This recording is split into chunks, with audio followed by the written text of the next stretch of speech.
Hello everyone and welcome to round number 8 of the FIDE Grand Swiss.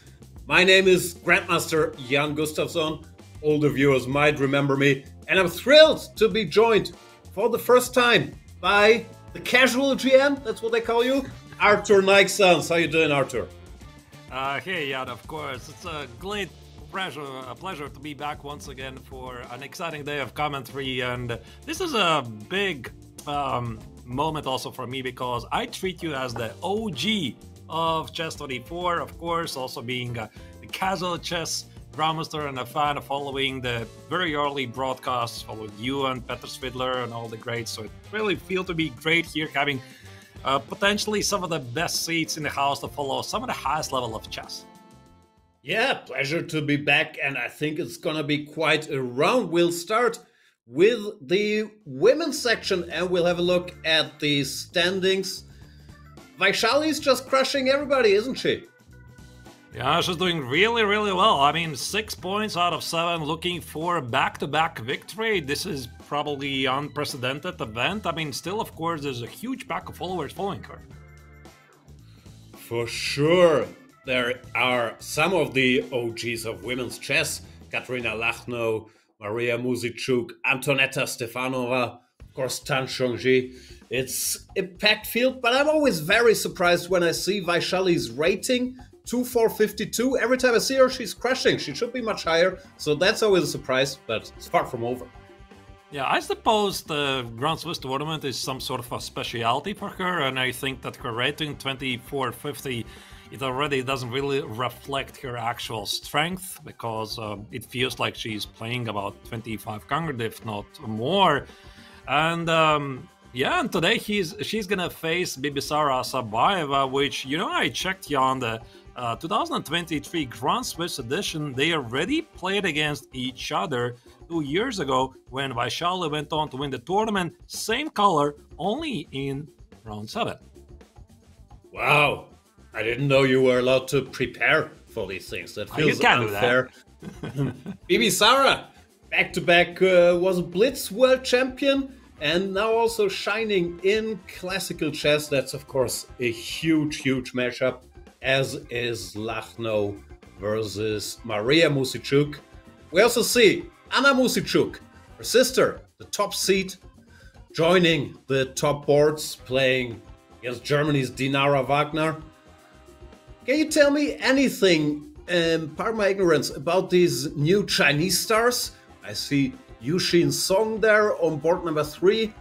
Yaoi, we've seen in Waikanze. What's going on there?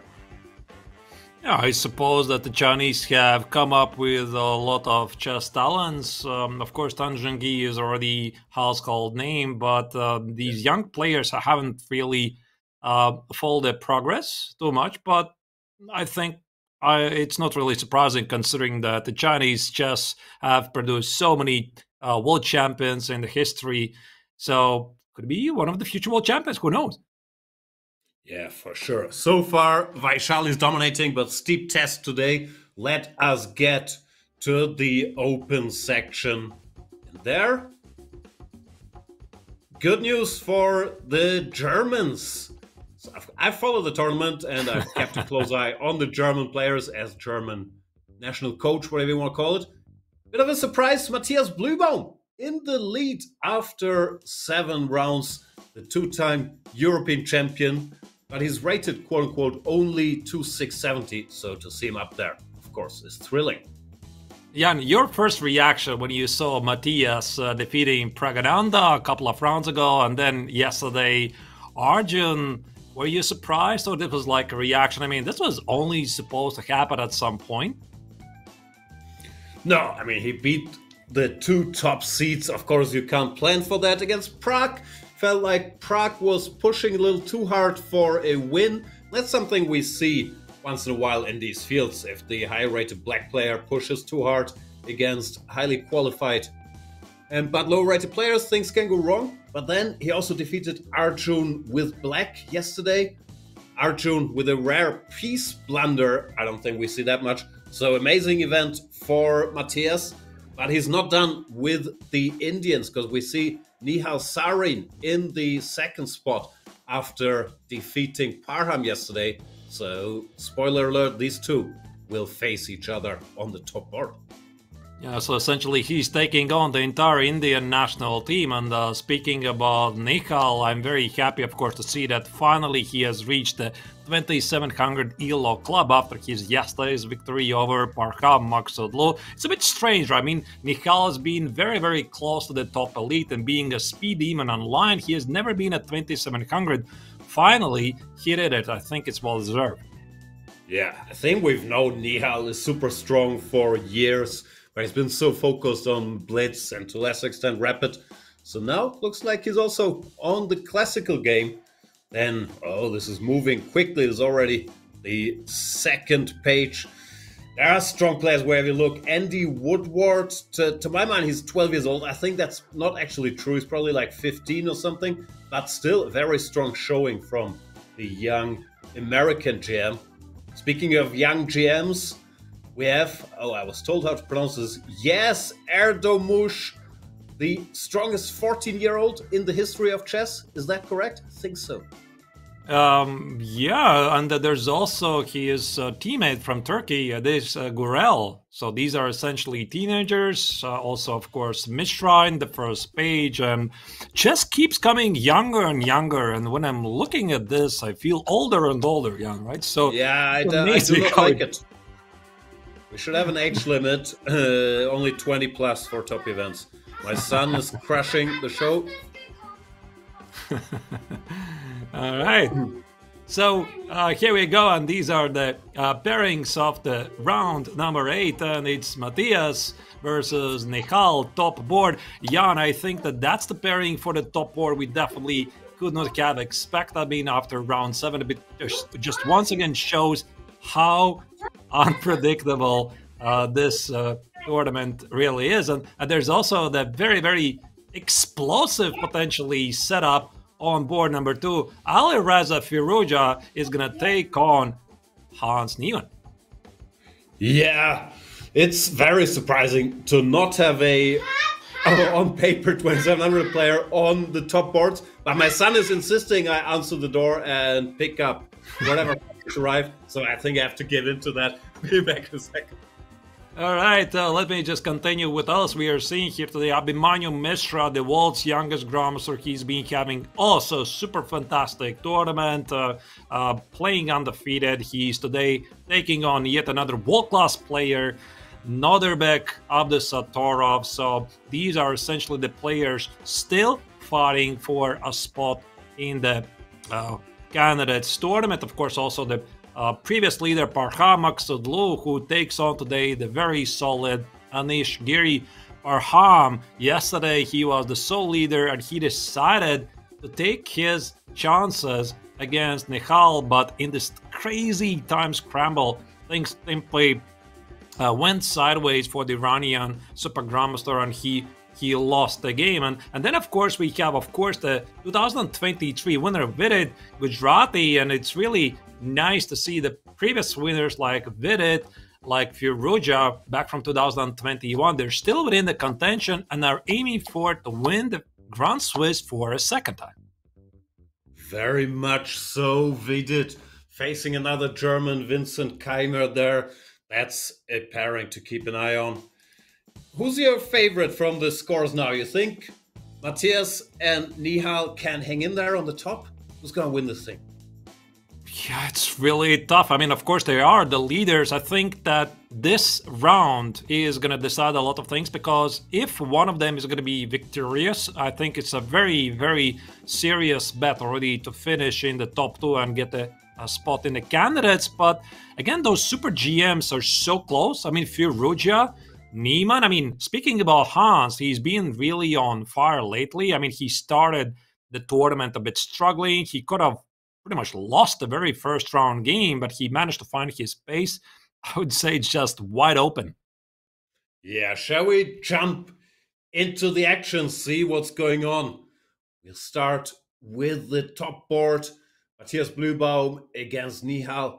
And we see a Queen's Gambit accepted. Nihal, if there's one knock on his chess strength, was maybe sometimes his opening prep, but I think he's gotten much smarter. He's surprising people more. By the looks of it, Matthias playing knight f3, e3, the most solid reply. Maybe also doesn't want the sharpest of battles, because normally if you get the queen's gambit unannounced, you don't go for 3e4. So white is trying to regain the pawn here and play sort of a quiet game. We'll see what's going on. Yeah, that's the top left corner. As you can see, I think, of course, we are going to start with the game. Just to give a very, very quick overview of what's happening in the top 10 boards. Firouzja against Hans Niemann. This is a quiet. Ray Lopez, d3. I mean, this setup is getting a bit more popular. I think, Jan, you probably will be able to tell a bit more since you are an opening expert. And what else do we see? We also see a Caro, I believe. That's Mishra against Abdusattorov. Nodibek trying to mix it up against Mishra, who's also had an amazing tournament. And in Parham versus Anish, we see some opening surprises by Anish. I don't know what you call this opening. The Mikenas attack, very weird position. The white queen already out on f4. Giri seems to know. Yeah, I was wondering maybe some sort of a lap in the narration where white already played c4. I suppose we are going to get a chance to check it out. And there's, of course, another game on the top right corner. Vincent Keimer, the top 1 Grumser from Germany, playing against the 2023 winner, Vidit Gujarati. I think it's either some Ray Lopez or I don't really know. Yeah, I think it's a Ray Lopez. Yeah, that's a Berlin. Yeah, one of these slow d3 Berlins. Vincent recently started playing 1e4 after years of playing d4, knight f3, all the good stuff. Trying to expand his horizons. Speaking of expanding horizons, Richard Rapport, the board already on fire against the number 2 seed. Oh, wow. Oh, no, is he the top seed? I keep mixing up if Arjun or Prag are the top seeds. Anyway. I think Arjun. But, I mean, they have pretty close ratings, so it's not really a big mistake. Actually. Prag is world number 4, Arjun is world number 5. But the board is already on fire. Rapport with his knight all over the place. Arjun right next to him. Arjun playing a risky opening. This line is not really supposed to be very good, but he's desperate to mix it there against the very, very solid Armenian Shant Sargsyan. Arjun taking big risks. This is not supposed to be a great line. All right, looks like some fiery action. What else do we have? We have the game of Jan Nepomniachtchi, lower middle board, again playing against Pranav. And Jan, I think, also is finding his momentum in the tournament. He was playing a lot of games, finishing them in the draw. This is some sort of a modern line of the Catalan. And again, I think this is where, Jan, you probably will be able to explain a bit why Queen c2, why c5, and why not play something more traditional. Yeah, that's an established sideline. Queen c2 is often used as a surprise. Point is, if you castle, then d takes c4. Anyway, we'll get into opening boring stuff later. But Jan trying to surprise Pranav here. Not sure it's going to work. And we have Jordan against Mamedyarov. Jordan taking a page out of Alireza's book, going for the... It's not technically the fried liver, but the Italian with knight g5, as recommended in my excellent, excellent opening course. Jan's aggressive e4 repertoire. And Jordan trying to mix it here against Mamedyarov. The board already complete mess. Yeah, this probably also means that this is going to be a very uncompromising game. Like yesterday, Firouzja already proved it against Yakoboyev. And the remaining game from the top 10 board is Yu Yangyi, one of the leading Chinese grandmasters, taking on Nicolas Theodorov. Nicolas has been having a pretty great chess summer. Also in this tournament, he already defeated the world champion, Domraju Gukesh. So also a game to keep an eye on. Yeah, we should mention you won't see Gukesh on these top 10 boards after he lost 3 in a row. He's facing Divya Deshmukh today, trying to stage a comeback. I'm sure we'll cover that later during the day. But for now, let's jump into the action, as I over-eagerly already did. Matthias Blühbaum, the 2-time European champion. So he's won stuff before, but of course, this Grand Swiss is an even stronger tournament against Nihal Sarin. And we have a Queen's Gambit accepted, but a bit of a non-standard version. Yeah, and I have a question here to you, Jan, because I'm looking at these positions. The IQP positions is, of course, a very big debate because what White is trying to do, White is trying to have some sort of an attack. I mean, typically the bishop is positioned on the b1, h7 diagonal, and Black at the same time is trying to blockade the d pawn by putting a minor piece on d5 and saying that he has enough defensive resources. But I have more like a philosophical question. So what is the current reputation, even if there's like such a word, for the IQP positions from the other color?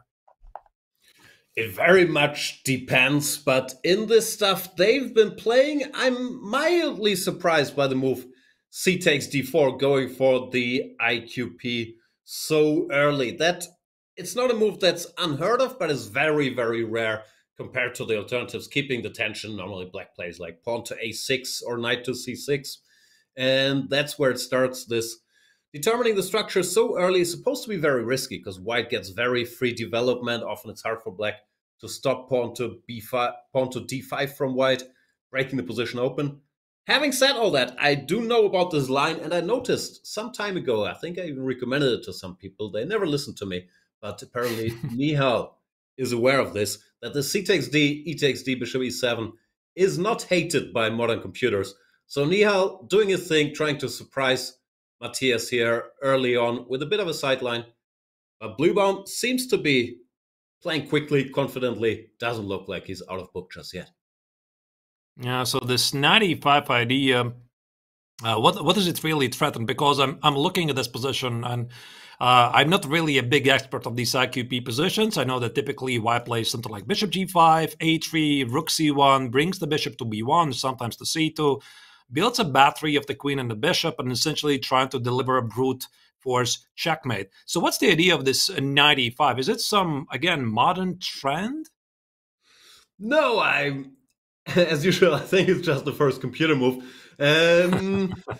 Of course, it's kind of stopping knight c6. So if Black goes knight c6, then you can take and break the Black structure as well, which I think is what happened. And another idea sometimes is if Black goes after knight e5, let's say pawn to b5, the bishop goes to b3 and bishop to b7, that then White can think about swinging the rook over with rook to e3 and rook to g3 or rook to h3, starting a very direct attack. You don't have to do that. You can play some other moves here, but it's also a side effect of knight to e5. All right, so this could have been simply a different continuation, and instead here Nihal played knight c6. This ruins his pawn structure, but also by doing this, he eliminates the very strong knight on e5. Also, the b file is open for some business. Black could play stuff like queen b6, target a pawn on b2, the pawn on d4. And it doesn't really look like a position to me where White can start some sort of a direct attack, and instead, I would say that most likely this is going to be a positional game. Would you agree?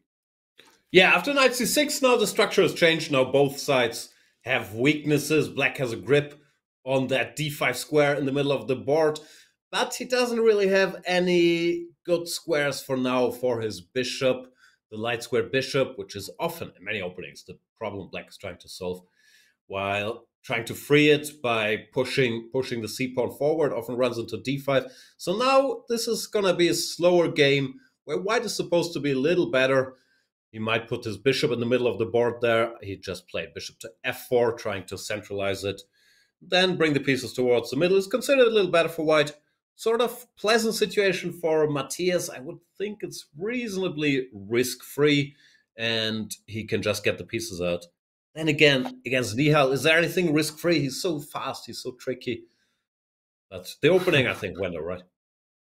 Yeah, so indeed it would seem. But what would be the right strategy for Matthias right now? Has he asked you an advice since you are the coach of the German national team, or like he is on his own? Because, I mean, he is one of the co-leaders of the tournament. Quite unexpectedly, he's playing against Nihal. He has the white color. Do you go for more? Because essentially every single round you're going to get a 2750 level player, or you just play your chess and see how it goes and don't plan too much ahead? First of all, my strategy is whenever the German players do well, I take credit and I say it's my advice. If they don't do well, I say it's an individual tournament. I had nothing to do with it. And the truth is I didn't have much to do with it, but I do know that Matthias, as I mentioned, he won the European Championship twice. Not sure everybody's following the European Championship, but that's a tournament where people often are also trying to qualify for the World Cup, and they sort of stop playing once they have a good score. But he hasn't done that. He normally goes for it. Doesn't mean he's going to do anything crazy, but he's been sort of known to keep pushing, even though he's already in a great situation, and he could maybe, for example, try to make a quick draw today, sit on his rating games. I don't think he's going to do that. I think he'll just try to play a full game, see where it goes. All right, that's really great to hear. So yeah, that's definitely one of the top matchups we are going to follow. Do you think it's a good idea that we check the other games? Let me see what my friend Alireza Firuja is doing on board number 2. I haven't followed that much chess gossip recently. Is this a matchup for the bad boy of chess title, or is Alireza not in contention there? I mean, it really depends if we can label Alireza as a bad boy. Yeah, that's what I'm asking. I don't think he is at all, but sometimes, like, I thought he got that rap a little. Yeah, maybe indeed. But anyway, I think this is a high stakes game. And I think it's also a very, very principal game, not only for Alireza, for Hans Niemann, who never really has hidden his ambition to become the world champion, right? So for him, this is a golden opportunity to try to qualify for the candidates tournament. Already earlier this year, he had a remarkable tournament in the Las Vegas freestyle chess tournament, slightly something else, but this could be for Niemann up to date one of the most important and best results in classical chess. Yeah, I have to say I'm impressed with Niemann, whatever you think about him or the history, but with so much attention on him and so much stuff it seems to be he's dealing with, he does stick true to his first love chess. He keeps improving. He's now a stable 2-7, whatever it is, 33 player, and it looks like he's still going up, so he's backing up whatever he's saying. However, black against Alireza is not the easiest pairing in the world. Let's see what we've got. Yeah, so Alireza, super, sharp play. I mean, we already saw this yesterday. Jan, you saw yesterday's game against Yakoboyev. What was your first impression? Like, you know the line, right? You know Queen of 3 line, but when you saw what was going on, at least when I was following the game, I was super, super impressed how Alireza is fearless. He's just so confident in himself that he can always figure it out. He's so incredibly talented, and if he's on form, he has an amazing feel for the initiative, putting pressure, calculating what he can get away with.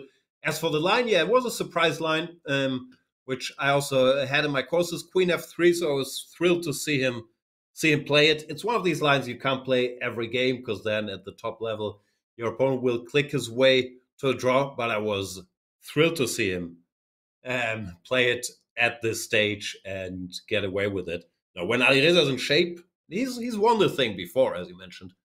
He's very, very hard to stop. Let's see if Hans can do it. All right.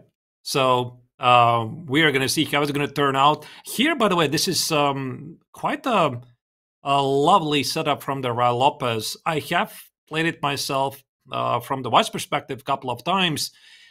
Instead of the more traditional c3 here, I'm just going to go back here after black played d6. Black is threatening to play knight a5, capture the bishop, and this is one of the first things that coaches explain to the students. You never ever give up the light square bishop for free, so you need to make a luft for the bishop, either a3 or c3. And I love this setup with knight c3. But here the question is, what happens after bishop g4? This was, if I'm not terribly mistaken, some major theory here. Yeah, there's a lot of theory here. As a nerd, you could even argue that castles is slightly surprising because knight a5 followed by bishop e6 is also a big line there.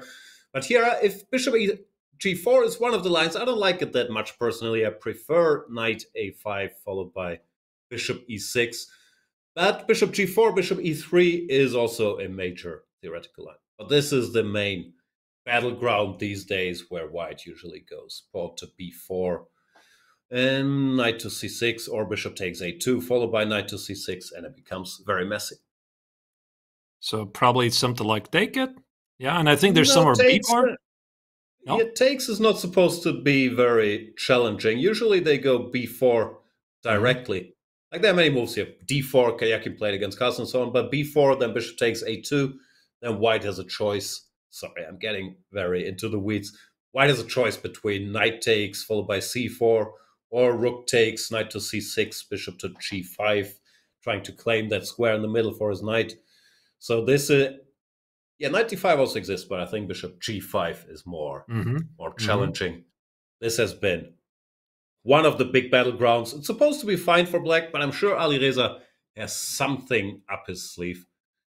So, a bit curious. Also, Hans, he likes to surprise. He might choose some other move here.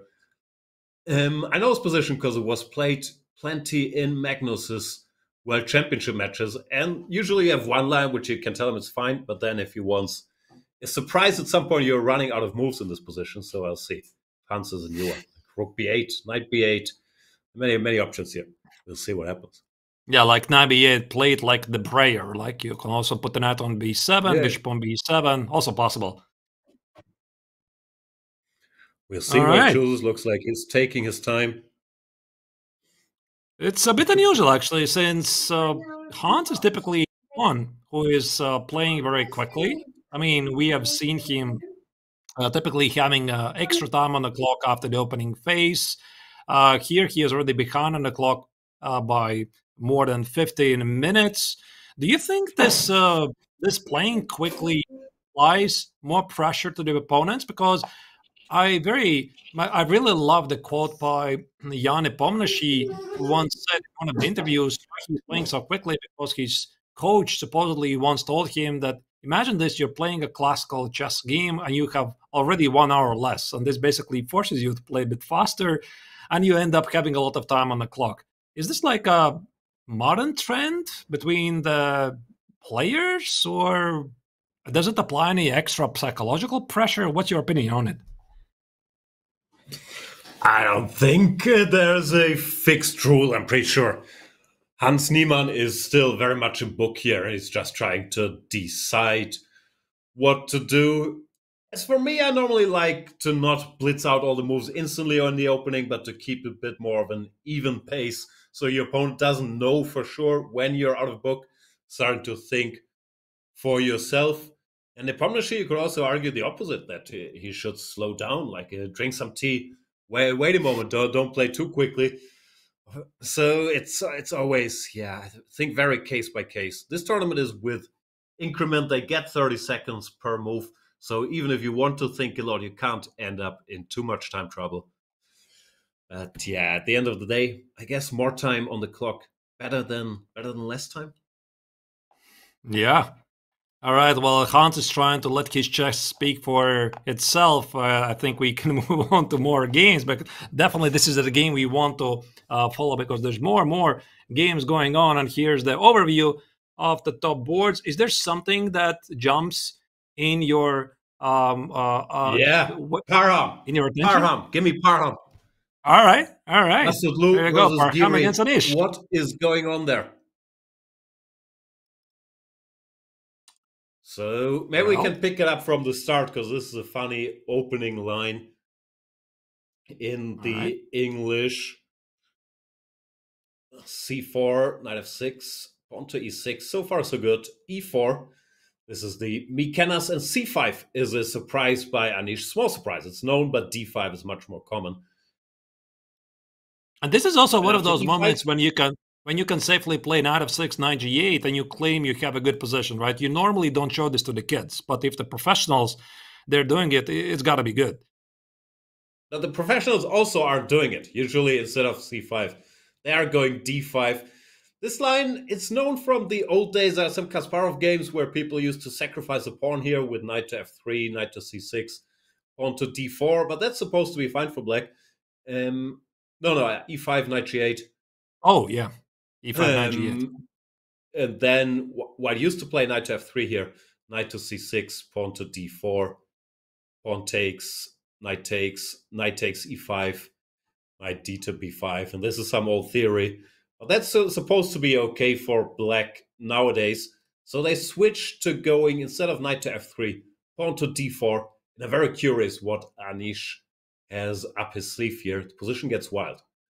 So takes, queen takes. White is basically trying not to sacrifice a pawn. So he keeps it, goes queen there. And pawn to d6, knight out. Knight to h6. And now I'm a bit out of book. I'm certain Anish prepared this.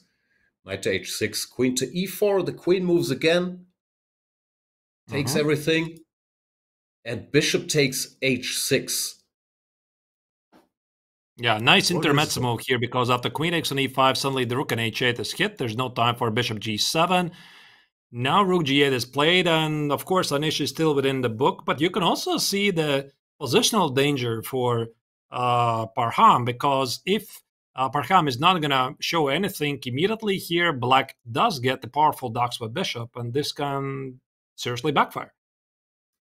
Yeah, Anish is trying to mix it. Parham was dominating the first 6 rounds, but he did lose to Nihal yesterday.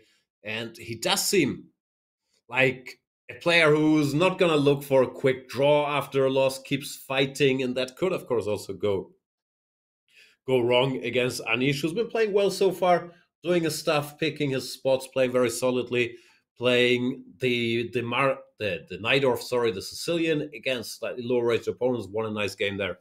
There's Maurizi and so on. Once again, he's looking for a sharp position. I don't know what's going on here. My best guess is it's roughly equal. Black has the 2 bishops, but his structure is a little messed up. White has to decide how to develop. Maybe pawn to g3, bishop to g2, before black puts a bishop on c6. Can't be too bad, can it? Yeah, I really like this position from black's perspective, even though the evaluation bar says that white is better. I think that something like 94 immediately is just not going to work, because you can't help but immediately notice there's a fork, but the check could be unpleasant. Yeah, can't do that. Right. No, I think he has to be humble. Yeah, play g3, yeah. Bishop g7, probably drop back the queen. Try to go, yeah, I don't know, queen to e2 somewhere. Try to go bishop g2, short castles. And we'll get a long game, but it's unbalanced, so probably both sides are happy. All right. Who would you guess is going to win this game? Your hot take? I don't want to make any enemies and make jokes like it's Anish, so it's going to be a draw. No, we're not saying that at all. I think, mainly because of the history, that Parham lost yesterday, that Anish is a favorite in this one. He's looked very stable, and my money's on Anish. All right. Yeah, I can't really predict anything myself, because this tournament has proven that things can go either way. Speaking about Parham, yeah, for him, yesterday's game was particularly heartbreaking, because I think he saw the perpetual check against Nihal in the time scramble. Maybe he missed it, but I think at this level, when you're 2700 or 2700 plus, you spot the tactics very quickly. There was this very nice rook sacrifice and giving a perpetual check and maybe even go more for it. So, yeah, Parham, after the round, was, of course, devastated. Yeah, he has to be. I'm not sure if he saw it or not. I'm feeling sometimes even if he sees a draw, he just likes playing. He likes to keep pushing. Even if it's not objectively good, he'll just keep the game going. But so far, other than the game yesterday, he's been doing incredibly well in this tournament. And if he's on a roll, he's very, very hard to stop. Still, I'm going with Giri in this one. Can we jump to the rapport Pragnananda game, because that's another very funny looking position. No idea how they got this. I have to find them first. I mean, which board is it? It's board number 6, is it? Oh, found him. There you go. Yep. Oh, wow. Oh, wow. What is this? I guess Rapport is a pawn up. This looks like some random martial attack, but with white bishop on g2. Black pieces are incredibly active. Stuff happening on c2. I'm trying to figure out. I mean, when an opening expert like Jan Gustafsson tells me what is this after 12 moves, okay, then I understand it. It's definitely something unique. But to be honest, I also haven't really seen it. So white is up a pawn, but I mean, with his knight on d4 and the clear fork ideas on c2, what is this? Another thing to keep in mind is Rapport has 141.25 on his clock. So it's not like he's terribly surprised by this turn of events, or he just decided to blitz out all the moves today. I still can't really wrap my head around it. Of course, we can't put a knight on c2 yet, because then white takes the bishop and this on f5, and the knight would get stuck in the corner. That's not going to work. But if black just develops, like, I don't know, queen to d6 to attack the rook, isn't white in some trouble? This looks so strange. Yeah, do you want to put the rook on d5? I mean, this rook might be lost. I think that normally you have to develop your pieces here and not to make with the rook like already 1, 2, like short castle, rook e1, rook e5, rook d5, several moves in a row. But I mean, Richie is, of course, well known for his creative style, and sometimes that's what you got to do. I mean, you got to take some risks early, but is this the position? This doesn't look creative. This just looks bad, like queen f6 followed by chasing the rook around. I'm wondering if after queen to d6, instead of this rook to d5, his idea is to just take the bishop.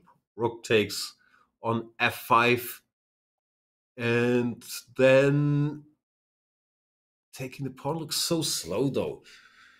Yeah, but I'm giving you a check now. You cannot play queen d7. Yeah, exactly. Go for something like this. I still don't understand what's going on. King to f8, and the knight comes back to d4. But I think this is what Rapport has to have in mind, because everything else just looks terrible, while this at least looks messy. I like it. I think it's a very reasonable idea, and also make things complicated. Then white is not really down any material because it's 2 pawns for the exchange. Black also has a target on a7. g6, king g7 might be happening. I don't really know. Can we go back a bit? I'm curious. What are the opening moves? How do you get there? Yeah, was some sort of, what do you call this? Reti? Reti, exactly. I also have a question to you, Jan. Since you're here, is knight f3 itself, knight f3 g3, a Reti opening? Or the Reti opening is strictly knight f3 and c4? Because I had a debate about this some time ago. I think it's an everlasting debate. No one really knows. Originally, I believe it was knight f3, d5, and c4 was the Reti. But first of all, people don't play that often because d4 is a good move there. And I think nowadays, if people refer to as I played the Reti, they normally mean pawn to g3, bishop g2, and then some c4 later. I think it changed meaning a bit. But opening names, it's always, people have strong opinions, but it doesn't really matter. So I just think it moves. But yeah, what's called the Reti, I know, is a common debate. I think nowadays it's knight f3, d5, g3. But c4 we also call the Reti, just no one plays it. All right. So now it's Reti, English Reti, whatever is this. Now it's some sort of a Neo-Catalan. This is how I typically call it when white doesn't play the pawn move d4. And now with the pawn already on e6, here Prague decided to include d4. This is very weird. Like, yeah, it's very weird. Because he could go d4 on move 2, which is just a much better version, because then you can go knight c6, followed by e5 in one go. Of course, there's some theory here, pawn to b4, whatever. But in general, that's a better version. I would guess his repertoire is, if white doesn't start with c4, but let's say with g3, then to go knight to f6, bishop to g2, and pawn to e6, and then after c4 he plays d4. So he thought, why would I bother learning 2 lines if I can just transpose to the line I studied anyway? But it's hard to explain logically. All right. Now we have e3, e5, e takes on d4. So if black plays e takes on d4, I think white has some small pressure.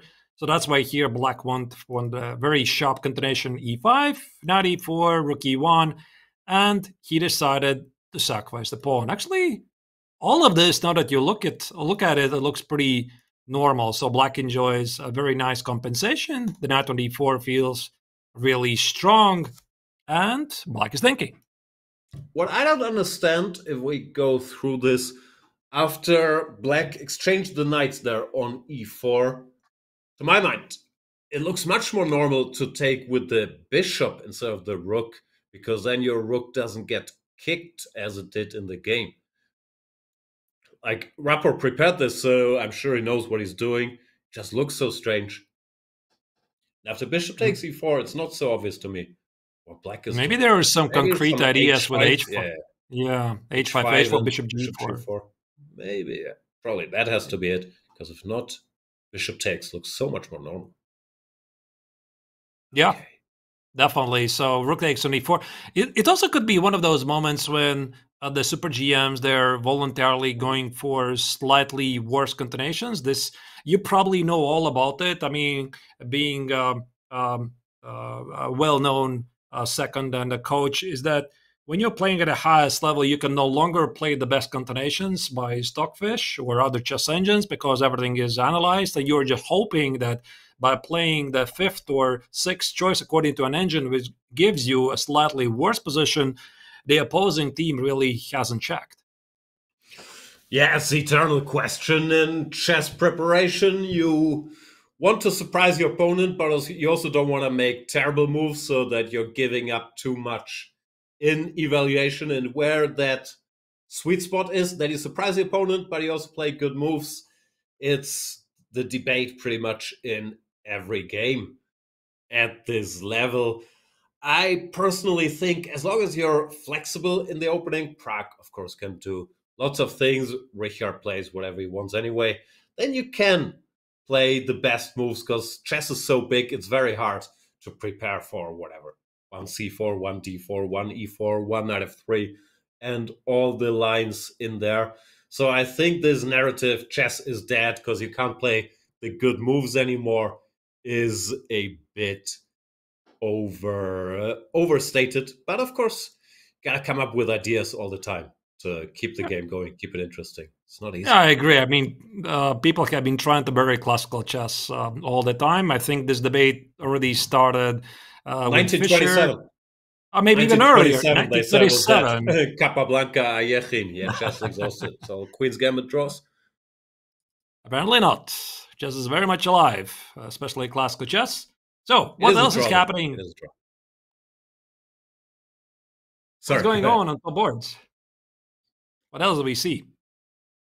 Having a look around, yeah, the Jordan van Foreest position looks very fun against Shahriar Mamedyarov, the long-term Azeri top player. Do you have the board there? Is it in our top 10? Yeah, here we are. Jordan van Foreest. This looks familiar to me. I mean, even with my limited knowledge of this variation, I think I have seen this particular position with the pawn on g4, f takes on g4, knight g5. I can tell you where I think I've seen it. Not sure we can verify that. Maybe chat will know.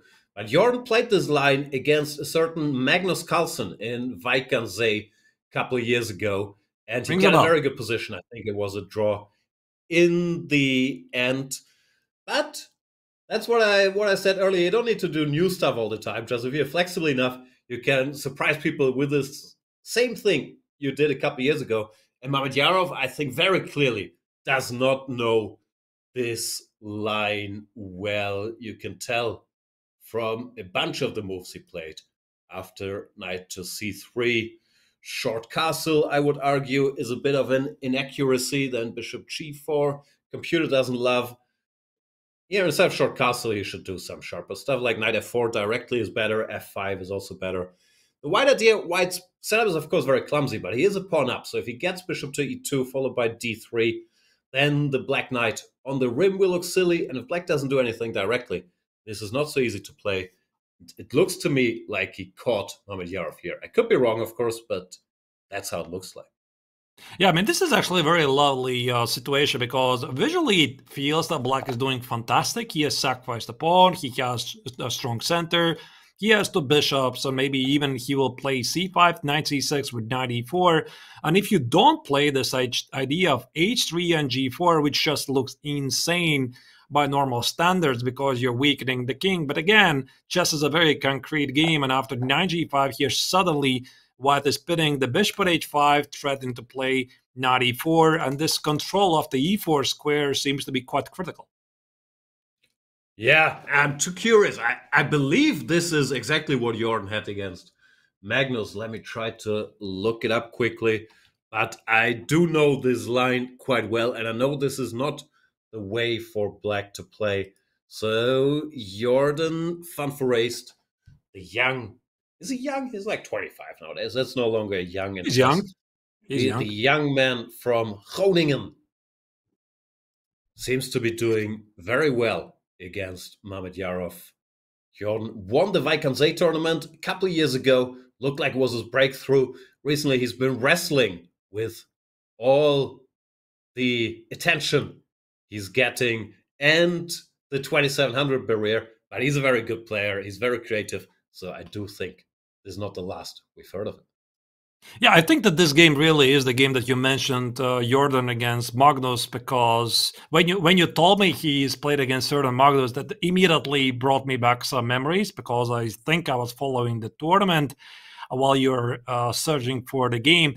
Here, maybe the question is how black is supposed to continue, because I think the natural desire is to keep the pawn on g4 alive, because if white will be able to play h6 on g4, anchor the knight on e4, and solidify the position with something like king g2 and potentially even f3, I mean, black has basically zero attack here, so it's got to be some way to protect the pawn. Is it queen d7 here? Yeah, I just looked it up. This is indeed still the position from Van Foreest versus Carlsen. Carlsen played queen to d7, covering g4 and knight c to e4, keeping pressure. Magnus managed to hold the draw after knight c4, bishop e7, knight to g3, bishop g6, but he was in real big trouble, and the consensus was very much this line should not be played with black. So Mamedyarov caught off guard here.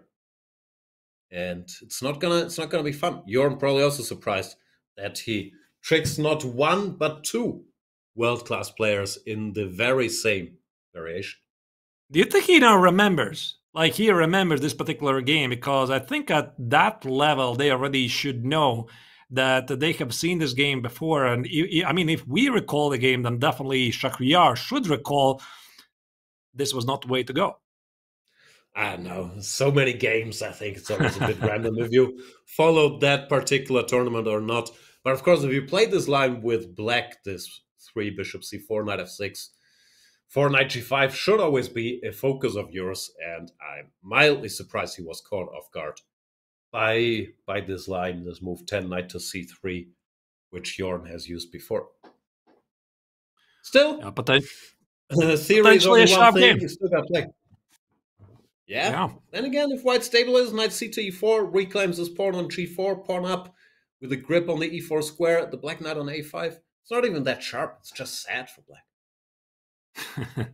Doesn't really seem to be so dangerous at the moment. But yeah, I mean, since Magnus got in trouble, he was not able to figure out for Shakhriyar this could be a potential danger. Do you think we select another game, see what's going on in the top 10 boards, because there's more action going on, and then maybe we can see where do we take it from the overview? Yeah, just very briefly, in Rapport versus Prague, what we were talking about indeed happened. He took the bishop and then took the pawn. So sharp position there. I know what else we've got. We've got Mishra, very good tournament from the young American, the formerly youngest grandmaster in the world of all times. I keep losing track with these kids. I think he's still the youngest, but it might be broken. It might be broken pretty soon because Faustino is like lurking in the shadows. He's about to beat the record. And there's even younger players like Roman Shakjiev and even more younger players like I read. There's a 9-year-old breaking some records. So, yeah, it just keeps getting younger and younger. Don't like it. Let's have a look at the position. Mishra with white against Abdusatorov. Nodibek, of course, a full-fledged top player, even though he's had a rough tournament recently in the Sinquefield Cup. He's trying to make it messy here with black playing the Caro-Kann trendy line. And the position they have on the board now, I don't understand. I don't like either side. I don't like the black structure. I don't like that white had to play f4. I guess white is better, but I don't like it. I think this is one of the common ideas here. If I may, I'm going to go back now from the very beginning.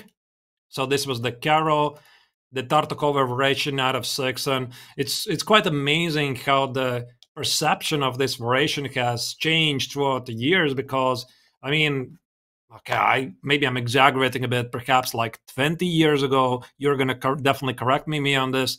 But this variation was supposed to be slightly better for white. White has some pressure and there were different preferences.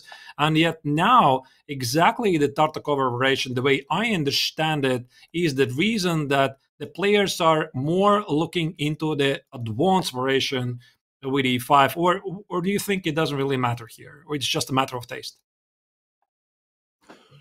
Yeah, I think it's a matter of taste, but you're right that the fashion had shifted a bit towards 3-5 or even 2 knight c3, 3 knight f3.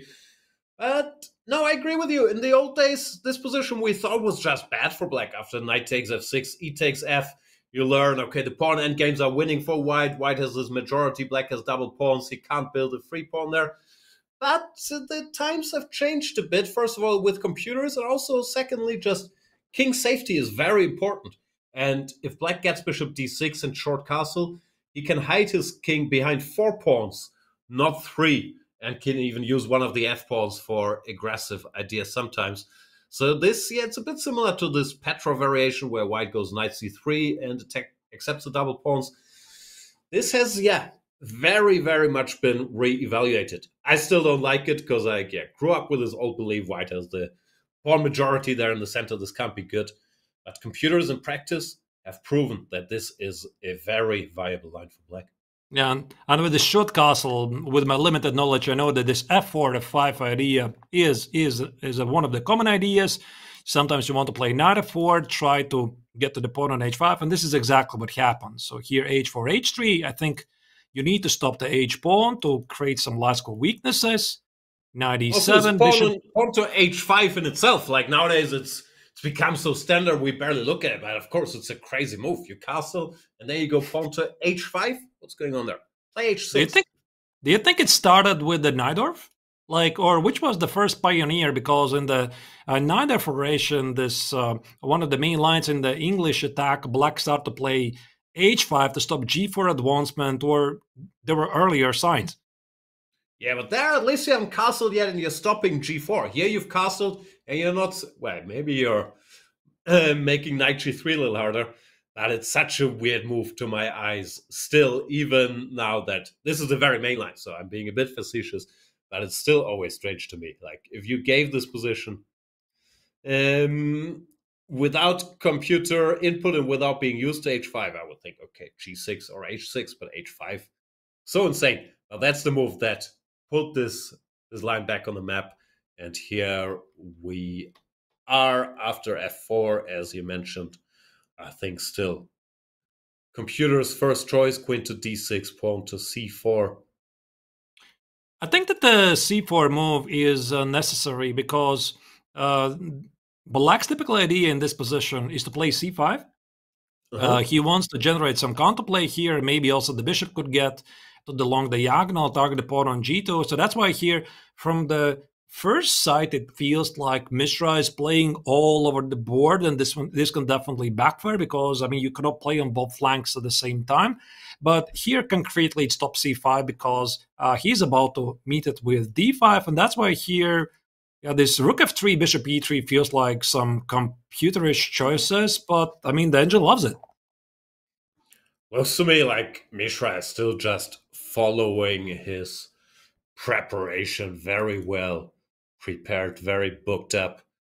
Not surprised by Nodibek's Caro-Kann. Still, it's a full-fledged fight ahead. I'm trying to figure out what Black should do.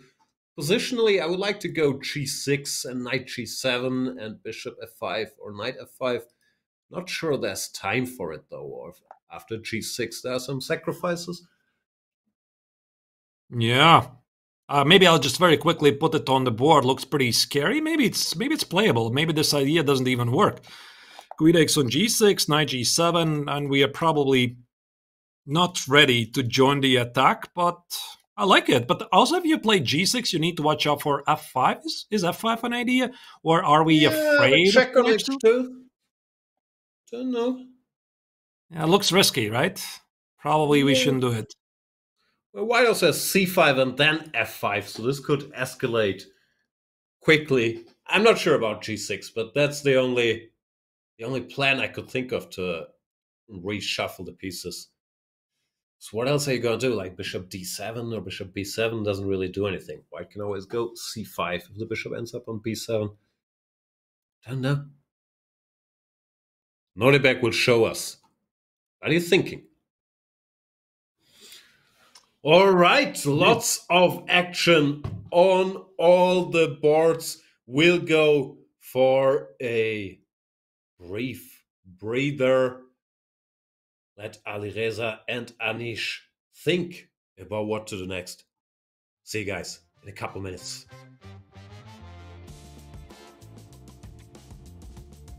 I want to get a few truths in first. Okay, do you think you are a good dancer? No.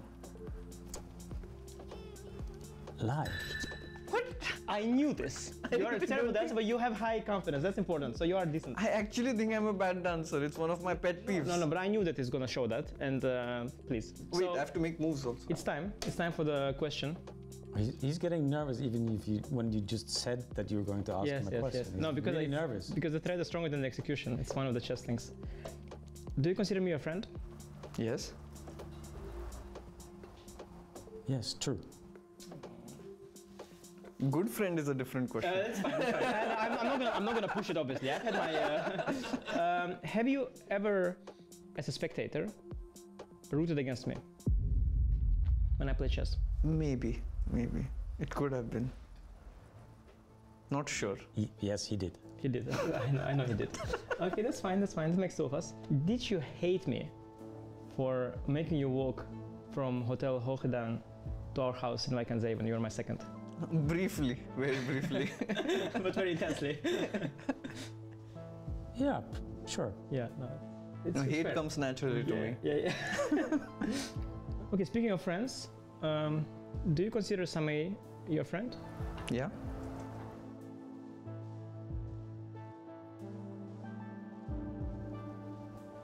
True.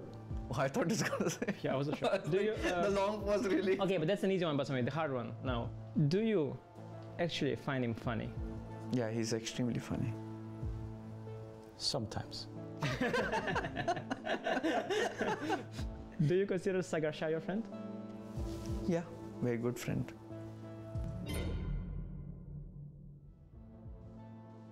Well, sometimes. Oh my god! He did! Look what he has done! He just lost the pawn and the friend too! Okay, no, but it's fine. Do you think Sagar Shah is a good commentator? Sometimes. Sometimes he gets very excited, but I think most of the time he's a good commentator, but he has to learn the variation in pitch. Like, you know, not always be on extreme excitement. So much criticism. We got an expert on commentary here. I have told him, so it's fine.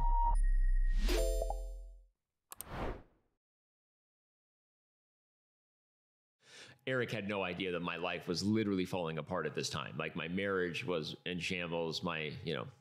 His mom was almost divorcing me. I was still holding on to the edge of thinking that I could become a grandmaster and maybe much more. You were still involved in the cult. You were still. I was still, okay. And it was kind of petering toward it, and that's another reason why my life was falling apart. And now my PR person really is going to get mad at me. I can hear you, Bianca. Everything's going to be okay. I'll stop talking about it. Yeah, it was not going well, and Eric and Jay stepped in, and I think, to my credit, I saw a lot of potential for what chess.com could be, even more than they did. And they would say the same, and they have said the same. So I'm not, grandstanding or flexing in that regard. I think in some ways you could say I was delusional to believe that chess could get where it is today. But I had a different vision, and they were looking to build the MySpace of chess and sort of get out and, chill and see what a social community could do. And I was like, this could be a lot more. And I was crazy, and I was obnoxious and abrasive in my views, and I let it be known to them, and they didn't like me very much at the start.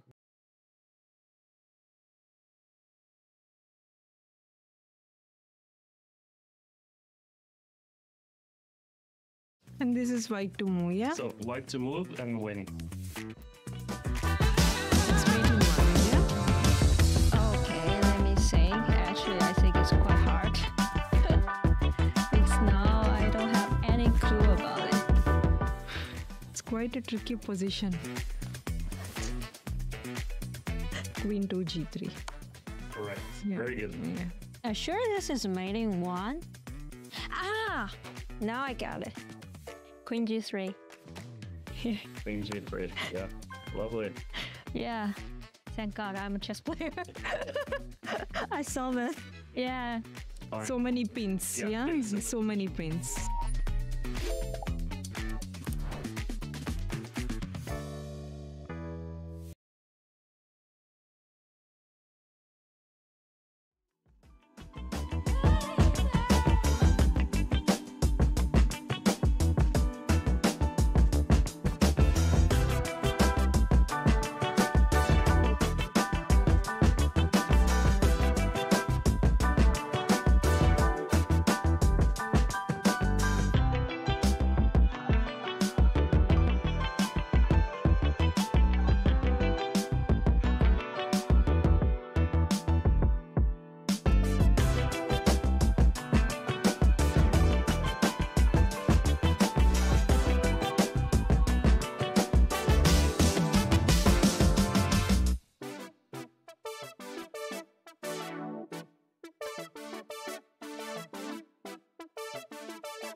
Welcome back, everybody. Round number 8 of the FIDE Grand Swiss. We've seen some early excitement in the open section. Let us jump over to the women's section. So far, Vaishali is dominated. Can she keep it up today against Bibisara Asabayeva? Let's have a look at the bird's view. Artur, anything that catches your attention? Yeah, the first thing actually that jumped on my mind is Tan Zhangqi's game against Alakido. That's the top righterish corner where there's a black knight on d4. Could be a very interesting debate. I mean, black has a beautiful knight on d4. You would think the black is doing great. And no, Danjan somehow still prefers white's position. But of course, I mean, the leader fight of Asabayeva against Vaishali is something we cannot miss. And just as we looked to this game, Asabayeva made a pretty big choice to play d5, and I suppose she wants to go for some space advantage. I don't get any of these positions, so let's start with Asabayeva, where d5 was played. This is sort of a King's Indian structure, but black got rid of the dark squared bishop, which normally is chilling on g7, not doing that much. So to my mind, this should be very fine for black. However, these engines nowadays, they are saying, you know what, white has more space, white is better, I don't care about the bishops. So I think black looks very all right, but computer still gives white an edge here because of the space advantage. I like black's position though. Put the knight on a6, maybe bishop g4 is there, maybe h5, h4 on a good day. So I think black should be fine here. What's the reputation of the King's Indian defense right now? Because that's the opening, which of course has a very rich history. Some of the world's greatest creative players have played it throughout their career. And yet nowadays there's less and less professionals, probably because of the development of modern chess engines that are playing it. So I gotta ask, is King's Indian defense refuted? Computers have always hated it. But in a practical game, I don't think it's refuted. You see it used every now and then as a surprise weapon, but there are a few diehards. Of course, it's very popular on club level and probably always will be. Fischer played it, Kasparov played it, so it will stick around. But if you start checking it with these modern engines and you keep staring at the +1, white is already pawn up evaluation, of course, it's hard to motivate to play it all the time with black. Having said all these things, we have a King's Indian, or at least a King's Indian structure in Tan Chongji against Stavrula. I mean, there's, of course, some nuances, like you mentioned, Jan. I mean, it's the absence of the darks by bishop on g7, which would suggest that black is doing great. But also, on the other hand, the white pawn is not on e4, it's on e3. And this also is going to make black's counterplay with f5 looking a bit more different. So I would still give white some preference. Probably could be a typical idea to play b4, c5, or even in some lines, maybe c5 immediately, because this is what King's Indian defense has taught us. White's common idea is to play c5, c takes on d6, and typically try to create some targets either at the pawn on d6 or the queen side. Yeah, this, I guess, resulted from a BOGO Indian, so it's not technically a King's Indian. We're just talking about the structure. Not so sure about the plan. I would also think like queen to c2, maybe put the rook on e1, and then use the fact we haven't played e4, play some f4 or h3, g4, try to play on that side of the board. Because on the queen side, if black puts a knight on a6, it's going to be hard to get in b4, c5, all that stuff.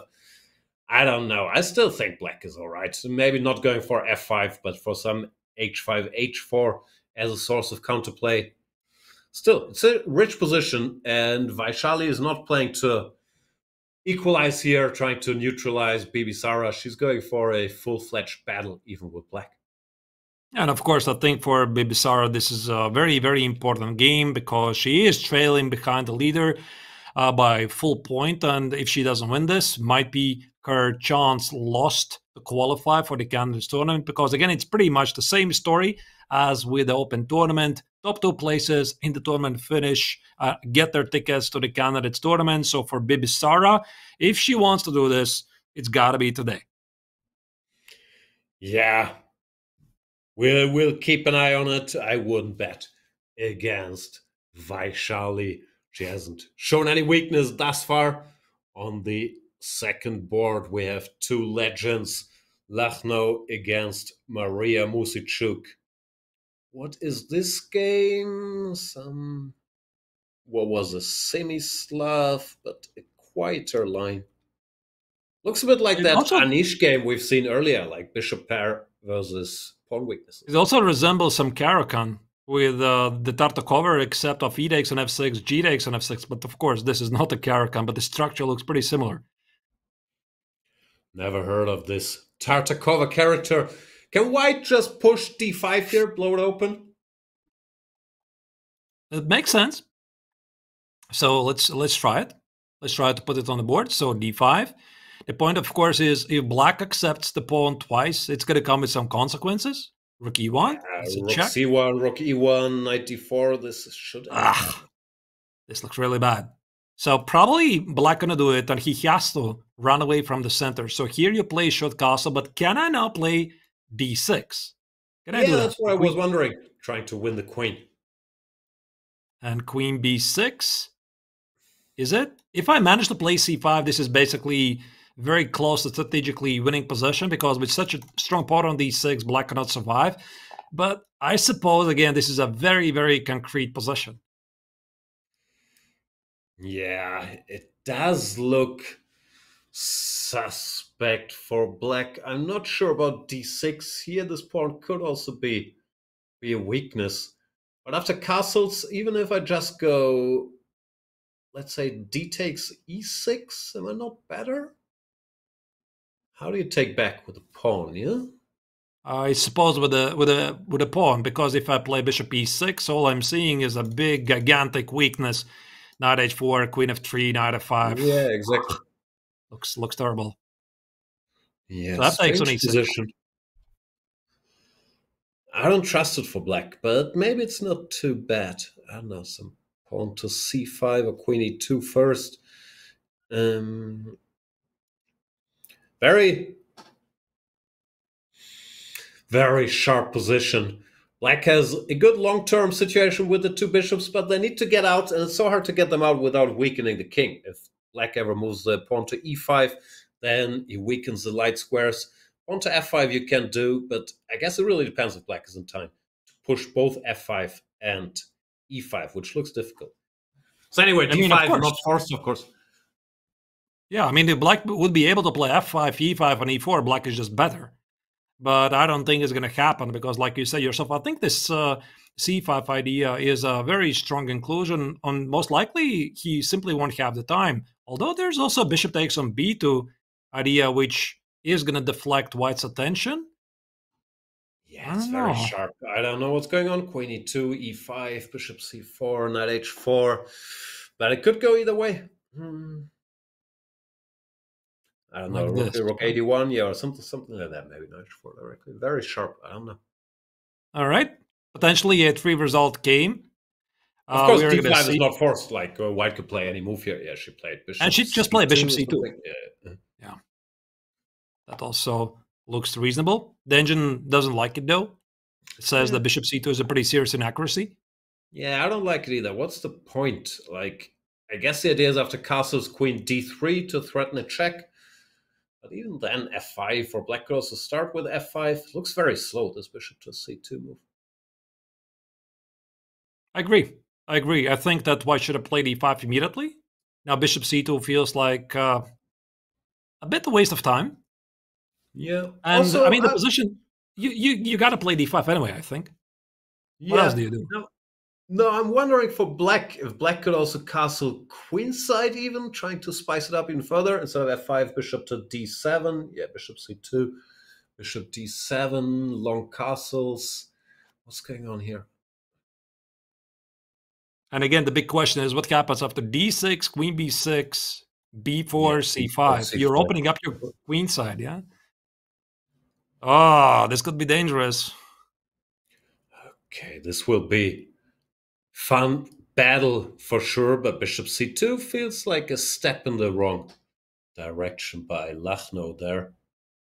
We have Antonetta Stefanova, another legend, former women's world champion, on board 3 against one of the up-and-coming Chinese stars, Eugene Song, 20 years old. What's going on? Look at the clock. Look at the clock. I mean, Antoinette already has spent 1 hour on the clock. Is she late for the game? What's going on there? For like 1 hour. Okay, that's quite a bit of time to be late. She probably was thinking. I don't really know. We don't have any information. No, it's move 15. Like, it wouldn't be the first time someone spent an hour on the first 15 moves with increment.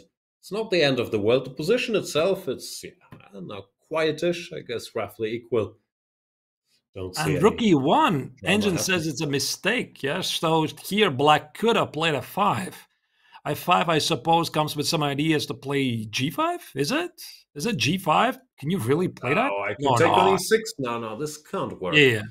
I'm just a bit surprised that Engine. Maybe the idea is to trap the bishop a bit later, play something like knight b6, and now G5, F4. Surprisingly, is going to work because this bishop has nowhere to go. Oh, okay. Interesting. She didn't spot that, or she didn't want to weaken the king. But yeah, knight b6 looks strong, covers the pawn, preparing G5. But bishop there was played, and now I guess it's equalish. Bishop G3, exchange a bunch of pieces. Looks equal. Yeah, takes. Most likely black's going to play something like knight f6. There's going to be a trade. Black is going to put the knight on d5, think about some b4 ideas, create weakness on c3. At the same time, what is exactly white's supposed to do? Go for some inspired g4, g5? Looks fine. Yeah, put the knight on e5, then b4 will be hard to get. Queen on f3. Yeah, it doesn't look to me like either side can do that much, really. Mm-hmm. We'll see, but quite position. Probably balanced, right? Yeah. All right, let's check more games. What else do we have in the women's tournament? Because there's a lot of action going on, even though we have one sole leader. Her name is Vaishali. There's many, many more players. Former world champions are playing here. Yeah, I'm having a look around. Tan Chong-ji against Tsulakidu. The Greek star is another sharp fight. This actually was a King's Indian. Knight b takes d4. I guess black takes with the c pawn. I never got these structures. Like the pawn on d4 is powerful. But at the same time, it's sort of blacking black piece activity. What do you think about it? It's something that really amazes me on, because I'm going to roll back from the very, very beginning. By the way, e takes on d4 was played. Oh, I don't like e takes d at all. No. And Engine also doesn't like it. But look at this. Look at this. So white plays f3, allowing e5 to be played, d5 and knight e4. Because when you would show this position to your typical chess fan, practitioner of the King's Indian defense, you would think that black immediately is doing great. Like, he anchors the knight on d4, and it's going to be either a strong knight or a strong pawn. And yet Engines, of course, as usual, they make the corrections and say, no, sir, actually here white is still better. Yeah, computers don't care. They're like honey badgers whenever they see that white pawn on d5, the space advantage. Nothing else matters. Let's get to the position that we currently have, because after knight b takes d4, I'm very surprised by this e takes d4 just strategically, because now white gets a free hand in the center, just queen c2, f4, rook ae1, and then look how to break through with e5 and or f5. It just looks terrible for black to me. I think it's also a very straightforward plan, and there might be this typical Benoni sacrifice, right? For example, I'm just going to make a lot of random moves, which don't really make any sense from the black's perspective, just to showcase the idea. There could be e5, d takes on e5, and now I'm playing f5. So again, common idea in the Benoni, then I get the knight on e4, and I have a king's head attack. As usual, Engine says, what I'm saying is ridiculous, but I agree. This looks dangerous for black. Yeah, don't like it at all. Tan Chong-ji, of course, one of the big favorites here, seems to be in control. So we'll keep an eye on the women's section, but for now, let us slowly jump back to the Open, where we mentioned briefly Gukesh, the world champion, nowhere to be found on the top boards. What happened to Gukesh? Yeah, so the Miraja Gukesh, the world champion, he's playing on one of the lower boards, board number 57, but I was quite surprised to see this young. I think it's a fixed board, like a second to last board of the tournament. Very unusual place to see the world champion, but there must be a reason. It's either for Gukesh or Divya. I don't really know. Yeah, Divya, I think, has her fixed board, maybe the World Cup winner, one of the two women playing in the event. Maybe there's some cameras, but that doesn't hide the fact, even if Gukesh shouldn't be on board 57, he only has 3 points out of 7 games, and he lost 3 games in a row, long castles, as they call it in chess. Can he avoid the Audi today? Do we have the game? What's going on? Yeah, this is again Real Lopez. Something? No, not Real Lopez. The Rasalim. Oh my goodness! All of them. These structures, they look really the same, and all I'm seeing is from the opening phase. If I very quickly put it on the board, there was knight f3, knight c6, bishop b5. I mean, everybody placed Rasalima basically since the 2018, was it? World Championship match? Magnus against... We have breaking news. We'll get back to that. Yeah, 2018. But on board one, is the game over? Are they repeating moves? What are they doing? Let's go to the top board. Matthias, just as I said, he's going to play... Are they moving back and forth? Let me try to find it. Twice. There we go. So what do we have here? Bishop e5. Yeah, that is bishop out. Bishop to e5. Knight back. Bishop back. Knight back. Is it's this? A draw. It's over already? Because I can only see they repeated once, so blue one could still go for a different move here, no? No, but I'm already seeing the result where that's the chess.com notation that says, nah, there's no way they're repeating it 5 times. They're done. Yeah, wow. Draw on the top board. I jinxed it by saying, yeah, he's going to play, but maybe didn't think he had anything here. Blue one with the white pieces. Nihal Sarin solved some of his problems getting the light square bishop out to a6. Also, probably both these guys having a sensational tournament so far. Needed a bit of a breather. But of course, the thing is, if you make a draw with white here, next round you'll be black against yet another 2-7-50 player. So it's not like you can escape the pressure there. But it is a 5-fold repetition or 6-fold repetition. So what are the FIDE rules? Because I think that when you have a 3-fold repetition, you can agree to a draw with the opponent. You kindly ask the opponent, do you agree? Or if he disagrees, you call the arbiter. But when you have a 5-fold repetition, it's something I haven't really seen. I think it's the arbiter who has to intervene, no? Well, no one has to claim a draw after a 3-4 repetition. Sometimes it's a game of chicken. Like, yeah, I repeated moves, but I'm not going to give you the pleasure to claim a draw. If you want to continue, then continue, and vice versa.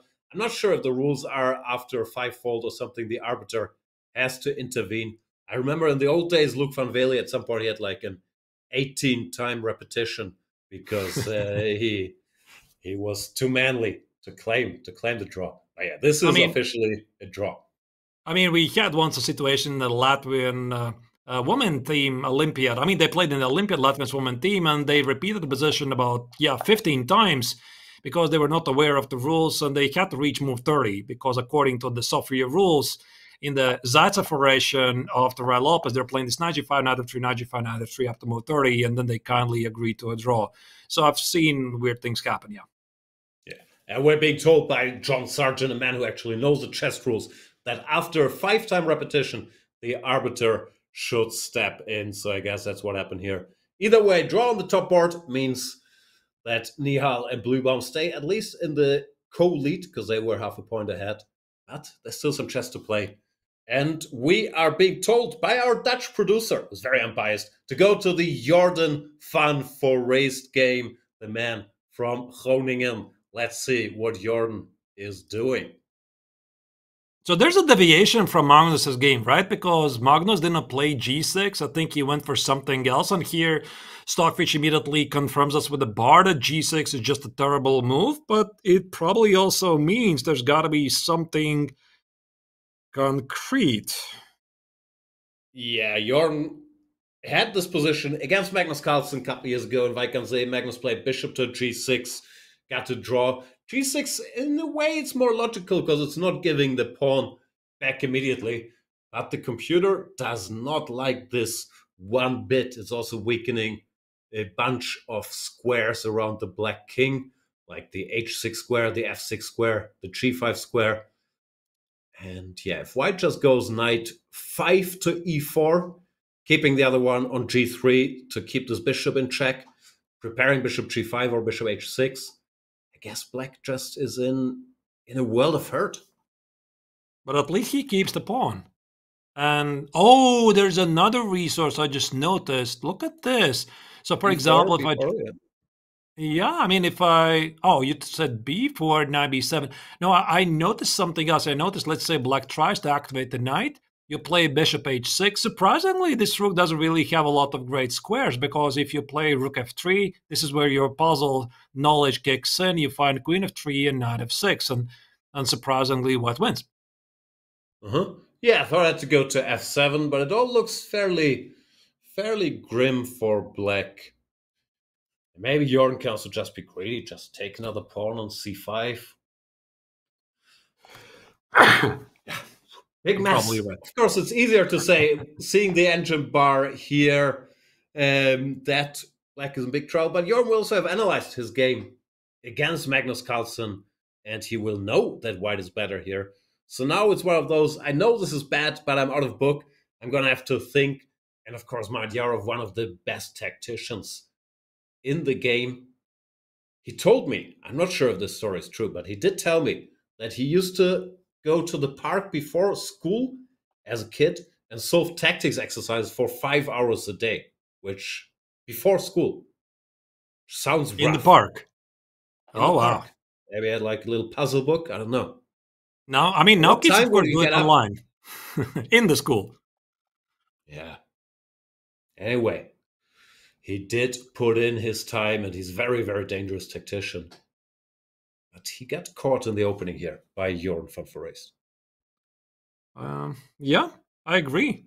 So I really like your suggestion, Jan, this 94, because black has made a lot of committal weaknesses. Also, there's another idea. You mentioned this b4 idea. But yeah, but I don't think there's any need. Just the knight is misplaced anyway. White chase it to better squares. Yeah, right. I prefer this knight 5 to e4. Looks good. Looks good. Does look very good. But now, Mr. van Foreest, whose younger brother Lucas is also a grandmaster. His sister is a top female player in the Netherlands as well. So full-fledged chess family. Van Foreest doing well here. Yeah, so for Forest, things are looking really well. Chakriar is in trouble, but maybe let's check more games, because the action is slowly heating up here in Samarkand. And what else? We are seeing with one game already finished on the top board. This means the fight for the leadership in the tournament is still wide open, because if anyone from the top boards wins their game, they're going to catch up with the two leaders. Absolutely. Martel van Foreest, the sister, is a FIDE master. She's also, on the Dutch women's national team. It's a chess dynasty. What else shall we check? Alireza with the white pieces. They played this bishop g4 line. You've mentioned... I never liked this for black, because now you have this pawn on d4 sort of restricting your own bishop. And it always felt to me like free torture. White has a nice bishop on b3 on the diagonal. The rook can come to the A line, and then white can think about how to arrange his pawns, g3, king g2, h4, or f4. So I never liked it, but black is, of course, solid. I recall Ding, he was holding such positions. Still, not a fan. It's a bit uncharacteristic also for Hans, right? Because Hans seems to be a more energetic player. You would have thought that he's going to go for something more ambitious. And this is, by the way, current position. Of course, we are going to roll back a bit and see how did they get there. But I agree with you, Jan. I mean, here, White's position looks just slightly better. There's a very nice pressure on the f7 pawn. So probably this is something that Hans needs to figure out. And also there's another problem, like rook f to a1 threatened to do some bad things at a file. Also, potentially the pawn on c6 could be a weakness. And don't let yourself be fooled, dear viewers, because even though we have obstacle bishops on the board, they're not drawish, because you put more pieces on the board and more weaknesses, things become completely different. Yeah, this is suffering. Not the end of the world. I guess black just stays put. No, king to g7, h5, and do nothing. But it's very, very passive. Alireza can take his time here, try to look for a way to break through. Gonna be a long day. at the office for Hans Niemann. Yeah, so I'm going to roll back to this moment as I promised. So here we were discussing about the choices for black. Bishop g4, you said you didn't really quite like it, so knight a5, bishop e6 maybe was a different choice. Hans, however, was pretty happy with it. Knight e4, you have to kill the knight, otherwise there was a pretty serious pressure against the knight on f3. Knight e5, knight x on d5. I think also there was some knight d7 moves here, if I'm not terribly mistaken. Anyway, we just go straight to this position where Alireza opened up a file, and this is the current position we just discussed. Yeah, there were some games played in this line, but I always thought it was very, very sad for black, so I was never much into it. What else is happening? Can we have a look, time for my bias, at the Vincent Keimer game, the German #1 against FIDE, who qualified for the candidates through this tournament last time. Both sides have some catching up to do, especially for Vincent. I would guess it's sort of a must-win game if he wants to stay in the race for the top 2 on 4.5 out of 7. What happened here?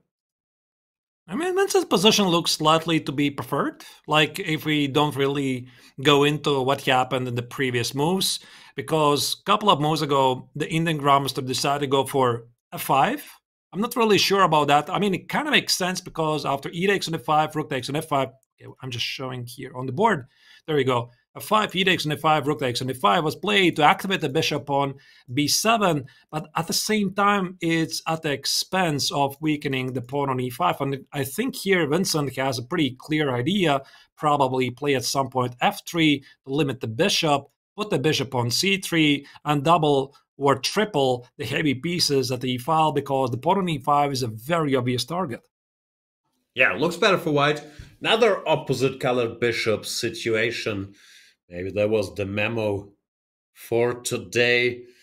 Not sure it's terrible for black, and I kind of like f5. He gives himself this long-term weakness, but if he does nothing there, then white would just have built up on the king side, put his knight to f5, go g4, h4, h5. So I think FIDE was correct doing that, but he might have to suffer a little bit here. I don't think it's that clear-cut, because even after f3, whatever, black moves his rook back, puts the other rook on f7, there's always h5, h4, h3, some counterplay. Knight maybe, knight f8, knight e6 is there. So I can still see some counterplay. But if anybody's better, it has to be white. Yeah, I agree. And of course, FIDE knows the risks he is taking here, which is, I would say, pretty admirable, because again, he's half a point ahead. He should be playing solid with black, but he's willing to take his chances. A question to you, Jan, is f3 really a given move? I'm not really sure, because if this rook leaves, for example, I somehow manage to persuade black to remove the rook, and let's say I start with bishop d2, and let's say you play rook f7, suddenly I might have this queen h5 idea, and I think that that's the trade that Keimer would love to do. He would love to remove the queens off the board so that black simply loses any initiative prospects at the king side. I agree. I was actually thinking, instead of f3 or bishop d2, to go pawn to h3. The idea is to play queen to g4. Get rid of the queens like that. Maybe black can stop it with some drastic measures, h5 or something. But I agree with you. If the queens got off the board, then white is just pressing for free. I also like h3. I didn't really notice it. Looks to be more to the point. And after h5, maybe then we can shift gears and play h4. Now that this g5 square is weakened, put the bishop on g5. Looks good for white. Yeah, it's also not so clear. Like you also said, the idea for black, this knight f8, knight e6, knight f4, I mean, it's a pretty big decision, because if Keimer makes the wrong decision, for example, he makes all the obvious moves, for example, knight f8, I don't know, what's the next move? No, I'm attacking stuff. Now bishop g5, I'm winning things. No, now the rook is hanging on f5. Oh, the rook is hanging. You're right. And h5 is hanging. You're right. Okay. Maybe not so simple, but h3 is a great choice. Yeah, it looks like some chances for Keimer. Nothing too crazy happened yet, but it looks like he's putting pressure. And I like, biased as I am, that he also became a 1e4 player, which is often one of the hardest transitions. It's easier, I think, if you start out as an e4 player to then add d4 or c4 or something. But very often for lifelong d4 or 1f3 players like Vincent, to add 1e4 is a tougher transition, and many people don't make it or make it very late. So I'm glad to see he can now play all the moves with white. Do you know the reasoning? Like, is he trying simply to become a more versatile player? Or he grew a bit bored of the d4 positions and he's just looking for some fresh positions? Because I think this is also something that even the best players in the world, they can relate to. Like, you want to explore more things in chess. Do you know the reasoning? I don't know per se, but I think it adds tremendous value for every top player if you're able to play both d4 and e4, mainly because your opponent has a harder time preparing, because you can't prepare for everything and at the highest level. And the surprise value is so important. So I'm glad to see it. I'm not sure, maybe also his coach Peter Leko told him, Vincent, I spent many a year fighting for the World Championship with 1e4. I can teach you some tricks. Stop doing this one knight f3 bullshit. No, Peter wouldn't speak like that. And play some classical chess. I do not know, but I'm glad to see it, because he became much more flexible. I mean, I love myself knight f3, huge fan of the ready positions. But anyway, these are opening choices. All of them are pretty good. But I got the word that there's something absolutely crazy going on in the game of Jonas Bull Bjerre against Yevgeny Nair. So maybe we could just sidestep a bit from the leader fights. Go check out this game, because what on earth is this? Because both players are playing in classical chess and Fischer random chess. What is this? My pattern recognition is kicking in here. Isn't this like sort of normal line from the open Spanish? There is this line where the bishop goes to b1. Black pawn comes to d3. It does look weird, though, I will admit. Can we get it from the top? I want to see the opening. All right, absolutely. I mean, otherwise it just makes no sense. So bishop b5, knight f6, knight e4, b5, d5, super trendy variation. Bishop e6 with rich history. Knight c5, c3, d4, one of the most principal ways to play. And of course, it's the move d3, which maybe for the casual chess fans look like, what on earth is white doing? I mean, the pawn on d3 is really strong, but I mean, white is counting on that the pawn on d3 in the long run might become a weakness. He's going to try to pick it up. Bishop b1, knight b3, knight d4. And it's one of these long forced theory lines where you can click your way to 0-0, but the positions look very random along the way. I'm not a big expert here on the subtleties. Queen to d5, pawn to a4, pawn to b4, knight to g5, pawn to b3, pawn to c4. I don't understand anything. Bjerre is normally very well prepared. Leading Danish player. Has he been playing quickly? Yeah, it looks to me like it maybe some home cooking. Pretty quickly, and also in this position, according to a chess engine, queen takes on e5. Again, it's not really a great depth of the engine here. That's the top choice. And the other move is queen d7, which the engine immediately marks as like a miss. I'm not really sure we can agree on this. And knight takes on e6 was played, so I think it's fair to say that Bjerre is at least still within the book. Yeah, I think Bjerre prepared this. I don't trust the engine here. After queen takes e5, queen f3, things look very, very scary. Maybe it's one of those white tries to surprise but has a draw in hand. And we see Nair already took almost an hour on the clock. So Jonas Bjerre doing his homework. Fun looking position though, with his bishop on b1, rook on a1, bishop on c1.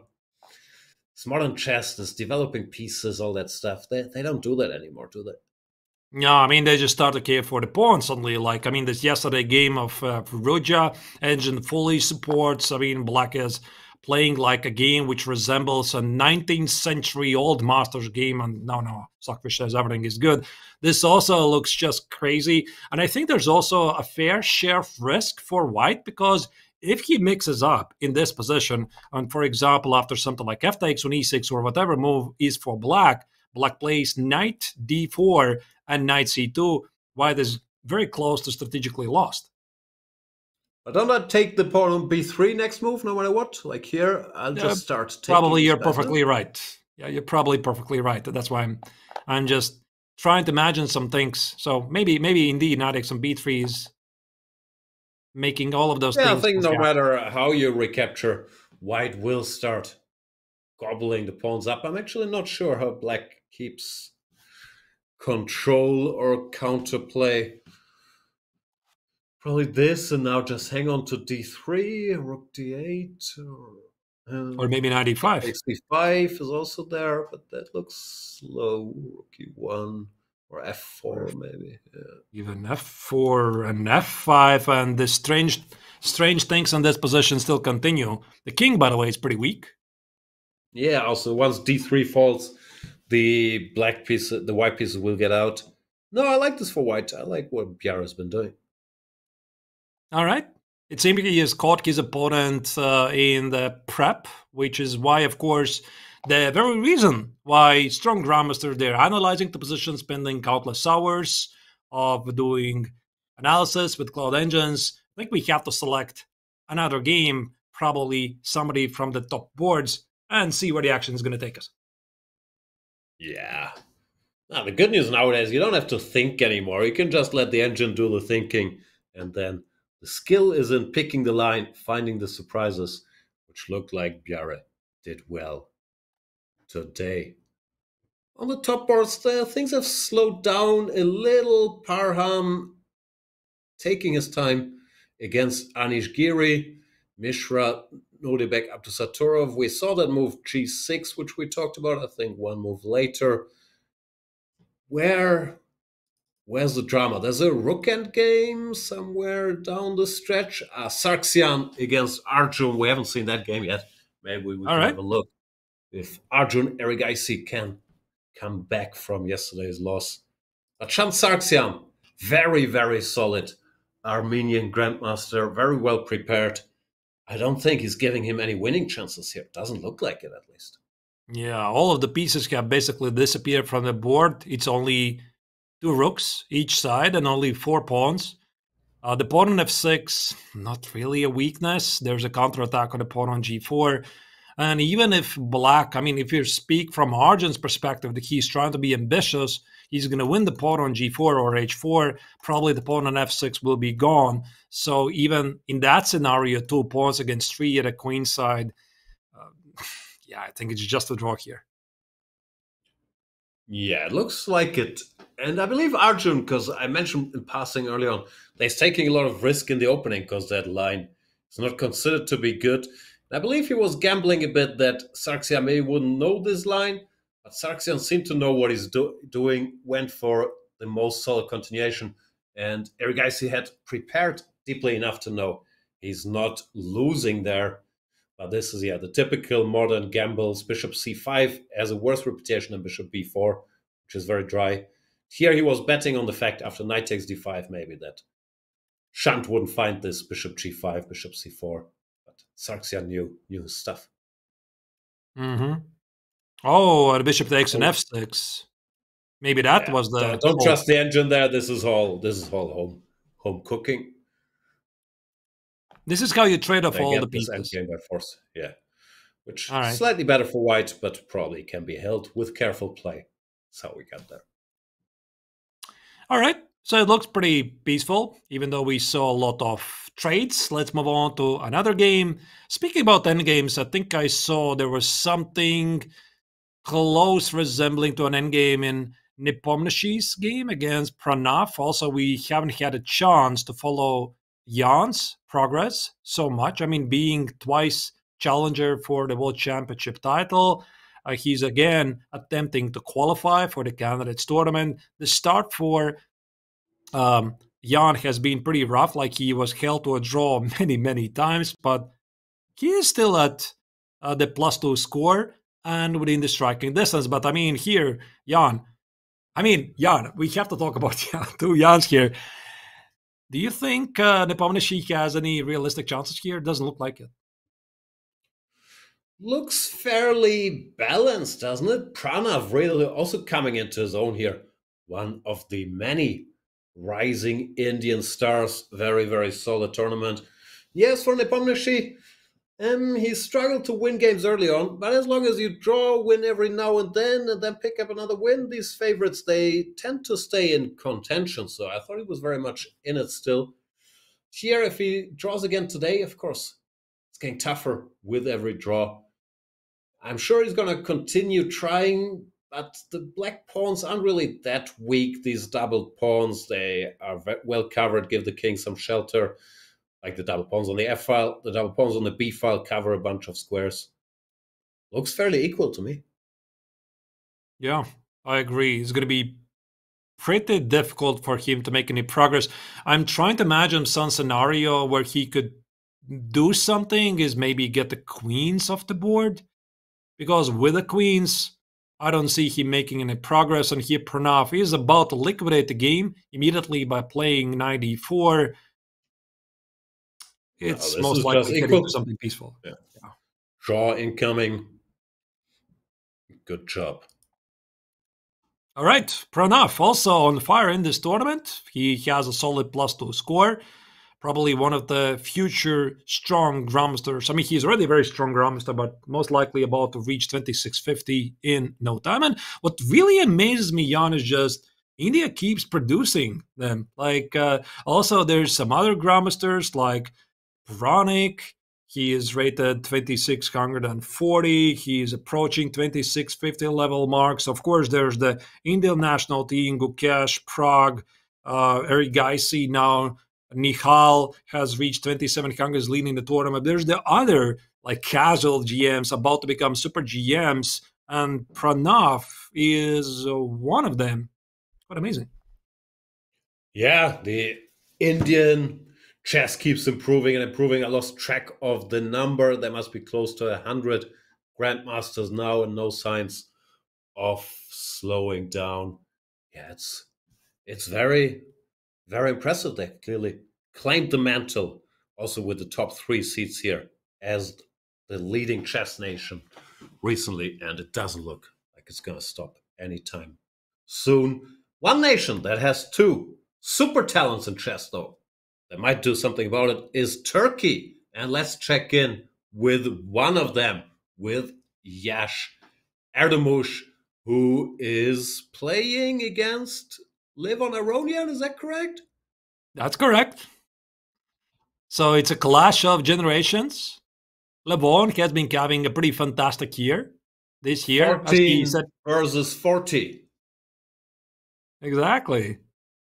Even more, I think it's for Levon, it's like 43. No, we stopped counting at 40. We stopped counting after 40. Yeah, I agree. Yeah. Levon Aronian, however, yeah, he's been crushing this year. He won the freestyle chess in Vegas and picked up a bunch of rating wherever he played. So he's been doing great.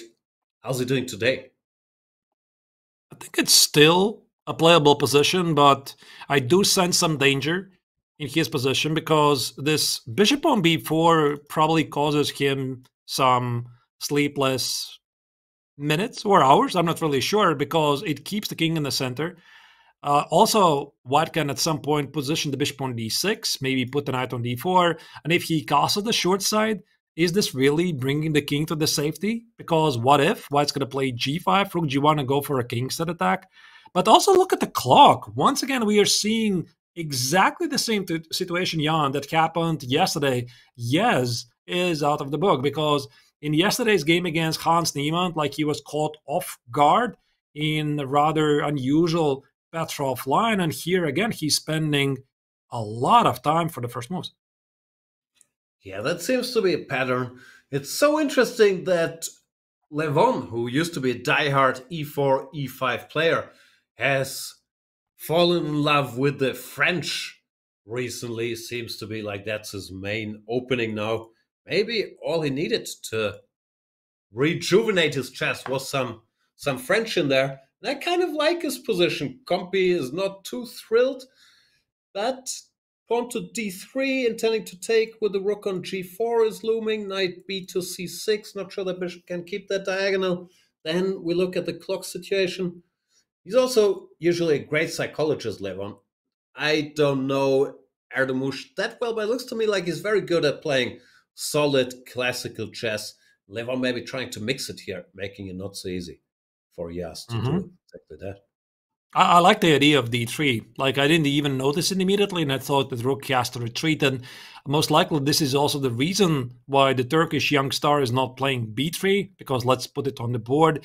d3, queen d3 is either rook takes on g4 or rook e4 might be even a thing. And here the rook on g4 might be standing surprisingly well. I mean, it does protect the king after all.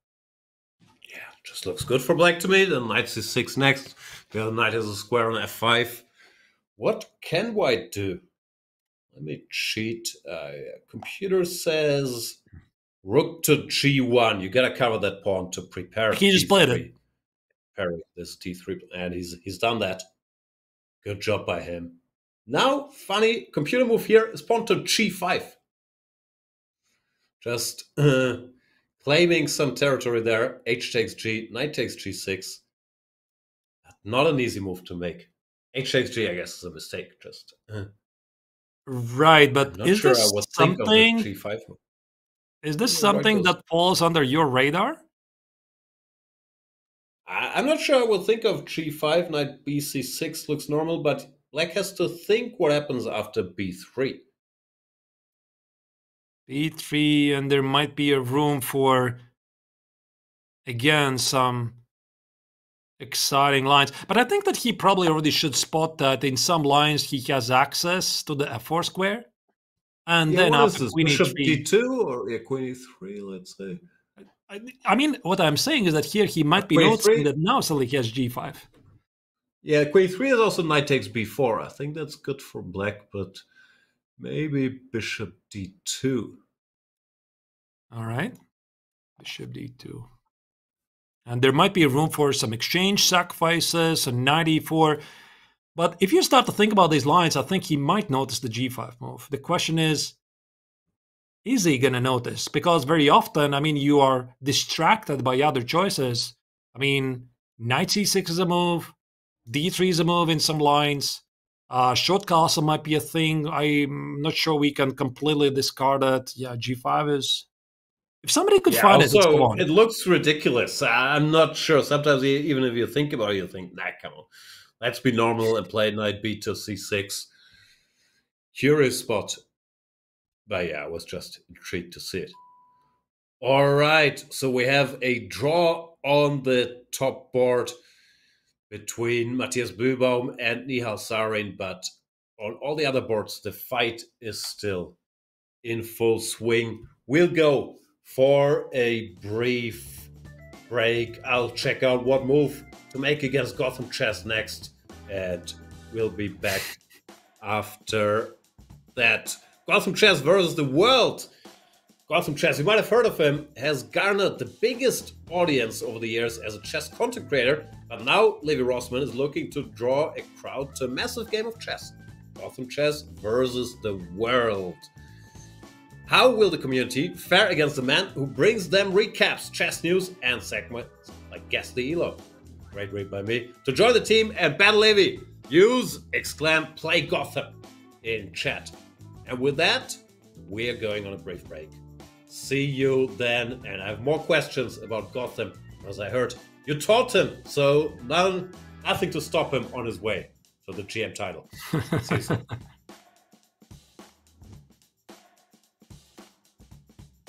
Does it bother you that I have more followers on Instagram than you? Yes, it does.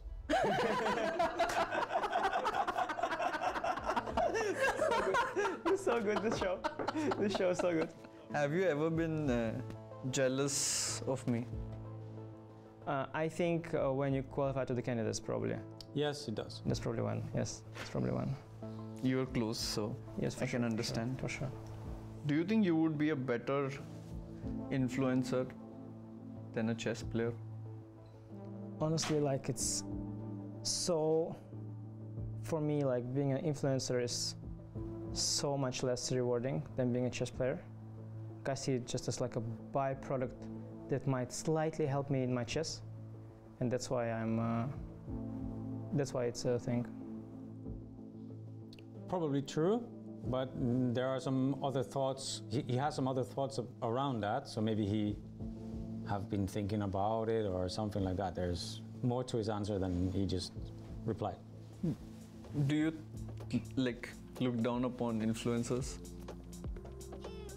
A little bit, yeah. More than a little bit. It's a logical consequence of my previous answer. See how I trapped you in that zone, you fully trapped me. Yeah, influencers hate me now. Please keep retweeting, guys. I love you. Hashtag love you all. Do you think you will ever become world champion?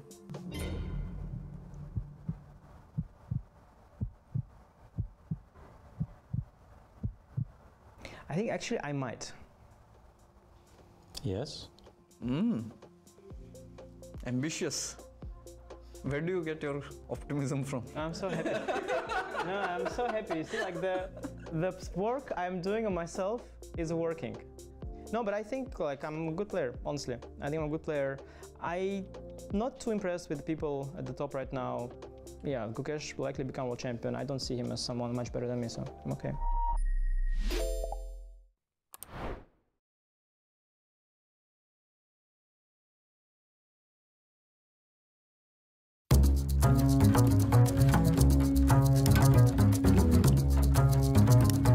If you don't like this game from Tata Steel 2024, then you simply don't like chess. It begins with the English opening where black goes for e4 followed by c6. And here Abdusattorov is already going for a gambit on move 4. He's opening prep, watching action movies for inspiration.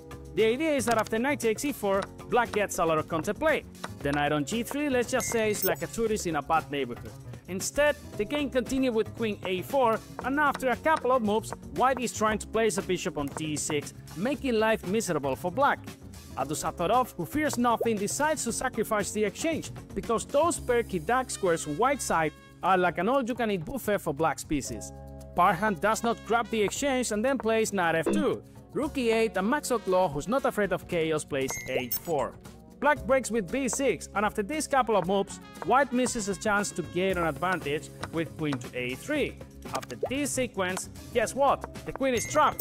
Stockfish advice, resign and grab some popcorn. In the game, queen c2 was played, and after queen a2, bishop c5, black sacrifices a piece, but white's b2 pawn is suffering a heart attack. After knight d5, black's threatening the devastating bishop to c3. But wait, rook a3 is coming.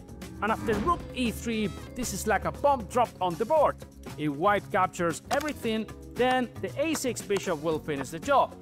In the game, knight fe4 was played, and white's position collapses faster than a house of cards. h5 was a subtle move using the pin, and after few moves, white decides to resign.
Welcome back, everybody. Round number 8 of the FIDE Grand Swiss. I'm Jan Gustafsson, joined by Grandmaster Artus Nixons. There are only 4 games left in this Grand Swiss tournament, where 2 spots for the Candidates tournament are on the line. Of course, in the Candidates tournament, you can qualify to play a match against world champion Gukesh for the title. Artur, what do we have so far today? Yeah, the games are slowly heating up, and I think we have a very nice mix on between positional, grind, and a bit of some craziness. And this is, of course, why chess fans really love the Grand Swiss, because everybody is pitted together in one huge, gigantic Swiss tournament. No draws are allowed to be played in the very beginning. The tournament format is pretty grueling. I mean, you have to play 11 rounds in 12 days. There is a very long time control. So essentially, this is the fight for the fittest. And there definitely will be some fallen players along the way.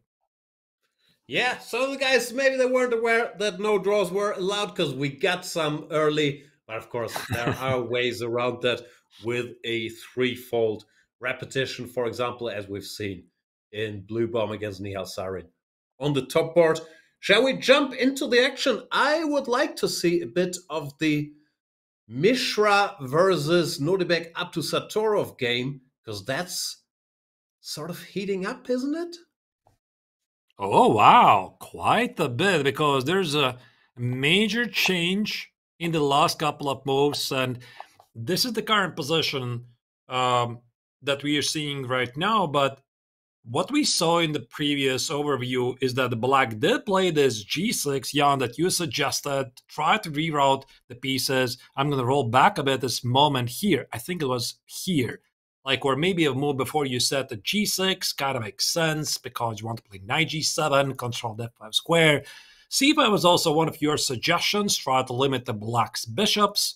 Black took it.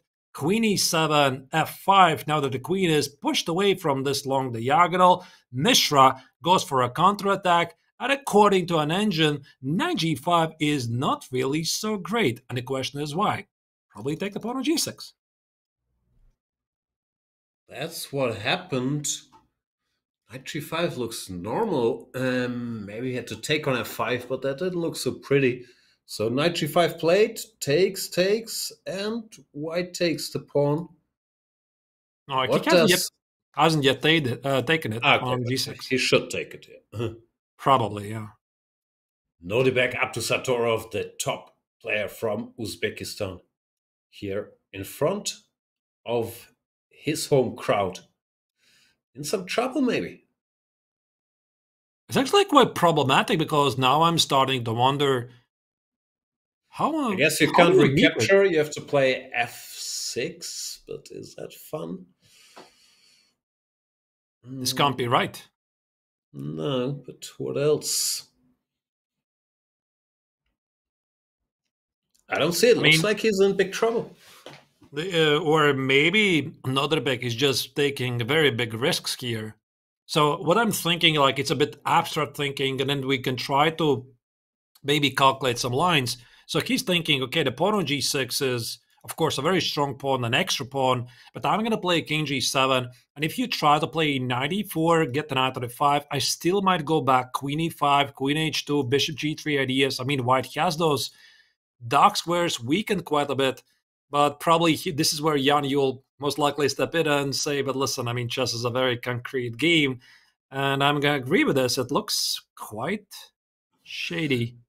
It is a concrete game, and this check on h2, if the queen comes to e5, is not checkmate, right? So let's say we go knight to d4. And I was wondering, after queen to e5, does white come first with, hang on, let's say queen c4 check? Where does the black king even go? King h8? Have to go to h8, yeah. And can we go... Ah, yeah, the bar is acting up. Queen f7.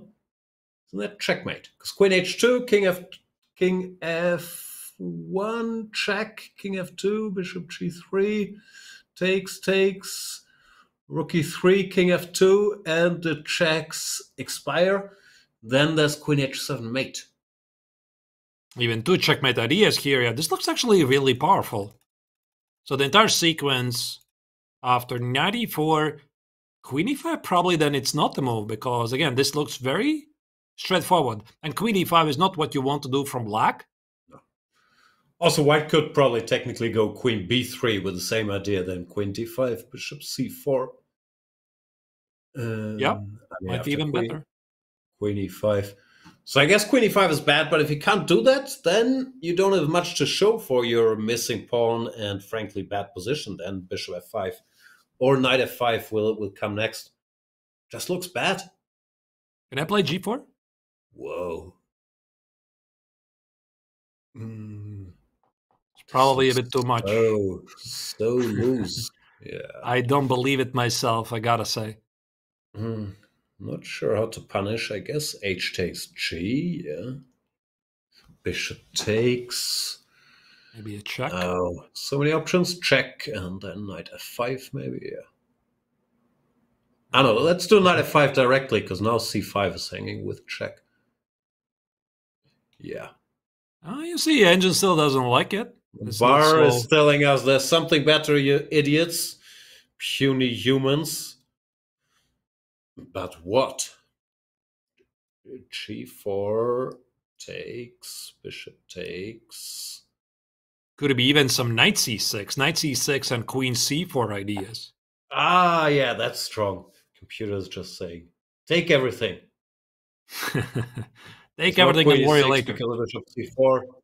Yeah, and if not, queen c4 is coming. Yeah, this is just winning. So it doesn't work.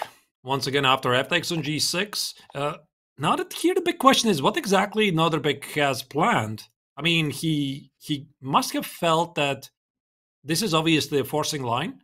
Knight g5, takes, f takes on g6. And yeah, what else is there?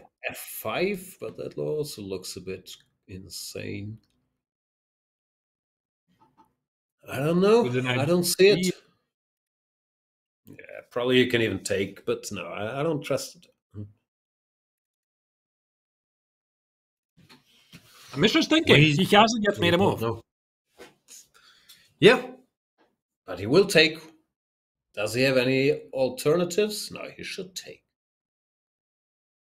By the way, a big shout out to our chat that says that I'm supposedly reading your comments and then I'm presenting them as my ideas. I mean, sometimes I do that, but not really today. So thank you for being officially amazing, and that you're also sometimes fixing our analysis. That's why you're the best.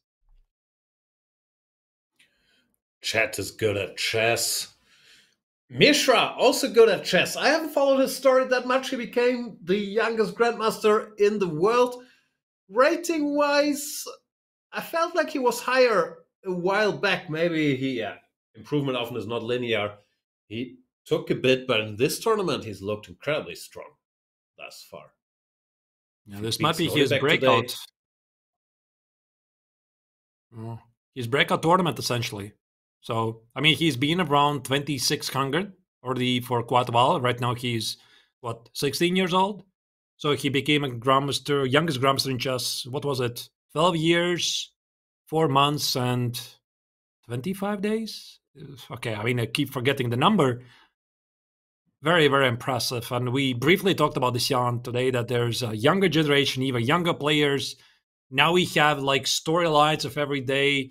A youngster defeats a world champion. But, I mean, the world champion himself is, like, 19, 20, and the youngsters, they're 16. They're the younger generation, and Gukesh is already, the older generation. It's just unbelievable, like, what's going on.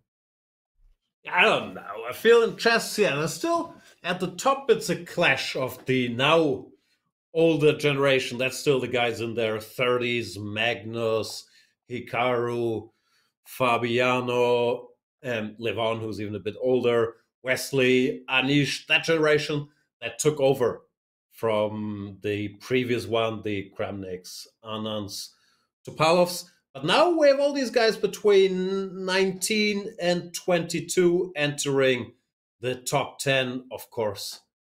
Prag, Gukesh, Eric Geissi, who are also the top 3 seeds here. Nordebek, Vincent Keimer knocking on the door. Alireza is there. So I feel it's still their time to dominate for a bit.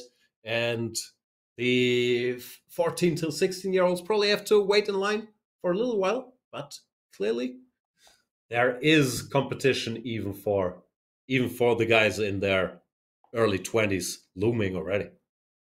Absolutely. I mean, I still recall this quote, which was done about 10 years ago, maybe more, by one of the leading Chinese grandmasters, Ni Hua, who famously said at age 30, he's a veteran. And I mean, back then we were like smiling a bit about this quote, but nowadays, yeah, I mean, 30, you're basically already a veteran. Yeah, no, that I always thought was true. I retired at 31. I felt very washed up then already. And in China, I'm not sure how true this is. Maybe Chet will know, but they used to have the system. If you're, I think, older than 27 and not a world champion, it's your time to become a coach and let the younger guys play. I'm not sure that's still in place, but that's what I heard. Still, the veterans, Hikaru, not playing here, as I'm sure has been discussed on this show earlier, but doing his unique road to the candidates. Still very much there. Magnus Carlsen still pretty good at chess, I'm told. Fabi also still has some bite. So they're not gone yet. Not yet. They're still there, kicking alive. And let's maybe select another game. So here I'm a bit puzzled by Abdusatorov's choices. But one thing that is slightly worrisome for Mishra, it's his time management, because the position is pretty sharp. 32 minutes on the clock. And maybe let's move on a bit and estimate what else might be going on. Can I see the rapport position? That game has been crazy from the get-go, and it's not slowing down.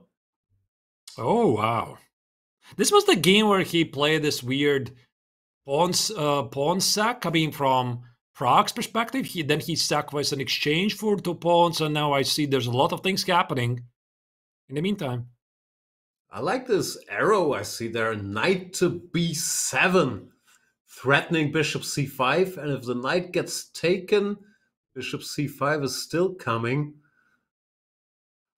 What is going on? So white played pawn to f3 to defend against rook takes g4 and checkmate. Black needs to find some fresh resources to keep it going. So let's see this knight b7, which I guess is what the But there's one thing, Jan, I noticed. The clock situation. 1 hour and 90 minutes for Rappert. What does it tell you? Either he was booked up for a very long time, or he doesn't feel like thinking today, or both. Sometimes you get your prep in, and then you feel, okay, this is going well, I'll just pretend the whole game is preparation, and I'll keep blitzing. But if he keeps blitzing here, he might just be checkmated. Bishop c5, how do we defend against it even? Like, what can you do? Knight e4 or what? There's queen f2, bishop c5. I tried to make this work. Oh, wait, what I'm doing. Just there's queen even takes. queen e3. Yeah, just queen takes. It doesn't work. Knight e4. But here there's also rook takes d3. This looks so, what's the word? Matey. What about f5? With rook e4 ideas? Just to make things a bit more exciting. What a mess. Yeah, also looks dangerous. Whoa. I mean, there could be room for... How much material am I down if I bail out with... Okay, let's see. Not like that. Just FE. Yeah, I was hoping about bishop g5 directly, but it's losing a lot of stuff. Okay. It's apparently more complicated than that. But there was also bishop c5, queen f2, no? Yeah. Which move do you want to make? Rook d3? No, the line you just said doesn't matter. Yeah, rook d3, yeah, what's going on? Let's see that. I just want to go rook f3 and checkmate. Kind of makes sense. Looks like white has to do something desperate. Bishop g5, queen takes a1. Where's the continuation here, actually? Here, where is the mate? Just rook d1, what do you do? And you're saying that there's no back rank issues. Well, it's a check, but I have bishop d8. Yeah, and then seems to be white good. Has some back rank issues. Yep, seems to be good. Like this. I agree. And maybe this is also why Praga is not making the move, because he might be seeing an IB7, but the things after 94 are not really so obvious. And I think it's also a very dangerous very dangerous situation for him, because again, 30 minutes in a very sharp position, move 23, so he needs to make essentially, 17 moves in a very sharp position where your opponent has an extra hour on the clock. Nah, I believe in Prag. It makes sense to calculate here. He's an amazing calculator. And if he manages to find the right way here, then he will have 30 seconds per move, which for him is a lot of time. I just have no idea what is going on the board. After knight b7, if we can go there, there is also, instead of knight to e4, there is some, knight b7, bishop g5 immediately. Might as well give up another exchange. I'm assuming queen takes rook. Bishop takes bishop. King takes. Queen takes. What's going on? Black is 2 exchanges up, but at least we have a bit of activity, no? Yeah. c7 is hanging. Rook takes d3. There's queen e4 check. Knight d5 might be there. What a mess. And the king is safe, most importantly. The king is safe. Rook at h4 is not doing anything. Yeah, I like it. It looks quite crazy. It may be the exact right amount of crazy that Rapport would be playing. Yeah. No, I'm not sure if it's good for white, but it looks like a bailout. Of course, we're assuming, I only said this because, I saw the arrow, that knight b7 is the move here. Maybe there's something entirely different. But for now, black is a bit stuck. He needs some fresh resources. What else could be there? Bishop f6 is not threatening a check. If white is given time, he could even play rook b1 and then bishop g5 to kick all the pieces out. Like maybe even after f5, rook b1. It's probably slow. And then the tables have turned. Or maybe I can trap the queen with bishop e3. Oh, even better. Yeah. A bit unusual. Nowhere to go. Wow, what a game. What a game. And Robert is pulling essentially maybe Dubov here. Like, very often this is what I'm thinking about. If there's one player who is very often merging the prep and it makes the game a longer prep. Actually, this is not really a prep, or maybe it's just bluffing. It's Daniil Dubov. He keeps doing it, and maybe this is still part of one gigantic prep for Richie here, but doesn't quite look like it. Yeah, hard to believe, but yeah. Dubov does that. Aronia also used to be famous for it. They have very good preparation, and then they keep playing quickly, so you never know if they're ever out of book or not.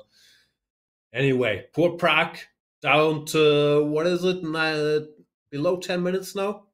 Exactly. I still believe, but he better play knight b7 quickly. I would be very worried for him. But okay, we'll see. My money would be on Rapid here. No, I'm still Team Prag. Okay, we'll see. We'll see how it's going to go. So let's maybe move on. Check more games, because round 8 continues. We, of course, still have to see what else is happening on top boards. We haven't checked for a while. For example, Firouzja against Hans Niemann. That's the second board. Also, the game of Maksud Lu against Anish Giri could be very interesting. Yeah, and the Firouzja game, nothing much has changed. They have the structure. Well, white is a bit better, but it's going to be a slow game. Let's briefly check Parham. Masudlu against Giri. The king is on e2 for some reason. And now some exchanges. No, but he's not playing for the win this. Something went not quite all right. Oh, there's a very cute trick. Let me show. So queen takes d6 here. Rook takes d6. Bishop to c6 attacks the rook. Let's say f3. I guess rook g1 is the same. And now comes the trick. Bishop d5. Exactly. Very unusual. That's nice. The point is c takes d. And then king goes forward. Traps the rook behind enemy lines.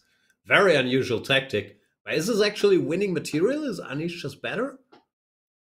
I mean, even this line, I'm not really sure if it's so super obvious, but I noticed that there's another move that you have to include in the calculations. After bishop d5, it's the bishop h3. And now king e7 is just going to be king e7, rook takes d5. Yeah, but it's Maybe a great that's idea. Correct play. Even here, do we have time for this? Possibly. I could sacrifice the whenever white. Yeah, maybe. But black should be a bit better, no? A bit better. That's what I was thinking, but I'm trying to figure out how to bring this g8 rook into the game. Maybe there's time, just rook d8, and somewhere. Mm-hmm. Not sure, but yeah, it looks all right for black. How did we? I mean, black would be. I think black would be much better if he managed to trade the pair of rooks. Then the rook could dominate. Oh, sure. The bishop. But here, I'm not so sure. Me neither. Hang on. How did we do this? Takes. So I think it maybe makes sense to go back to the opening phase where we left it. Yeah. This was the position. I mean, we left it here. Yeah. You're suggesting g3. Yeah. Rook d1 didn't was listen. He didn't listen. 94? He did play king. He allowed the check? Okay, he's trying to be very direct with this knight d6 or knight f6. There's not so many moves, actually. There we go. But either way, I think that here Parham is not ambitious at all. Like, I think he's just trying to stay in the game, because for Anish, like, if Anish just wants to hold on, he can just trade the queens, play bishop c6, play king e7. And is it because of this pawn on h7? Is it that he's in trouble? I don't think so. Probably not much, but if white stabilizes, he could be better with the 3 versus 2 on the queen side. So I believe Anish will be looking for such tricks. It's just so unusual. I've never seen this pattern. There you go, bishop d5, and you trap a rook on d6 with your king. But if he thinks about it, sure, he'll do it. All right. Things have the potential to explode here. Shall we move on? Another game, we have perhaps? a look at Gukesh. I know he's not on the top boards, but he's the world champion. He's facing the World Cup winner, Divya Deshmukh, and one of the 2 female participants. Do we have that game? Yeah, there we are. There we are. How's Gukesh doing? Well, Engine says that he's a lot better. Yeah. And there's also something I would like to point. Yeah, Divya has been having a really great tournament. I mean, she could have been playing in the Women's Grand Swiss tournament as the winner of the Women's World Cup. Like, she's been having a pretty fantastic year, and she decided instead to go and play in the Open tournament. And yesterday, she defeated already the 2nd Grandmaster. I believe it was Ivic Velimir. And she currently stands at 50%. It's very, very impressive score. Excellent in this field, because the rating average is, I don't know, 2650, somewhere in that neighborhood. So to have 50% against that opposition, it's very strong. And I guess as the winner of the World Cup, she already has her candidates ticket, so she doesn't have the pressure to try to qualify it for it like most of the others. So she's saying, which is also impressive, let me play against the strongest competition possible. So what would theoretically happen? Theoretically, of course, I don't think it's going to happen. She would also qualify for the open candidates. Do you have to choose? No, I guess she chooses. It's probably hard to play both. If they're at the same time, that's too much. So I would guess she has to choose. Still a long wait with 3.5 out of 7, but impressive showing so far. Gukesh probably, he also doesn't need to qualify for the candidates, obviously. People need to qualify for the match against him. But probably he still had different things in mind for this event. Lost 3 in a row, lost a bunch of rating. Of course, extra spotlight as the world champion. He won't be thrilled. But for everything I've seen from him, he's very, very tough. Mentally, and even this setback, I don't think will slow him down today. Looks like he's a bit better in this end game. Trying to count the pawns. 1, 2, 3, 4, equal pawns. Yep. Yeah, present. What would you suggest to Gukesh? Like, he's been having this series of, not series, he just has a bad streak of results here in the Grand Swiss tournament. He didn't really have to play here. He decided to do it for, I suppose, reasons to prove something, and it just quite didn't work. Now he has been apparently in a terrible shape, 3 losses in a row. What would you say to him? Like, what kind of advice would you give him? How do you recover from this? I don't think there's much to say. He's a fighter anyway. He will face much lower rated opponents now for a couple of rounds. Best way to recover is to win some games. Of course, the tournament won't be a success, but he's so cool, calm, and collected. He wants to play chess anyway. I don't think he has to change anything. Just keep playing, win a game. This losing 3 in a row, of course, was an unexpected crisis. But now, I believe he doesn't have to do anything special. Just stick to his guns, and that's what he's doing today. Getting a good position here. That's a good advice. That's a good advice. I mean, speaking about the particular position, he has some pressure. I mean, Black has the knight on e8. It's not really doing anything. And because of this pawn on e5, I think the world champion here is thinking about some knight c5 ideas, try to generate some targets. And Divya is thinking about the trade on c4. The game is probably a bit balanced, but if somebody's still pressing, it's white is better. White is better. Yeah, knight c5 looks very unpleasant. Like I thought knight to c7 looks normal to cover this e6 thing, but still knight to c5. Oh, there might be problems with rook e7, yeah? Yeah, just try to liquidate. e4 is weak, the knight has a nice square on d3 if it's needed. No, I think white is just better. Okay.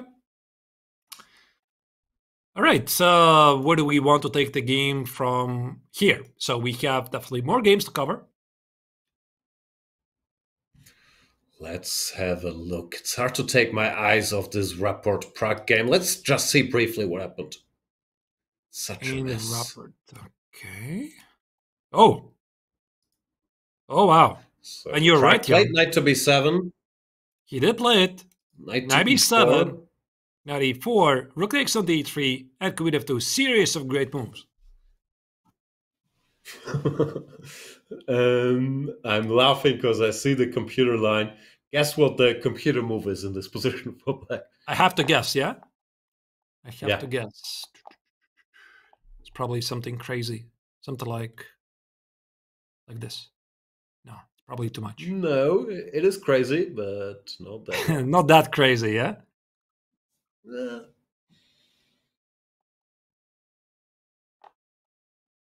Is it some rook g4? I'm looking for some tag. No, I don't see. Like, you probably have to give me like 15 minutes, so we'd have to pause the broadcast so that I would have to find it. I'll tell you. The computer says queen takes e4. Ah, that idea with bishop c5. F takes e, and now first rook takes g4. Not even bishop c5 directly. Rook g4 check, king h1, and bishop to c5. And that didn't happen. I just thought it was a funny line. And just... in the end, it's equal or something. Bishop takes d3, bishop takes f2, and equal. I mean, to spot this, it's going to take some imagination. I mean, the idea is here. What is wrong with bishop c5 immediately? Probably not much. Just grab an extra. I mean, you just grab it. Yeah, you just grab it. Way. Bishop c5, bishop takes d3. Then I end up a piece up note because then rook g4. I have king f1. Anyway, it didn't happen. He played queen to d1, which is also very logical and I think a decent move, keeping the pressure. And Rapport insists on the queen exchange with queen to e2. But 1 minute. Count the material. But 1 minute. What is the material? Black is an exchange up, but white has some 2 pawns, yeah? For 2 pawns, exactly. This a pawn is fast. And here Prague needs to make 15 moves. 15 moves to reach the next time control. Yeah, wow. But he does get 30 seconds per move. I've seen Prague in time trouble. You're still optimistic. Still Team Prague. Very much so. Right. Yeah. Okay. All right. And we're being told to switch to another strong junior. I wonder against Salem. Let's see. We have the game. I wonder Liang against Salem. And there was some sort of a sacrifice, but it's not really a double exclam move. Seems to be a pretty casual move to me. Dinjan is being generous here. Yeah, this is, frankly, I'd spot that in a blitz game. But doesn't change the fact that Liang is crushing here. And he's down in exchange for the moment. Yeah, if e takes d, queen takes d5, picks up the house. If black tries to save the rook with rook f7, worst case scenario, that might be better. But white can just go. All right, let's see this. Yeah, this looks horrible. Crushing, yeah. You were suggesting which move again?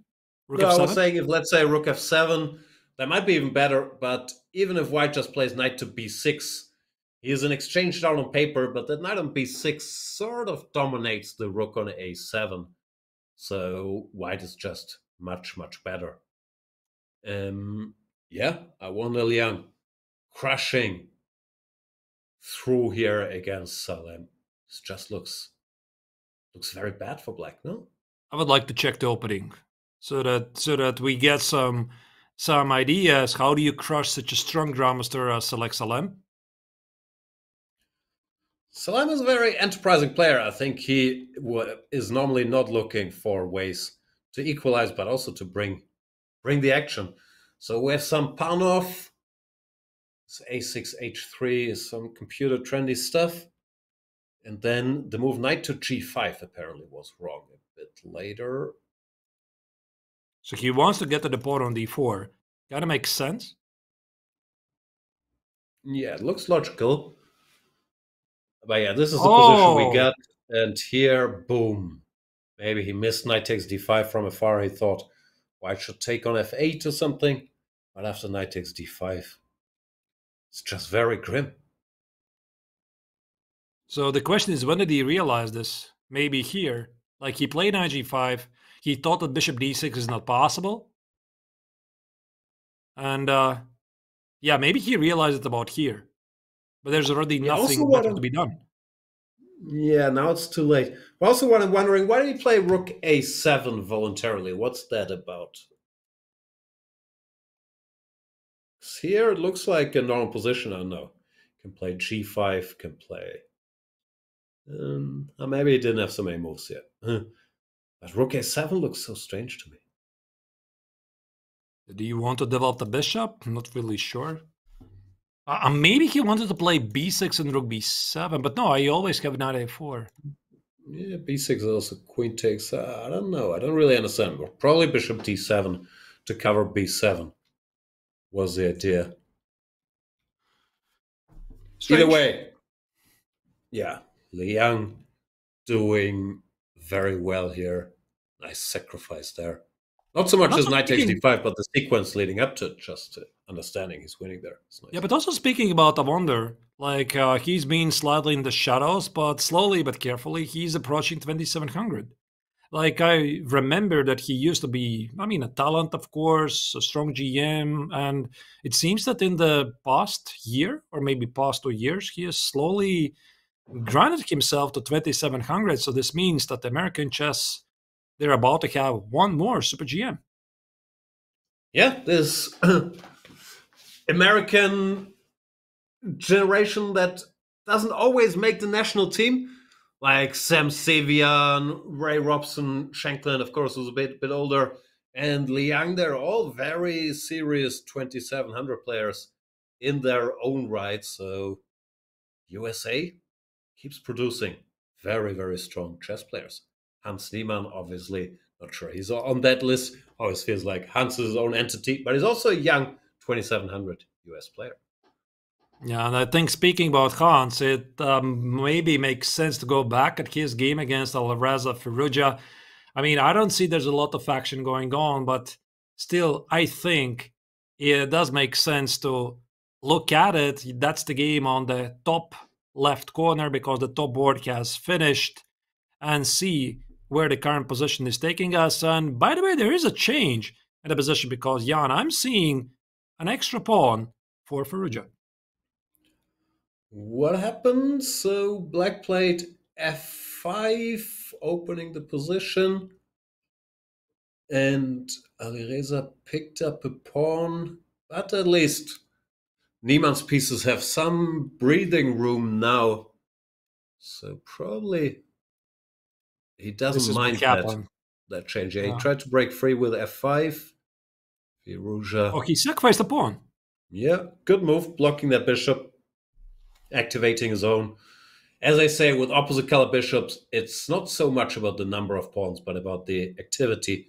The white bishop was dominating, black bishop was doing nothing. Now, the white bishop is a little restricted, and the black bishop has a bit of a view, at least. Having said all that, white is still a pawn up. Pawn to d4. I guess white is better. Or pawn to h5 is also interesting. Yeah, I'm looking at this h5 more because, of course, it comes with the checkmate in one threat. And if you play g5, if you don't take it, you can never take on b2. But I'm trying to understand what is this position. Yeah, you just take it. And maybe there's some queen g4 ideas. But my point was that with h5, I pretty much negate the idea for black to take the pawn on b2. But that being said, probably it's a bit too early to play. Yeah, it's interesting. Or yeah, just pawn to d4. Try to keep the extra pawn, get our bishop out of there with c3, bishop c2. And then play h5. Yeah, one day. Yeah. That looks good. Yet the engine says it's somehow balanced. Yeah, interesting. I still prefer white. Pompey likes what Hans was doing. Yeah. All right. Let me have a look. Must be something concrete. Nodebek still in trouble. Oh no, he's not. Nodebek has turned the tables. He has an amazing ability to take, quote unquote, the right amount of risk. Sometimes the computer it doesn't agree with what he's doing, but more often than not, does get away with it. So let's see what happened here. So this is the current position. Oh, double exclamation move again. Yeah. Not sure what that really does, but we left it, I think, here after bishop g5, h takes on g5, and f takes on g6. And yeah, you're right. f6. And knight e4 was the only move to secure the advantage for the American Grandmaster. And Mishra didn't find it. He played bishop c4 and bishop f7. Okay, also logical, but now white's attacks slowed down a bit, and somehow black is in time with this queen e5 business. Yeah? Queen to c3 played. Double exclam. Wow. Yeah, because the knight is kind of neato. But to be honest, like, I mean, we saw the lines of knight e4. They looked very convincing. Yeah. Queen c3, I guess he had to play to shake off some of the pressure. Black cannot take the knight because then queen takes f6 wins.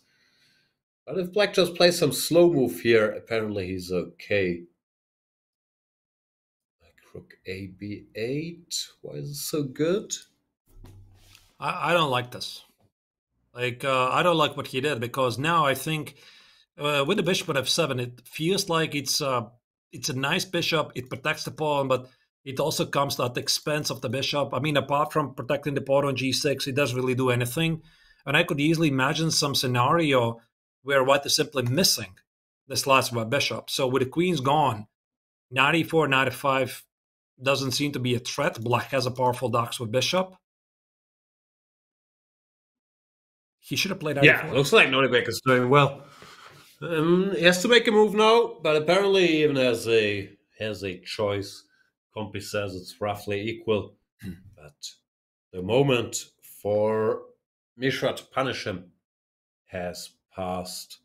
Also, Nonibek way ahead on the clock.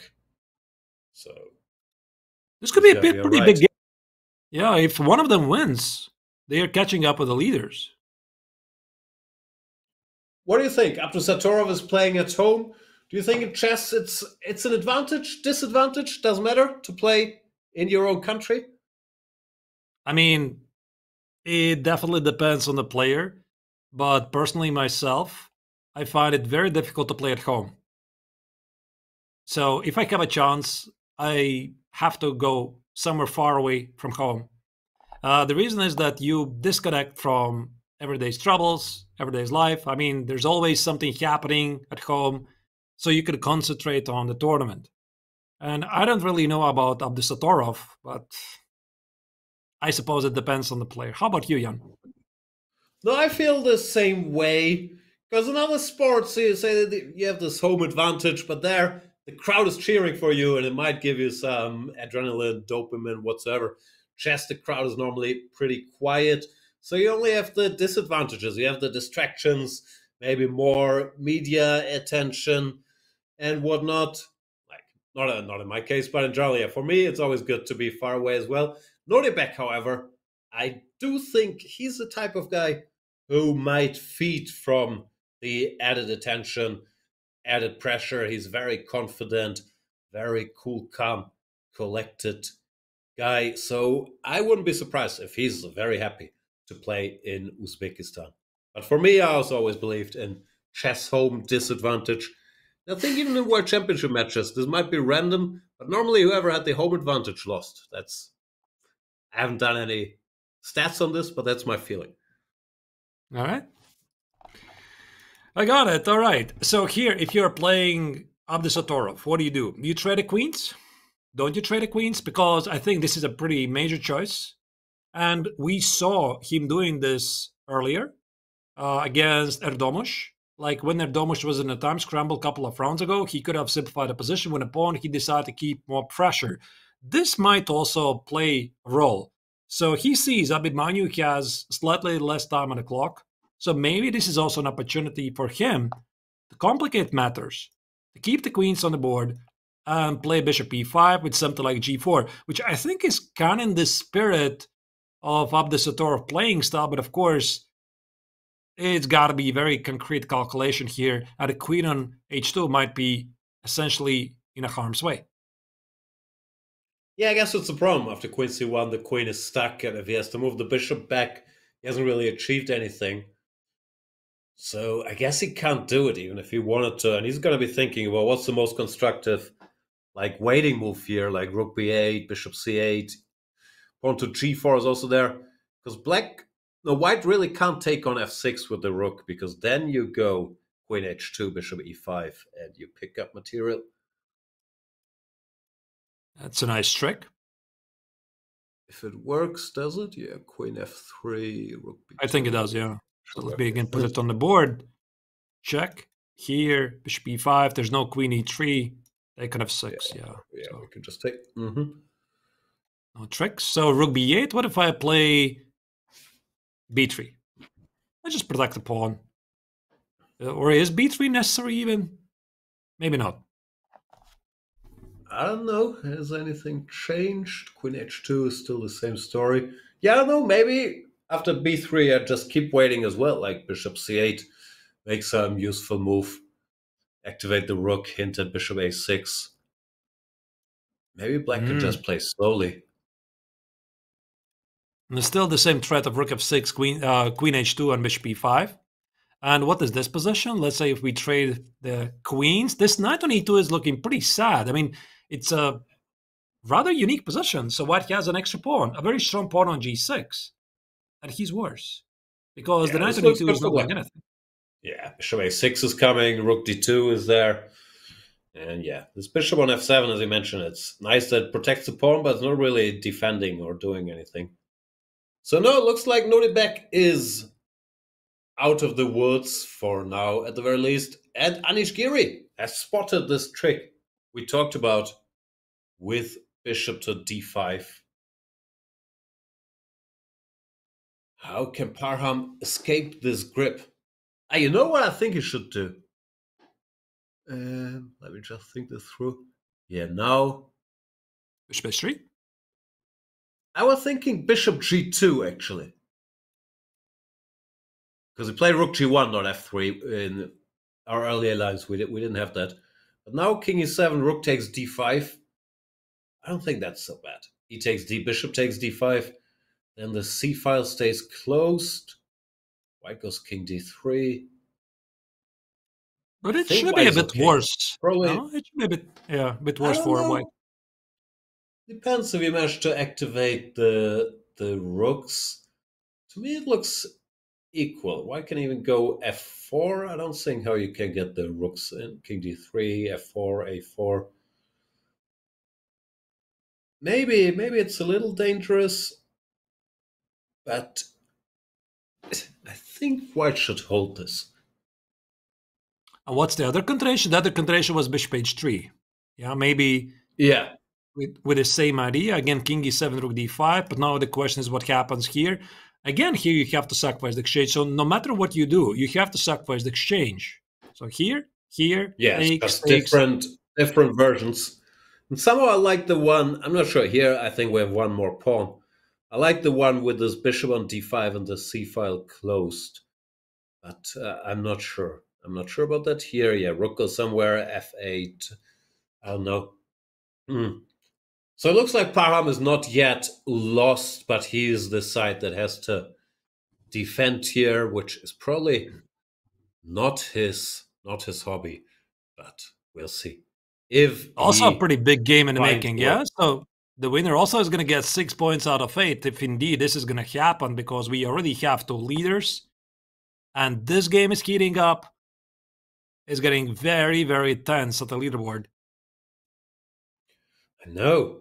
Are you rooting for Anish to make the candidates? Or you think his Twitter will get out of hand if he's in it? Yeah, Twitter might completely go out of hand. You're right about that. All right, we'll go out of the room for a couple minutes and be back with all the action. See you then.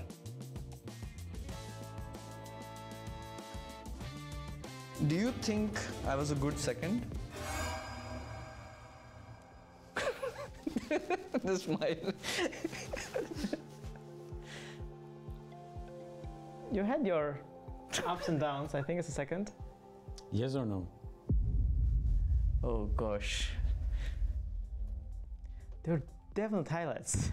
There were definite highlights. Like the talk, about the Rocky, and it was good.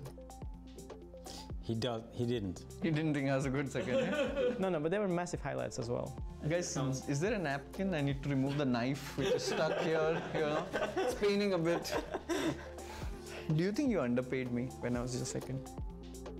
It was not me, it's Dutch Chess Federation.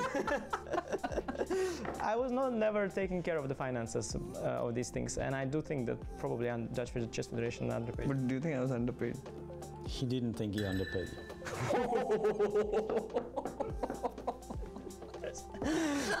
Oh my gosh, this is good stuff. Do you ever regret that I missed out on playing Y and Z because I was helping you as a second?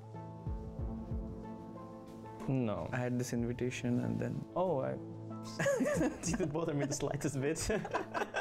You didn't get the invitation because like it was connected in some way, It was some relation, but I don't remember the exact I was never placed under like, shall I invite Vidit or... Yeah, not like that, but... No. I forgot about it actually. Okay, it was for you more impactful than for me. I didn't remember. Did you feel that he was trying to like evade that answer? Or the question to the answer? No, I don't think he was trying to evade it. I think he was. The thing is, I started remembering stuff. When I started talking, I started remembering it, and I'm doubting now actually. He did. Ask that question again. Do you regret that I missed out on playing Y and Z? No, I don't regret that. Lie. So you do feel guilty? No, I don't feel guilty about it at all. He doesn't? No. Oh gosh.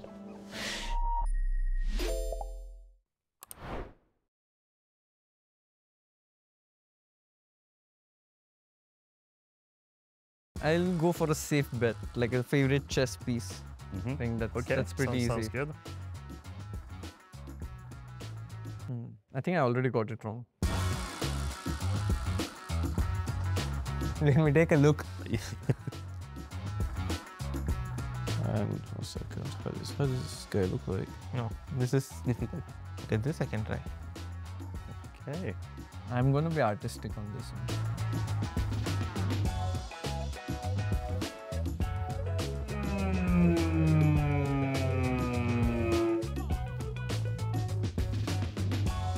I think I'm going to skip this. Do one more. We have time. You can do one more. This does not look like what it's supposed to look like. The start was really good. I was thinking this is the best by far today, but then you kind of derailed at some point. That was really, really bad. Okay, there you go. Amazing. It's a rook, yeah. That's a rook. Yeah, brilliant information. Yeah, I thought you will think it's a knight or something, but... Oh my god, drawing is hard. Are you drawing the map now or the chess piece? The knight. Ah, the knight. Okay, perfect. That's the worst knight. And I say this is knight. You have to believe me. Okay, this looks good. Should have been a door somewhere. Should have been a door, but now no door from this. Or maybe we can make a door here, yeah? So all of a sudden. Impressive. Not really. And probably we should add some cat. But I'm not so sure my cat will be too nice, so. Let's live here. I think we should keep this. Yeah, we can keep it in the... Like, out of the frame. It's so bad.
Yeah, I'll take.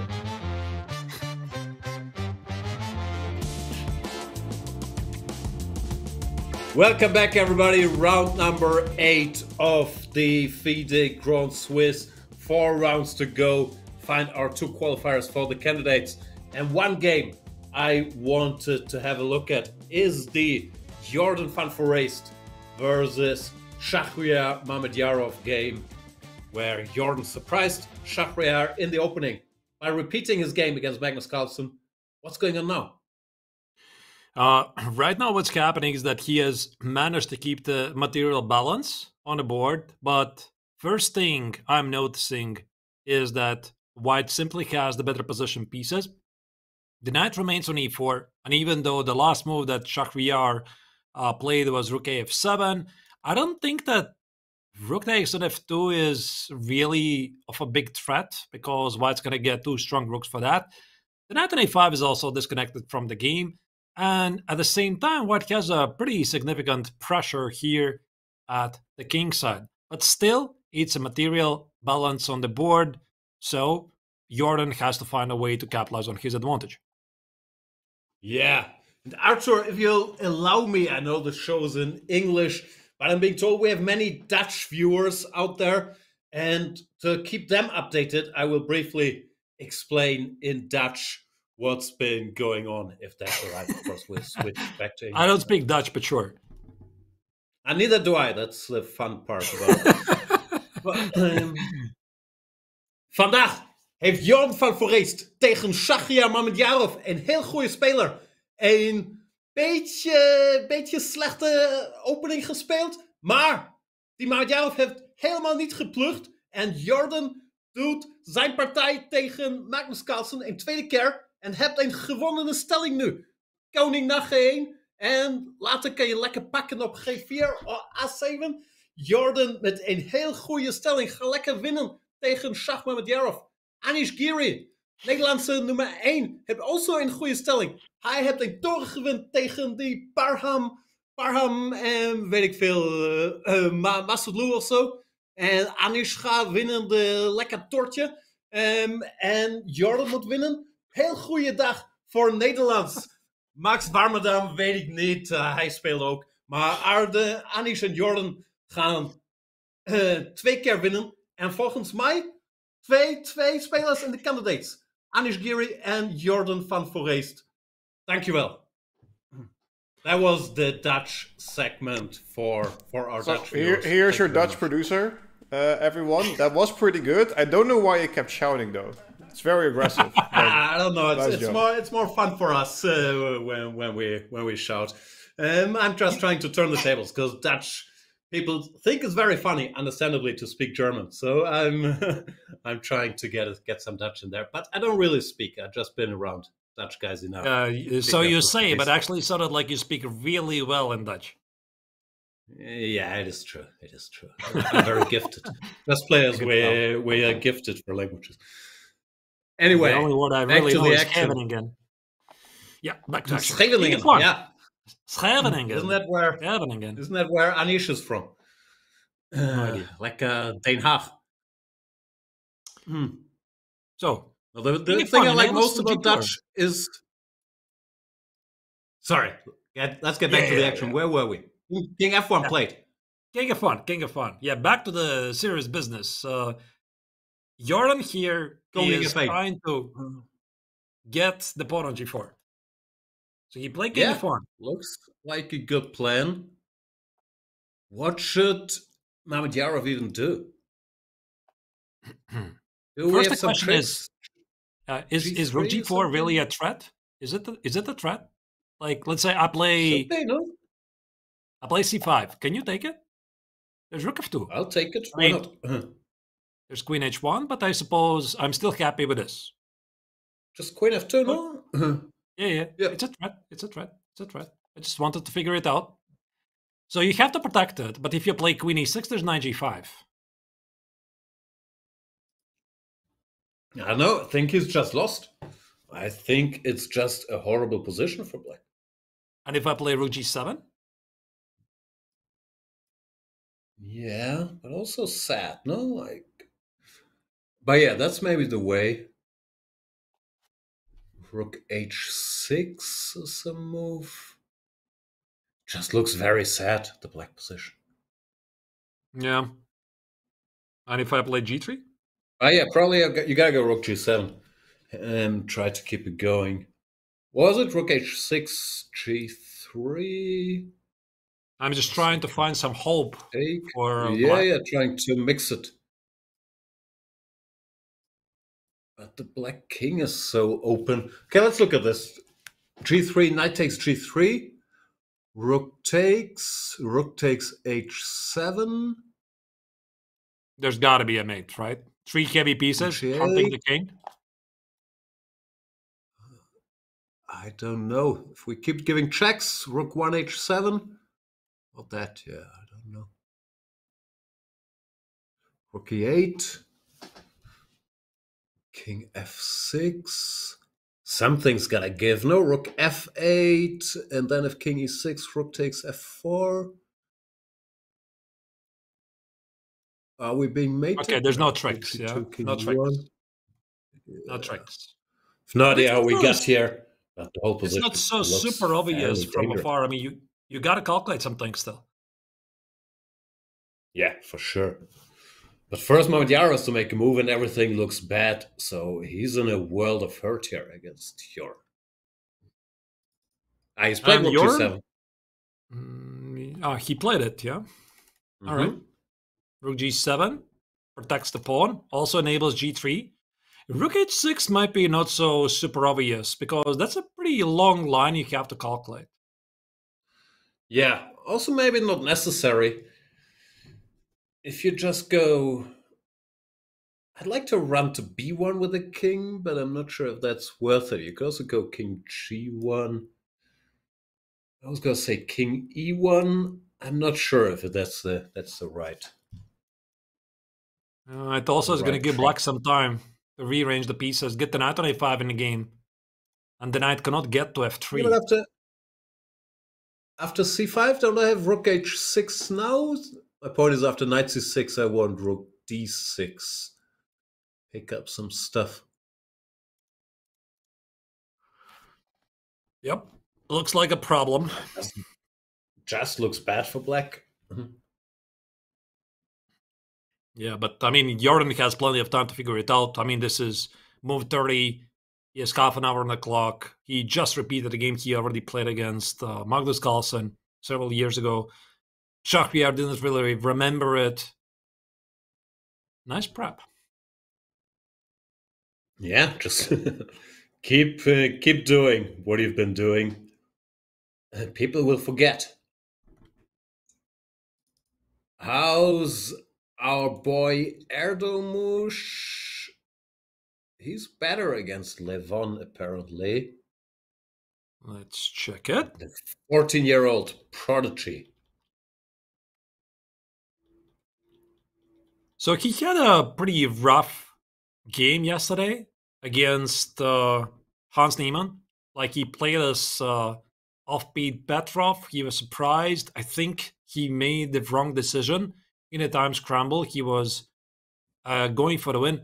So it's very impressive. I mean, seeing him not collapsing after this yesterday's game. Also, we should not forget that Yaz played an 8.5-hour game against Norbek Abdusatorov several rounds ago, and it's got to take your toll on the energy levels. And again, he's only 14 years old, only a kid.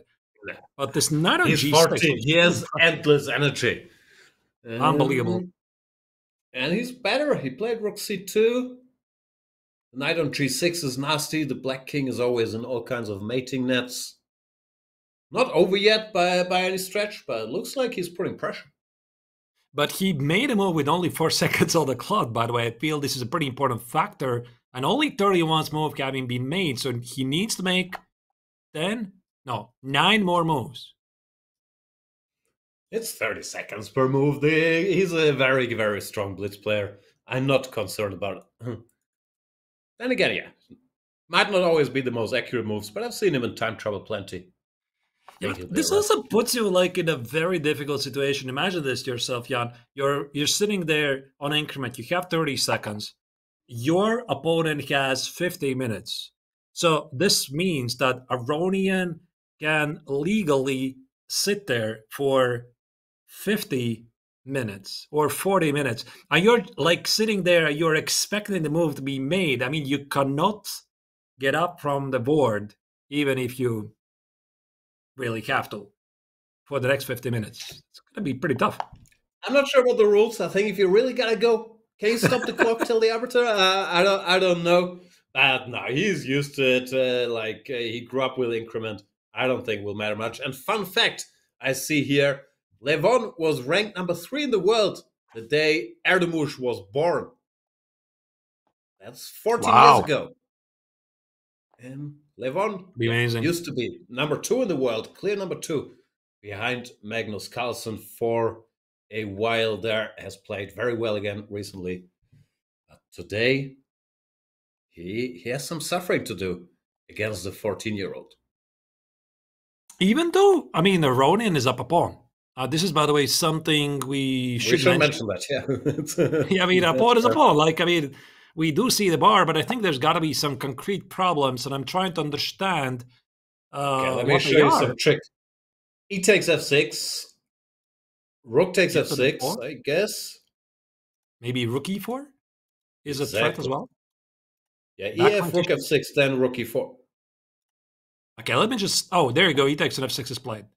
Rook f6, rook e4. Now rook to e4. Very cute. And if knight takes e4, there is a checkmate. Let me just put it on the board so that everybody is on the same page. There you go. That's mate. That's really cute. You cannot take it. Rook d4 is incoming. e5 doesn't solve the problems. And the key factor in this position is the king's safety. So the logic suggests that most likely Aronian is going to try to find some safe shelter for the king. Absolutely. This looks unpleasant. Did he play rook e4? Yep. Rook e4 is on the board. There we are. I mean, he basically played it instantly. He better. He only has 30 seconds. Yeah, it's just very, very unpleasant for black.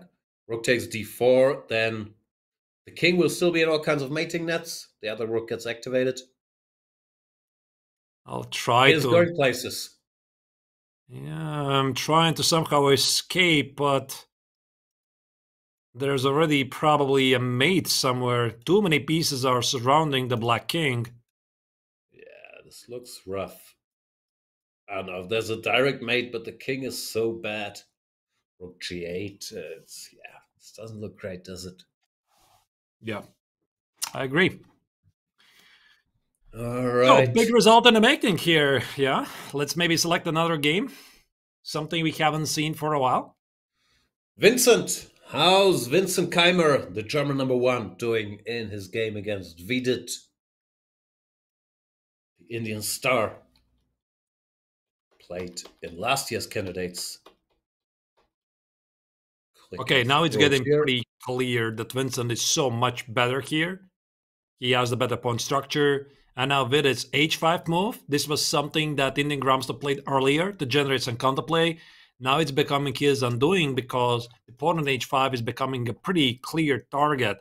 And what we did not see in the past couple of moves is that Vincent changed the pawn structure. I think we did not see on screen f takes on e4 capture, which covered the pawn on e5, but opened up the queen on d1 to hit the pawn on h5. Still, white is much better here. Yeah, I'm wondering why it's so bad, but probably it's hard for black to keep everything covered. I thought, on to h4 to get out of the way there.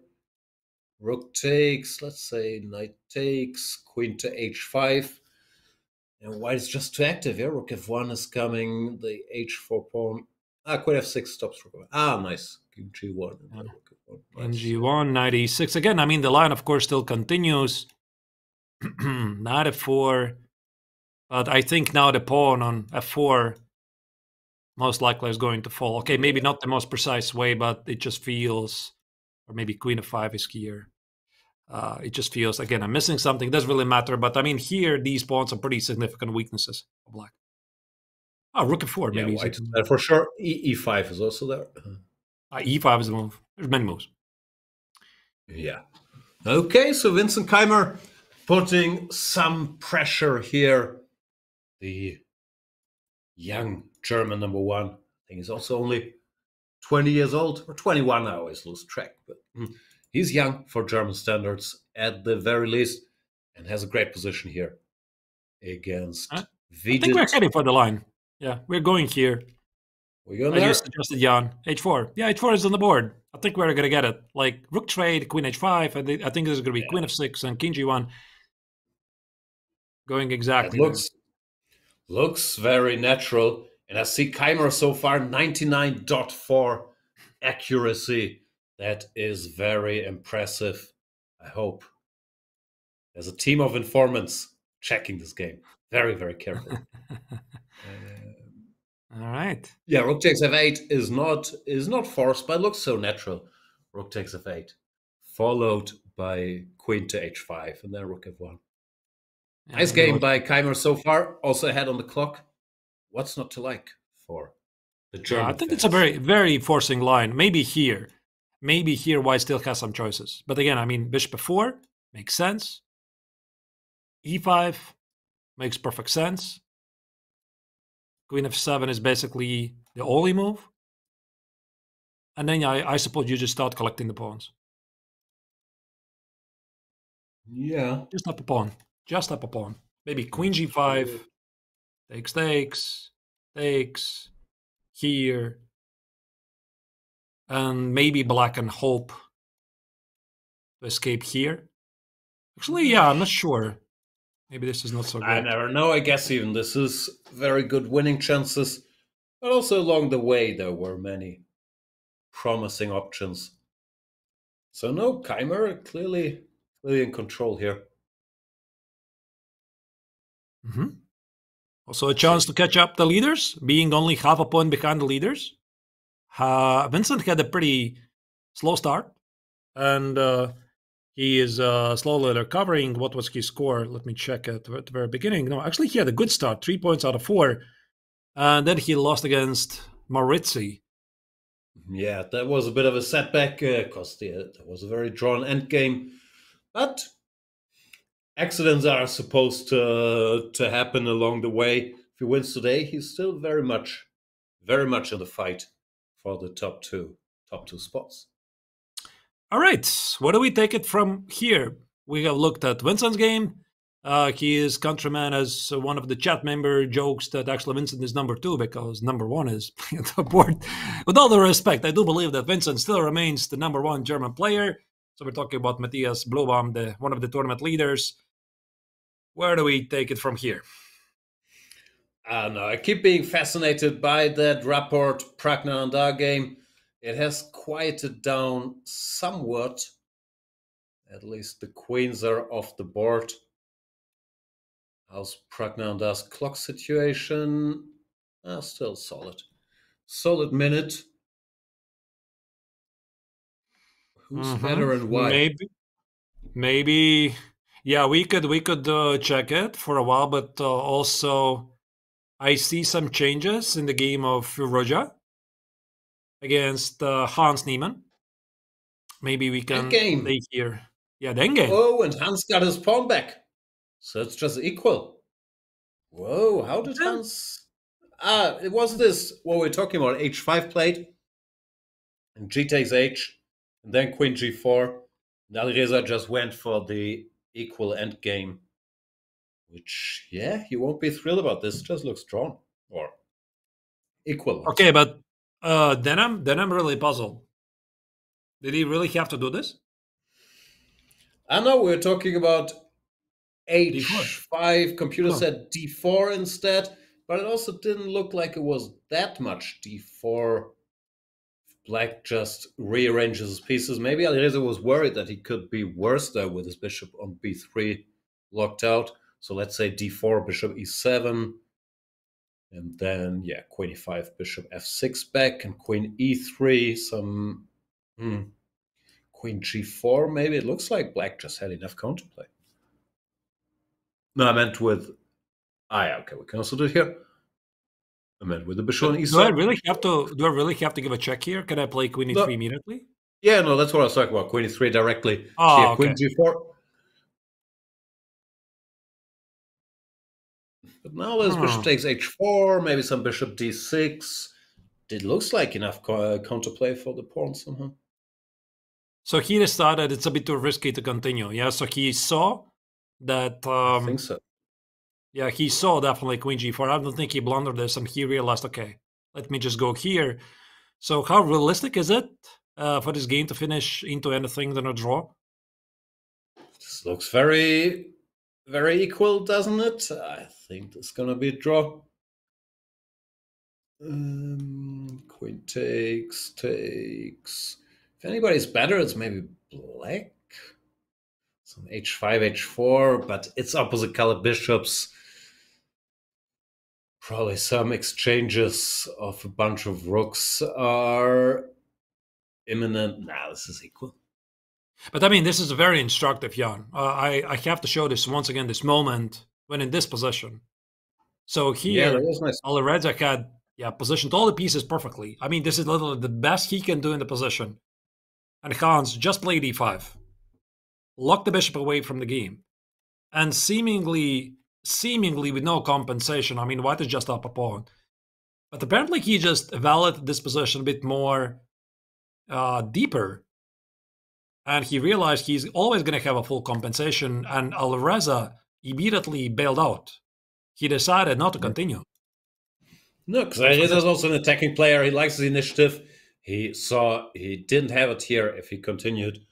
And yeah, very good defensive job by Hans Niemann, showing his class. And it's a draw. The game is indeed drawn. There we are. It's a draw because move 30 was just reached, and there you go. Draw, and this also means... Yeah? No, I always make a circle where the first move is, where you can offer a draw, and like that you don't forget. And here, boom, they wasted no time. Yeah, according to the tournament regulations, you have to make 30 moves. Black has to make the 30th move to agree to a draw. It was just reached. And this also means that Bluebon with Nihal, they remain the leaders. And the question is, who is going to overtake them? Because there's the other game, potentially, who can catch up with the leaders. That's the game of Mishra against Abdusatorov or Maksudlu against Giri. So here we see the overview. By the way, there's some improvements or changes in the game of Maksudlu against Giri because Anish simply enjoys the extra exchange.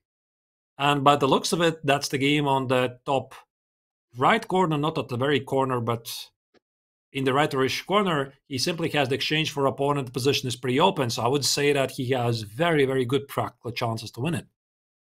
This is the version that I did not want for white, where the rook has the open c-file.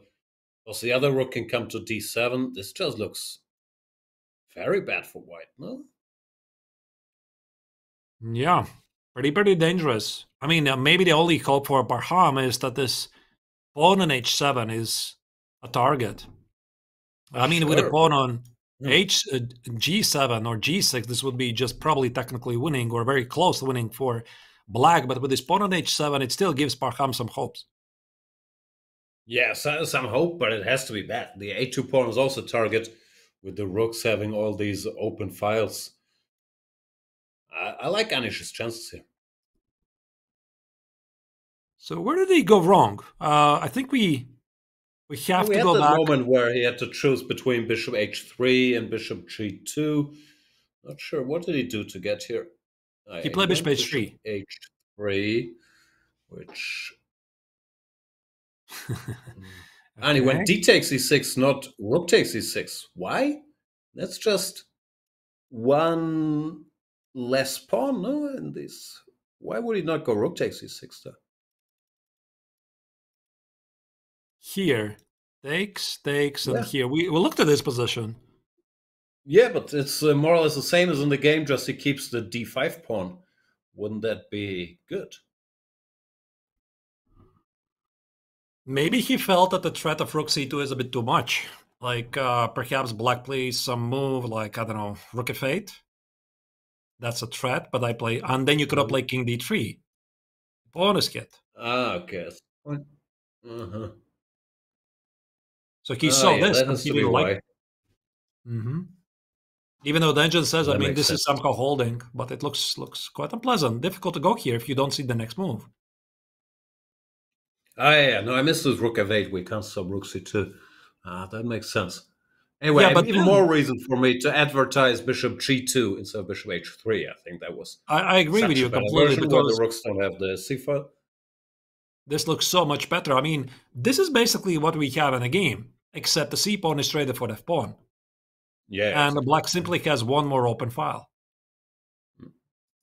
This looks definitely better for white in terms of try to hold it. Yep, for sure. Okay, Anish with great winning chances now. As I've covered in the Dutch segment, Anish and Jorn van Voorhees will both win their games. Close in on the top. Dutch guys in the running. Yeah, what did you actually say in the Dutch? You never really translated. I don't want to know. I have no idea. I just like making sounds. Een grote shawarma schotel, alsjeblieft. No, but Jordan, is he still as winning as advertised? There's some changes, apparently. I just see Compy didn't love his last move, rook h5. He could have taken a pawn, but he didn't. Let's go there. The last move, rook h5, marks as a miss. So we didn't see the last couple of moves. Pawn. Yeah, rook h6, like I already said, it's a bit complicated move. I mean, there's g3, you got to calculate stuff. Jordan decided to take the safe way. Knight b7. Also looks fine, but now why doesn't he take? This I don't understand. Was he worried about g3 again, or what bothered him? It does look a bit scary. You gotta admit. It? Knight takes g3. You're saying there's no tricks, yeah? Maybe you're right. I don't see any. And if I take it? Ah, there's queen b7 in there. I missed queen b7. I'm not sure when queen b7, but we can do it with checks here. Yeah, this has to be good. I was trying to go for something like this and claim that the queen on b6 is out of the game. Got it. Yeah, queen b7 is the move. I think he's trying to play it a bit safe, like with no risks involved. Maybe this is fine, but take some pawns, huh? Yeah. So once again, let's maybe go back h5. Yeah. So I wanted to figure out why he didn't take the pawn. I mean, queen b6 does make sense. Yeah. Is it a capture? Queen e3 to attack it. Can I do this? Take. And a check? Ah, I see what you're saying. Check king g2, queen f3, king g1, g3, yeah? Yeah. Because I thought I'd just run away to h2.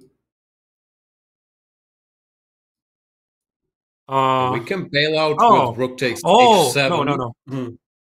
Wait, you mean here after g3? Yeah.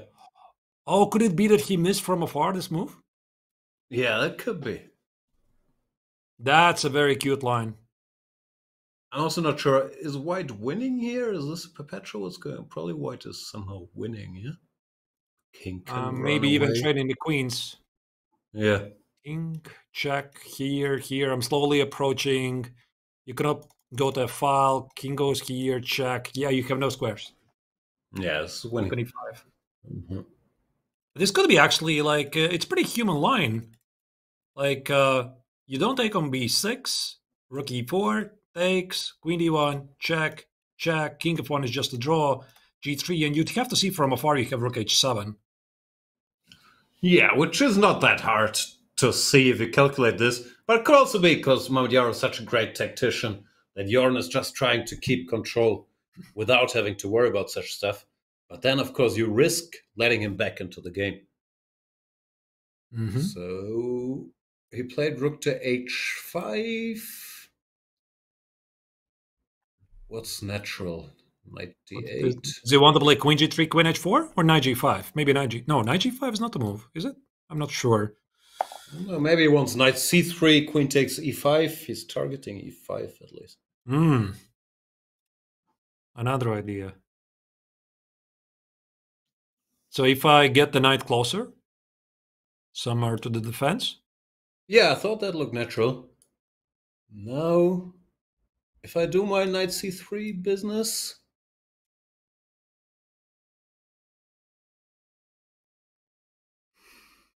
we have queen to d4, and I can't go queen e5 because queen f2 is checkmate.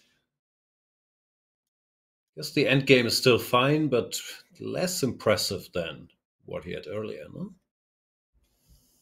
Still looks okay. Even though, yeah, maybe without queens it's easier to play. Yeah, rook h6 and king g2, white is very active. The knight on e8 is horrific. I mean, who says that black has to play knight e8? It's just like... No, it looks normal, yeah. Yeah. Maybe it's... Okay, so probably Jordan's still in control, maybe. Yelling too much if we see. It's not the first computer line. All right. Okay. Let's go for more games. To our French friend, Maxime Vachier-Lagrave, Allez le Bleu. How's Maxime doing? What's his score? He's been quiet. I haven't seen him much. He's doing all right, I guess, but +1, +2, yeah, 4 out of 7. Yeah, he has 4 out of 7. He had a pretty slow start. He had 2 points out of 4. He lost against Maritzi, by the way, a fellow Frenchman. Then he lost another game against Sargsyan. And then, in the previous round, he defeated none other but Etienne Macron. Wow, a lot of French-on-French crime in that tournament so far. And Jan, do you know which opening did I play? French. Did you get? Of course. Yeah. Today he's playing Maxime Rothstein, who's also been around for a long time. I played Rothstein in the 2007 World Cup, which means he must be old. But Maxime is crushing here, question mark? Rook a8. Looks like a King's Indian / Benoni gone wrong for white, no? Yeah, black seems to be way more active. I mean, there's knight on e5, knight f6, the rook is here, the queen on b4 is strong. Whatever Maxime did, I mean, Rothstein, there's 2 Maximes. Oh, that's true. Game, it's the battle of Maximes. Do you think that's the best first name in chess? Like, if you had to make a team based on first names, Maximes are quite strong. Because you have MVL, you have Rothstein, you have Lagarde, you have Matlakov, Notkin. Yeah. There's a lot of Maximes out there. Jan is good if we count the double names, of course, but I'm not sure we can claim like Jan Krzysztof for the Jan team. Also, Nepomniachtchi is different spelling. So I'm not sure how it works. But what's the best name? I mean, definitely not Arthur's, because there's not so many Arthur's around today. Yeah, you won't get 4 players for your Olympic just team. Only Yusupov, and that's it. I mean, everybody else is not there. Yeah, okay, you should get Artur and Arturs. You should get both spellings. That's fair. Yusupov. Absolutely. Yeah, I don't know. Team Jans is really strong. Noderbek's also, by the way, is looking really good. There's a mention in the chat. Nodebeks are there, yeah, but I guess only 2 Nodebeks for now. But Wouter? Our producer is Wouter. Our producer is dreaming of his own team. He's trying to round Watkin. It's so many Wouters. It's not going to happen. I don't know. It used to be like Sergei and Alexander and so on would be good names, but nowadays, I don't know. Also, it's tricky with the Indian guys, like, because there it's harder to differentiate between first name, like Gukesh, as far as I know. There's, of course, a parental name, but his name is Gukesh, and the same with Prague, so I'm not sure how we would form the teams there. So for now, I guess Maxime still doing well. Yeah. Anyway. So we are going to say that Maxime is going to win. Probably we're not going to be far off. Yeah, they also have a good reserve player. There must be a lot of good Alexanders, so they're always there. Okay. So where do we take it from here? It seems that MVL has a shot to get closer to the leaders. If he wins, he has 5 points out of 8, like 1 point behind the leaders, but still within the good striking distance. Where do we take it from here? Yeah, we just assume French Maxime is gonna win this one, right? Just based on the activity, I suppose. Yeah. So, something from the top boards. The Rapport game, you said. Yeah, we haven't checked it for a while. Rapport against Prague and no? Yeah. Before we go there, just briefly mentioning, Mishra survived against Abdusatorov. I guess it's a drawn rook endgame now, but if anybody's better, it's white. So Mishra still going strong. Oh, he has an extra pawn, actually. Yeah, it should be a draw. But yeah, at least he's not losing. I'm just showing very quickly this position on the board. Maybe we can return this to at some point, like after some complications ended.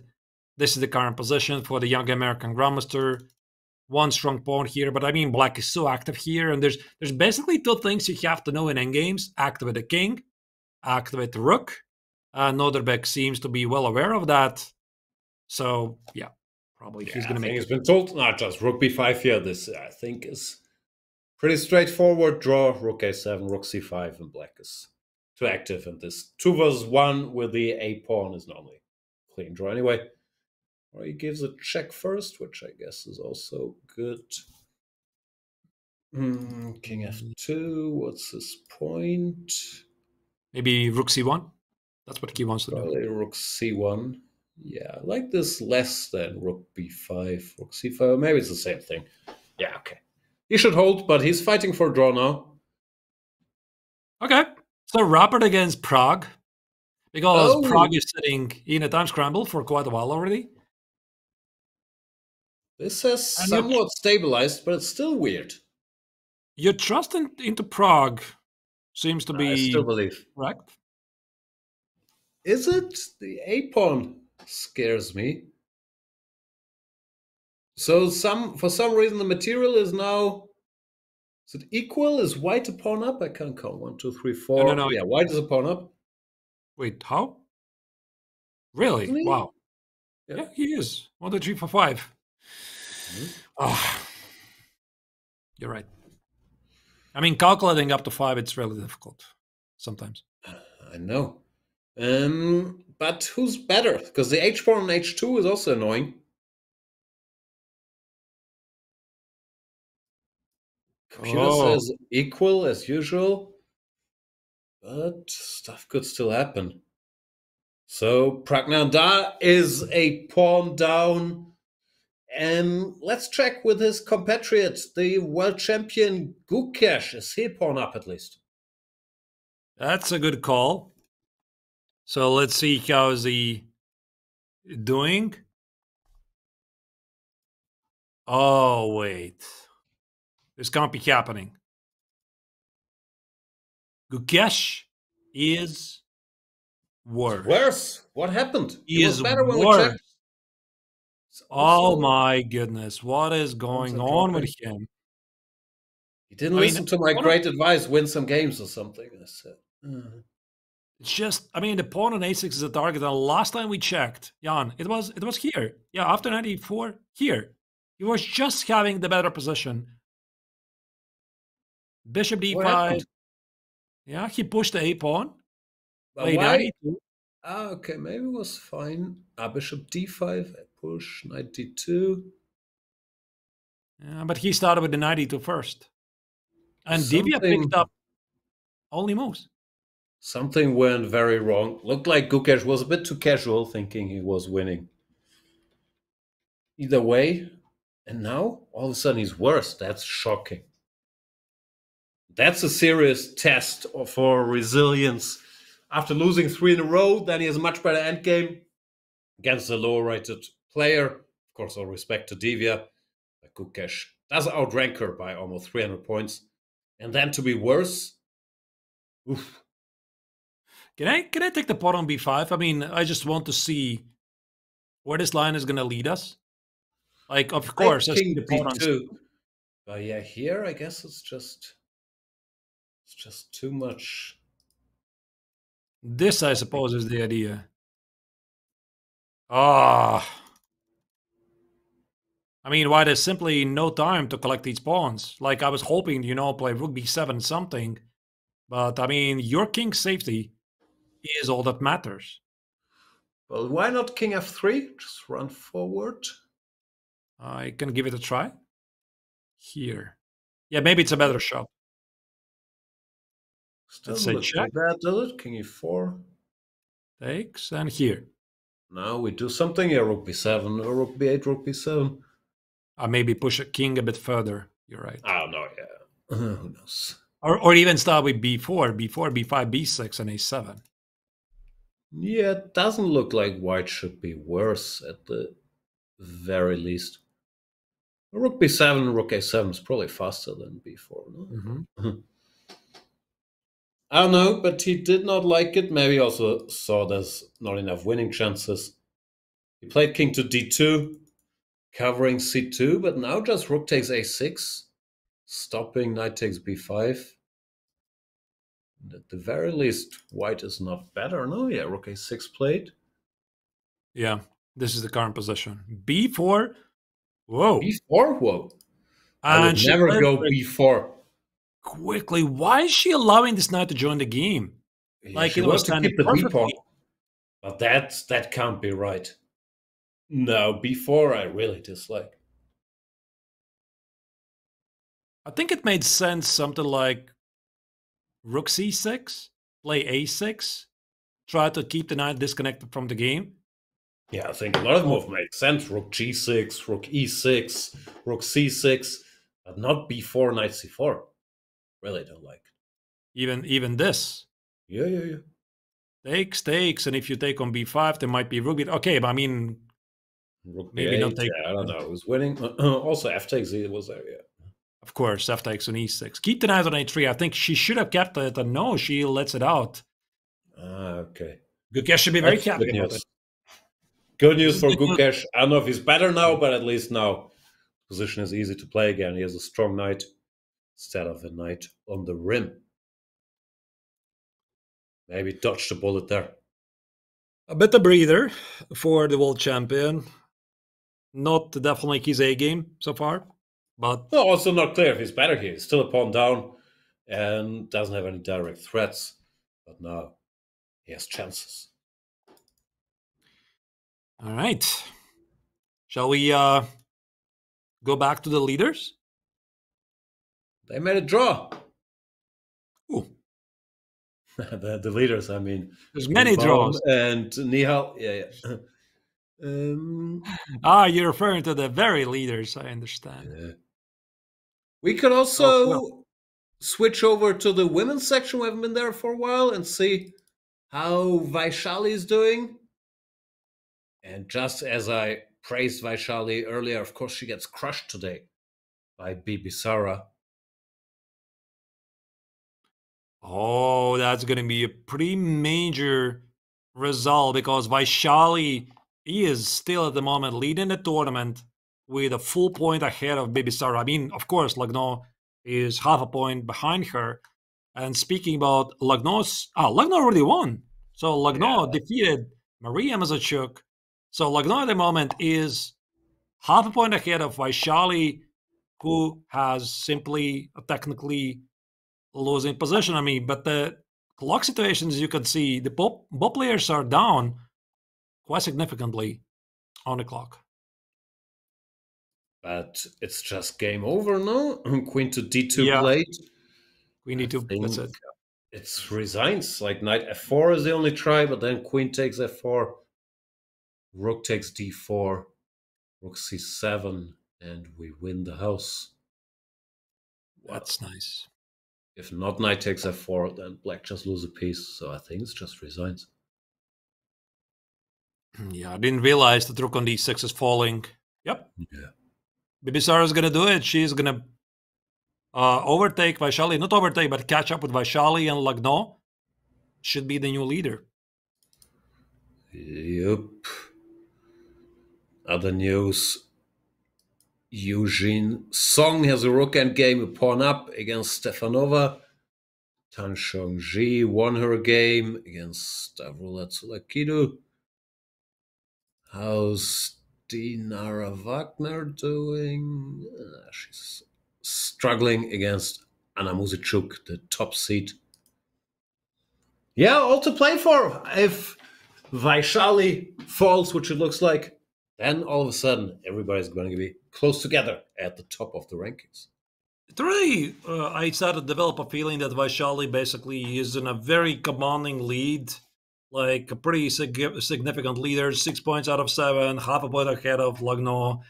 And there you go. Asabayeva comes and strikes a very, very impressive game, which essentially is a revenge game for the last times Grand Swiss, because 2 years ago Asabayeva lost to Vaishali in round 7, by the way, with the same color, with the white color, and this time she takes a very sweet revenge. Must be nice. Okay, yeah, this is over, and she does indeed resign, which means Bibisara catches Vaishali at 6 points. All right, let's head back to the open section. Are you good at rook end games? I don't have a clue. I would think the Abhimanyu game is still straightforward draw, but I'm never sure. Yeah, and Anish has his extra exchange for a pawn, and we just saw Maksudlu going for some tricks. He just played g5. That's the top right corner. As you can see, white just played g4, g5. Vincent Keimer, by the way, he missed something. That's pretty significant. No, don't miss things, Vincent. We talked about this. I'm afraid he did. I'm afraid he just missed something. What's going on? Queen h5. Knight f4 was played. Was this our line? Or he played some random move after knight f8. He went rook c1. What kind of move is that? That looks like a mouse slip. Yeah, here he went rook to c1. Why? That looks like a mouse slip. He went rook f1, and then he saw rook f6, and he had to put the rook on c1. That makes no sense. I mean, this has got to be a transmission error, because I mean it literally makes no sense. The only thing I can imagine is he touched the rook and he wanted to go rook f1, and then he spotted rook f6 is annoying, so he put it on c1. Or maybe it slipped out of his hands. Or none of the above. He just saw some line with 96, 94 and wanted to cover c2. Maybe he was doing you don't believe it yourself. No, but, how do you play rook c1? I don't get it. Really? Wait, but what's again wrong with this move? Nothing. Maybe he touched the rook by accident. Yeah. Maybe with his elbow. And he felt bad. So maybe he wanted to play rook f1. That's what include I'm saying, rook f1.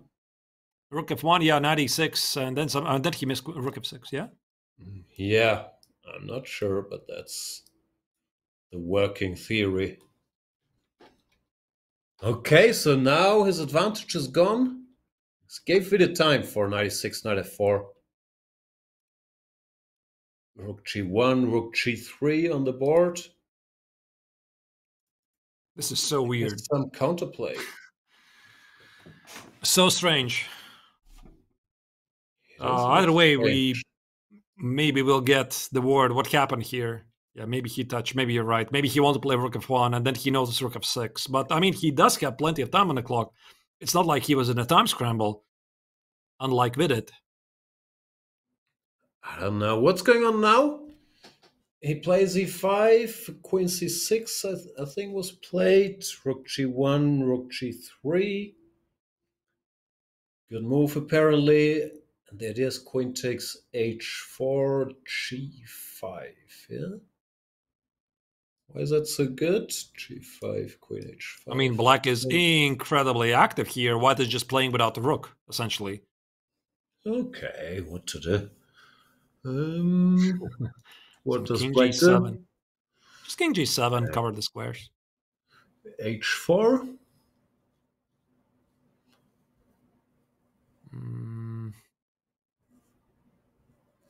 It's of course valid question. Maybe I can play for domination somehow. Yeah, this looks a bit drawish, I'll admit. HG. Now rook e1, but probably king takes in. Then you have rook e3, maybe. You can definitely misplay things, yeah. Yeah, it's still messy, but it looks like, yeah, something went wrong there with this rook c1 situation. Let's briefly check in with one of the veterans in this tournament. We have seen Shirov is playing, Ivanchuk is playing, Boris Gelfand is playing. Bunch of the chess legends now in their 50s are still competing with the young guns here. It looks like Alexei Shirov is in trouble against. I mean, Shirov he's been having a pretty great tournament because now he has dropped to 2616, which is a bit uncharacteristic because he was always basically his life of 2700, 2750 level player. But in this tournament, he is going undefeated. Like he has made, if I'm not terribly mistaken, 6 draws, and he defeated, by my memory, Pavel Ulyanov. Let me check because I was. That's correct. His game. Yeah. That is correct. Still undefeated. However, today it looks tough because you know who else is undefeated? Father Time. Rook to f7 coming here, and this looks dangerous for Alexei. And what's the idea? There's something cute. Queen h3 is there. And now... oh, no, queen d4. Okay, no queen d4. Queen takes d4. This is... or queen h5. Queen h5 is nice. Yeah, I get the same idea, only I was looking at... That's very pretty, actually. Very pretty. I was also only staring at the bar, but now it makes sense. Queen h5, threatening queen h7, and... after queen takes, of course, there's rook takes f8. Checkmate. How did this happen? So it feels like Shirov made a huge mistake here. This was the position. He was doing like pretty well. Okay, white has the initiative. g6 is on the board, and knight takes on d3. Rook e7, that's a big threat. He probably missed this. Oh, rook g7. Oh, wow. That happened? That's a mistake. He's back. Yeah, rook g7. Huge mistake, actually. Whoa. Not rook f7, rook g7. Rook f7 and queen h5 was so cute. Yeah, but easy to miss, of course, normally after they take your rook. You stop calculating. Said he took here, and that just doesn't seem to work. Just king takes g7. I guess the point and is is queen king d7. h8. Yeah, g8, king h8. Queen d7, king takes g6. There's nothing. Wow. I take back all my Father Time jokes. Shirov looks to be winning this game now. But wait a second. I mean, I still have so many pieces attacking, right? Or he's just hoping that there's going to be something. It looks like it should be something, actually. Bishop e4 check, king g5. Why is this winning? What's going on here? Oh, rook. No, wait, what? Yeah, rook g6. Yeah. And if I take it, you go for some counterattack. At some point, we also give some checks. Queen c1.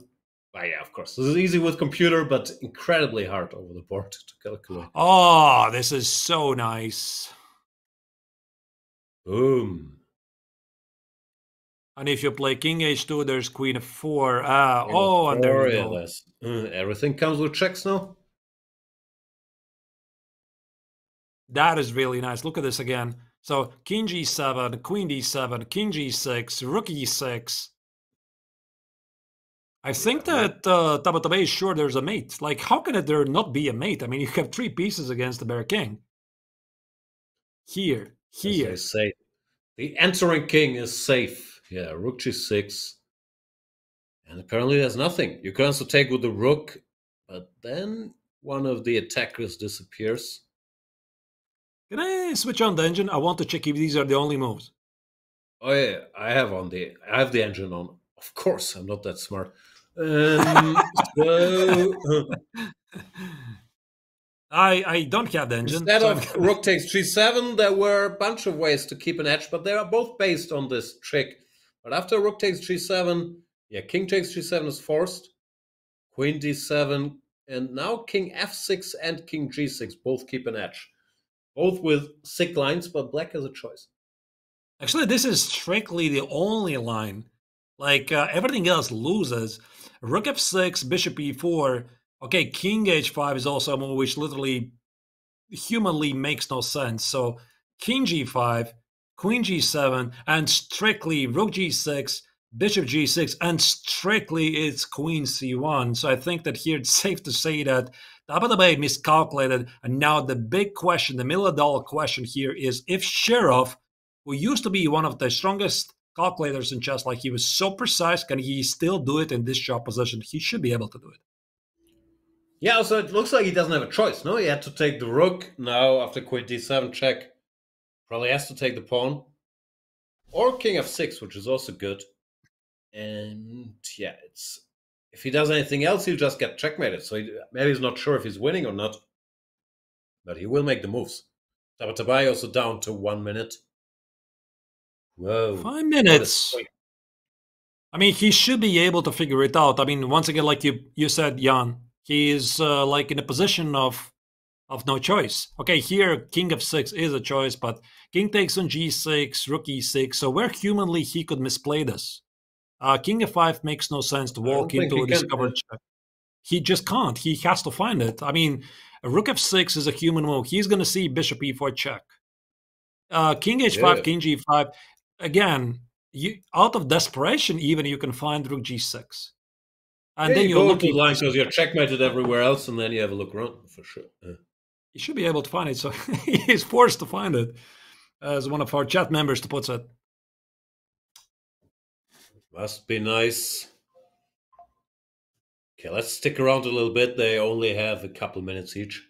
So I would guess Shirov will use most of his time here because this is the key moment. If he thinks king takes g6 works, he should play it. If he thinks it doesn't work, then he has king f6 or king h6. So in this position, he does actually have a choice.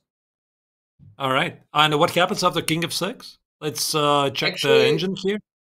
Human-wise, after checking the engine, I would think king h6 is maybe the most natural. Does that make sense? Because queen h7, king g5, and you don't have checks anymore. g7. G7. And you're not... Are you sure there's a perpetual? No, just knight takes e1. G8. Yeah, are you sure this is a perpetual? Maybe this bishop covers your retreat. Yeah, it covers your retreat squares. Okay, you give diagonal checks. Yeah, check, check. Okay, but that means he could go wrong because it's easy to get spooked or not consider king takes g6 if you see all these checks coming. All right, a pretty big choice. So this is like a safe move. So at least I think that by now Shirov will have figured it out. He's not risking to lose. Like he has king h6, king g5, and there's at least this line which I would say he has a pretty high chance to go there. Like if he is not going to make the next move within 2 minutes, I think he's gonna go for king h6. Because once you see the line,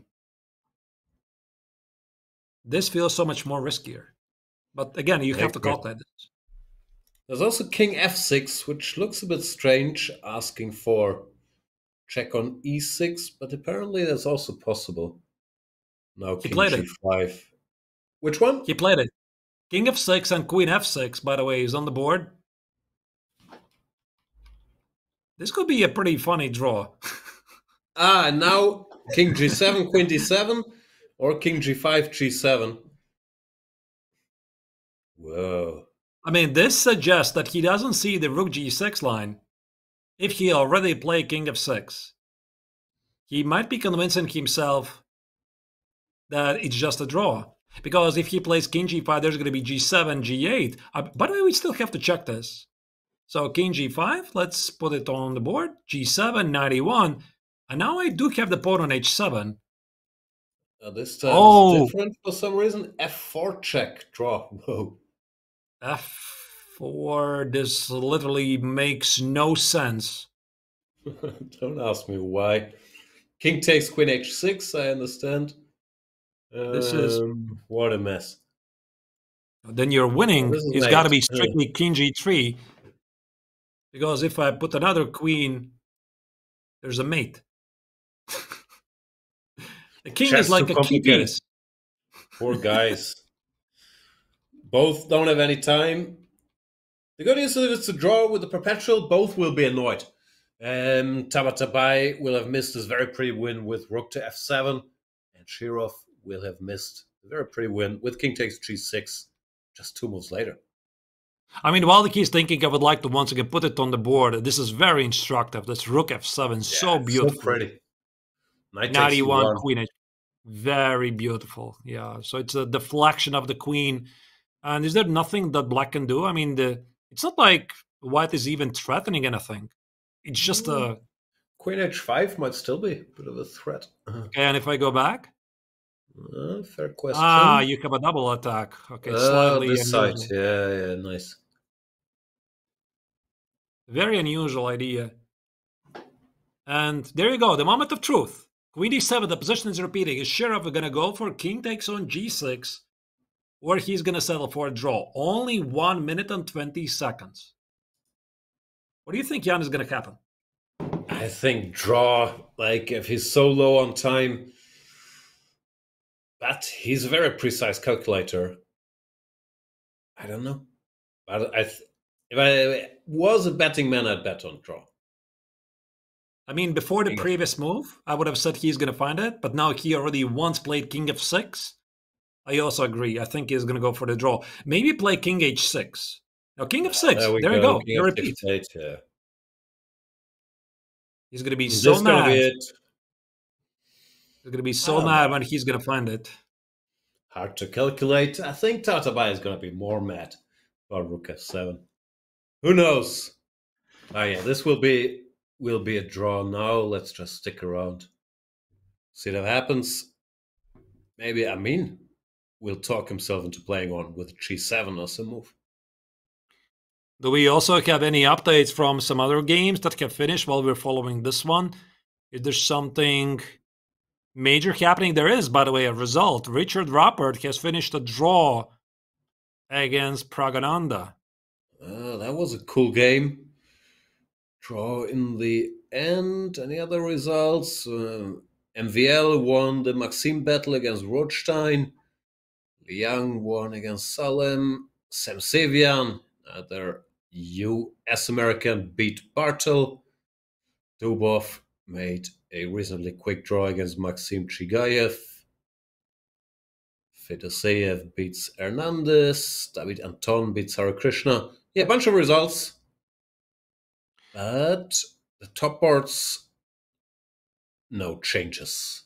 But there's also one game I really, really want to check. So right now, I'm torn between the choice because one of the leader fights, Maksudlu against Anish Giri, I see there's a lot of changes in the position. The structure has changed. That's also a game I want to see. I mean, of course, I would love to stay here and see how Shirov is going to finish against Tabatabai. Most likely it's going to be a draw. Let's just wait for 20 seconds, see if Tabatabai repeats, and then we can switch. Because Anish is still thinking for a while. I mean, he has 4 minutes. The position has changed.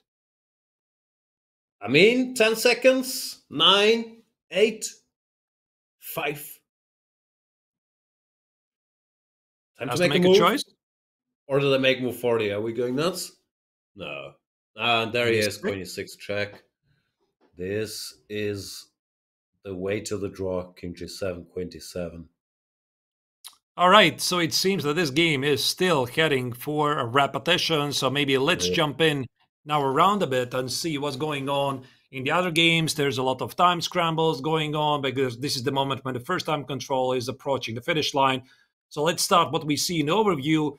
Mishra against Abdusattorov, this is still kind of equalish.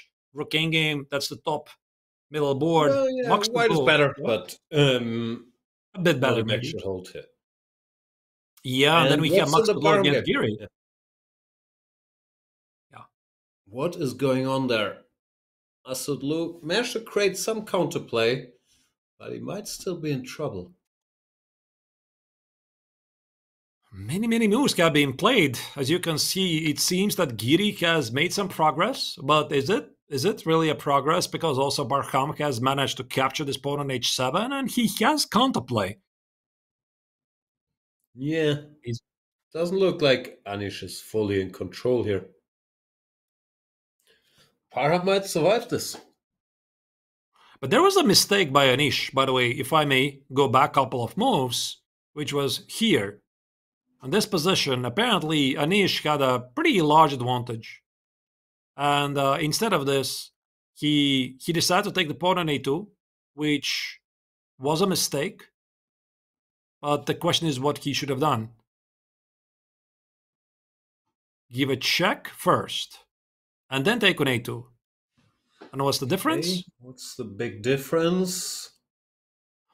Oh, that's the difference. King c4. But I'm not sure I understand still. Here? It's too deep, but yeah, now he's somehow in time to take on h3, I guess is the point. This should be winning. Yeah. I mean, so maybe Anish was very close to win this. So instead, he took the pawn immediately. And now the difference is here he's no longer attacking the pawn on h3. And by this, he cannot trade the rooks. Too complicated. Let's see what they got now. Rook to e8 back. Anish keeps the game going.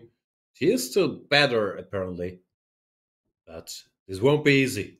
This move 39, so they almost made the time control.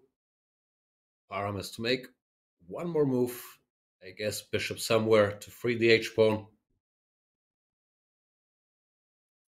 Probably something like bishop c2. Yep. That makes sense. But do you blunder the bishop, by the way? Like there's going to be a check, and the bishop might be hanging. Bishop e1 seems to be the h7. I have h7 after you take it. Yeah. But I mean, bishop e1 is a safer move, yeah. So Parham is safe for the time being. What's going on with Vincent? They got some pawn end game. It's equal. Ugh, what a miss by Vincent. Yeah, they did play this line we looked at. Black's position, for some reason, shows 0-0-0.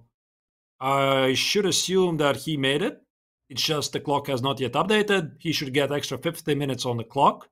So it's safe to assume that he didn't flag. Not really a difficult move anyway. There's always after move 40 is made, the show 0-0 until they lost their initial time allocation. So yeah, that means nothing. But the end game is just a draw, apparently. King f1, king f5, king e2, takes. Yeah, it's just a draw. King d5. Tough luck for Vincent. How easy draw is this? I don't know. Isn't it straightforward?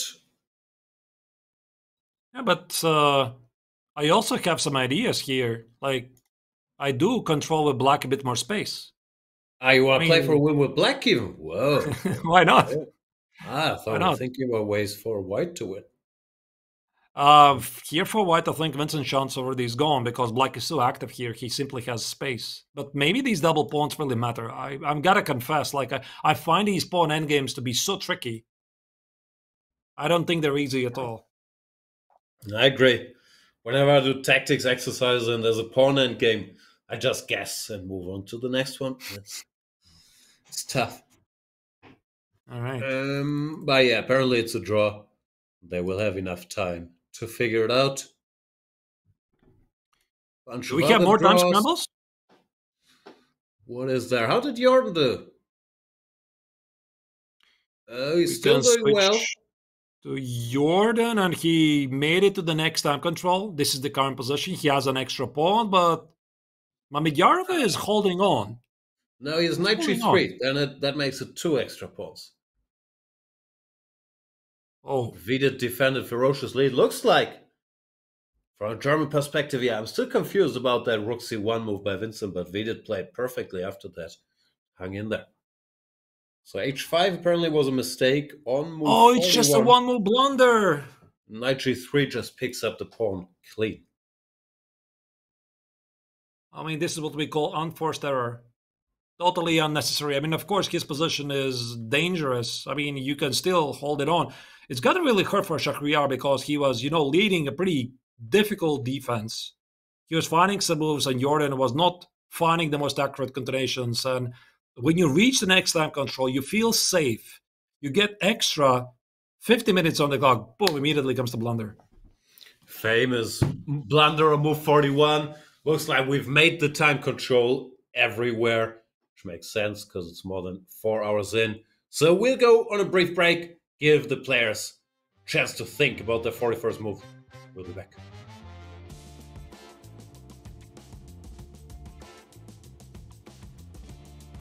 We moved to the Netherlands in 2008. I was still 14 at the time.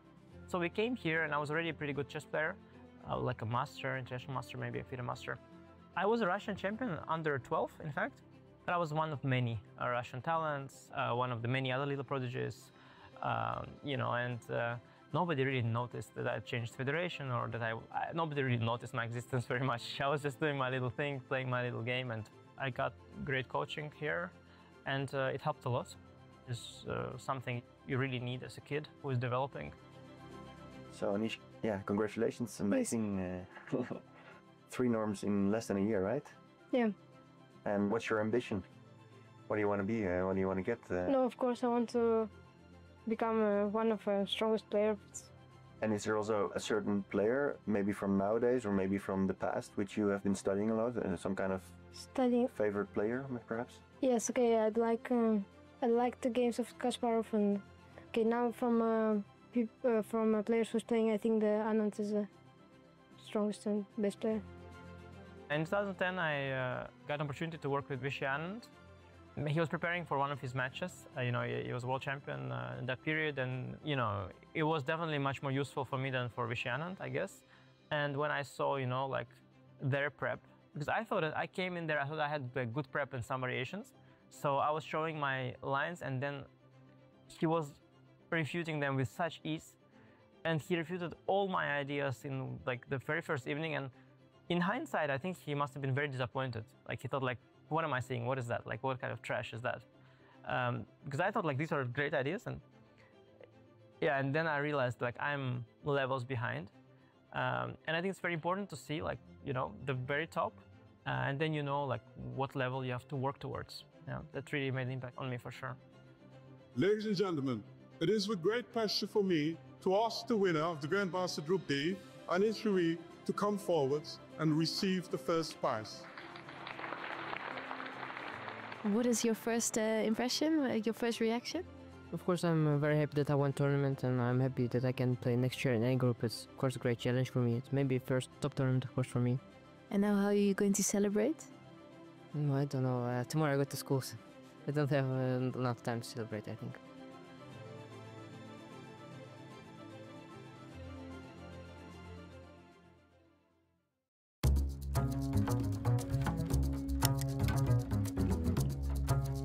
Brace yourself for a chess brawl. Nepo and Firuza dive into a wild Sicilian Najdorf at the Champion Chess 2 finals, where every move hits like a knockout punch and the tension is off the charts. Who will survive this rollercoaster ride? And Grandmaster Pepe Cuenca, let's find out together. Nepo goes for a positional approach. The idea is to pile up on the backward d6 pawn with rook to d1.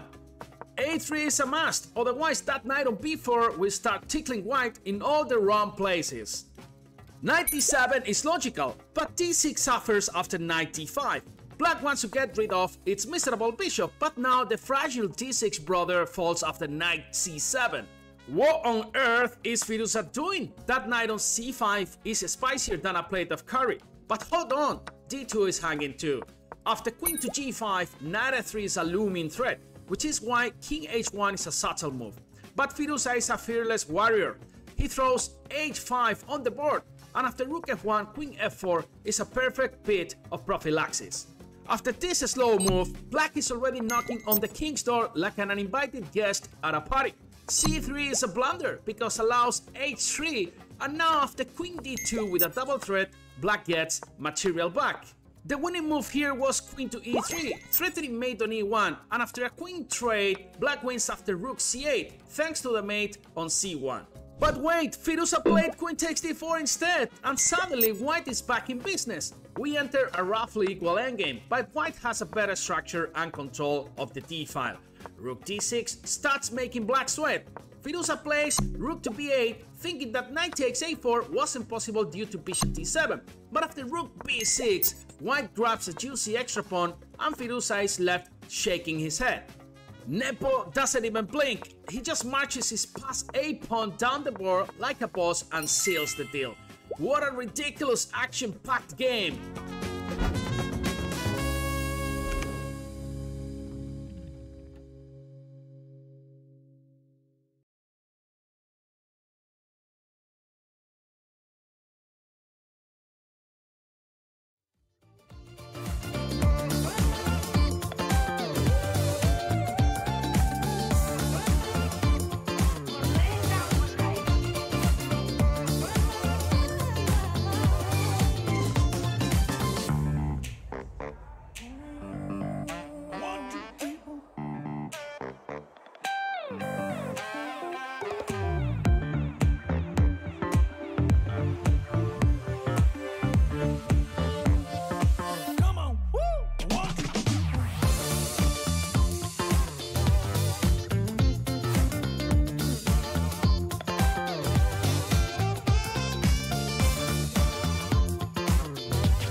Welcome back, everybody. I'm Jan Gustafsson, joined by Arthur Nixons. We are covering the 8th round of the Grand Swiss 2025. We have some results coming in. Let's start with the women's section. The favorite, or the leader, went down. Vaishali lost drastically against Bibisara. What else we got? So we have also a new leader in the tournament. Her name is Katerina Lagno, because she used the opportunity, defeated Maria Mazachuk with a white color. Now she is spearheading the tournament with 7.5 points. So Vaishali and Asabayeva are half a point behind. And also Yushin Song, who defeated the former world champion. Oh, sorry, Yushin is still at 6 points. My bad. Everybody else is a bit behind. Yeah. So the race is tightening up in the women's section. In the open section, quick draw between our two co-leaders, Matthias Blübaum and Nihal Sarin, means they will at least stay in the shared lead. Alireza could not overcome Hans Niemann's very creative defense. Then, bunch of games still going. Yeah, so more games are ongoing. So you see most of the games are finished. There's the game also, Vranik against Sindarov going on. Both players have 4 points.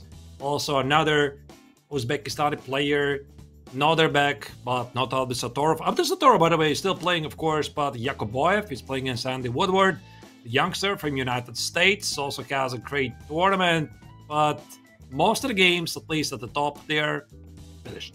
Yeah, we see Erdemush defeats Levon Aronian, 30 years his senior, and great tournament for the Turkish star. Okay, shall we go back to the action of the games that are still going? You mentioned Nodebek has to be very careful, up to Satorov, that is, against Mishra here to hold the draw. Yeah, and this is a position that we originally thought that Abdusatorov he had survived the trouble after the opening. I mean, he was down a pawn after all, and he got those menacing two bishops. But now, this is the current position.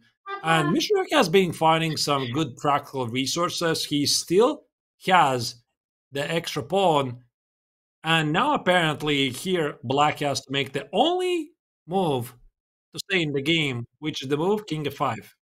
So King f5, I suppose you want to push forward the king closer to the c pawn. But to be honest, Jan, if I'm looking at this position, to me it's not very clear. Why King f5, and why not go for the aggressive move King g3? I do not know either. King g3. We can build a bridge. Yeah, King d2, and then rook a3 check, and rook c3. And white is in time. Are we in time? King d2. Oh, you mean King d2. That's really lovely. The rook has to stay in the c file. Then rook a3 check. King takes g2. Rook to c3. I'm sorry. I'm just going to go forward with this endgame so that everybody can follow.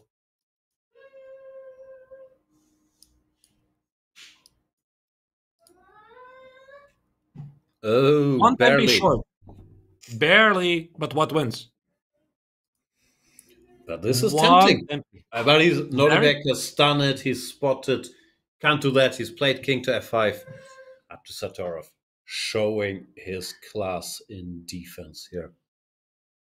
Yeah, so he felt the danger. Only move. Now, can I still try the same? Can I try to play king d4, go for pushing the pawn? And I think now this pawn is probably going to fall. Something like this. No, the king just runs back. No, just king e6. No, don't allow this rook a5, rook c5 business. Just king e6 and draw. King d7. And now you can do whatever. Yeah. Yeah. I mean, these pawns are drawn anyway. Not going anywhere. The rook at a7 doesn't do anything. No, he's gonna hold it together. Tough fight. Yeah, these kids are showing they've arrived there at the level of the world-class players. Erdős beats Levon. Mishra holding his own here against Abdusatorov. Anish, not a lot of news. Still trying to win. Keimer against Vidit is this drawn pawn end game. But I'm wondering is this really such a dead draw? The pawn end game. Yeah. The game currently we have. Like, is this really so obvious? Like, I would still like to believe that Mishra has some questions to ask. Like, if he is able to trade the c pawn for the h pawn somehow. But I suppose there's just no way. You know, I try to look at rook a4. You just take it and play back rook c2. It's really that simple. Yeah, I think it's pretty straightforward draw if there's nothing direct. If white is left with a g pawn or an a pawn, there's never any winning chances. All right. But I mean, of course, this game is going to continue for a while. And you already had a look at the other games. So where does your eye take you? What do you feel? Not much in the Fun for Race game. Jordan spotted this knight g3 move. He will be 2 pawns up now and should win against Mamedyarov. Maybe we can give an update to Gukesh's game? Yeah, let's see. We haven't been there for a while. Gukesh, the world champion. Can he escape the 4th 0 in a row? He's still not better. Divya, really? Giving him a run here. I would just say it feels like he's simply slightly worse. I mean, the pawn on h3 can be taken already. For example, if I decide to take normal, take on c3, takes rook g3.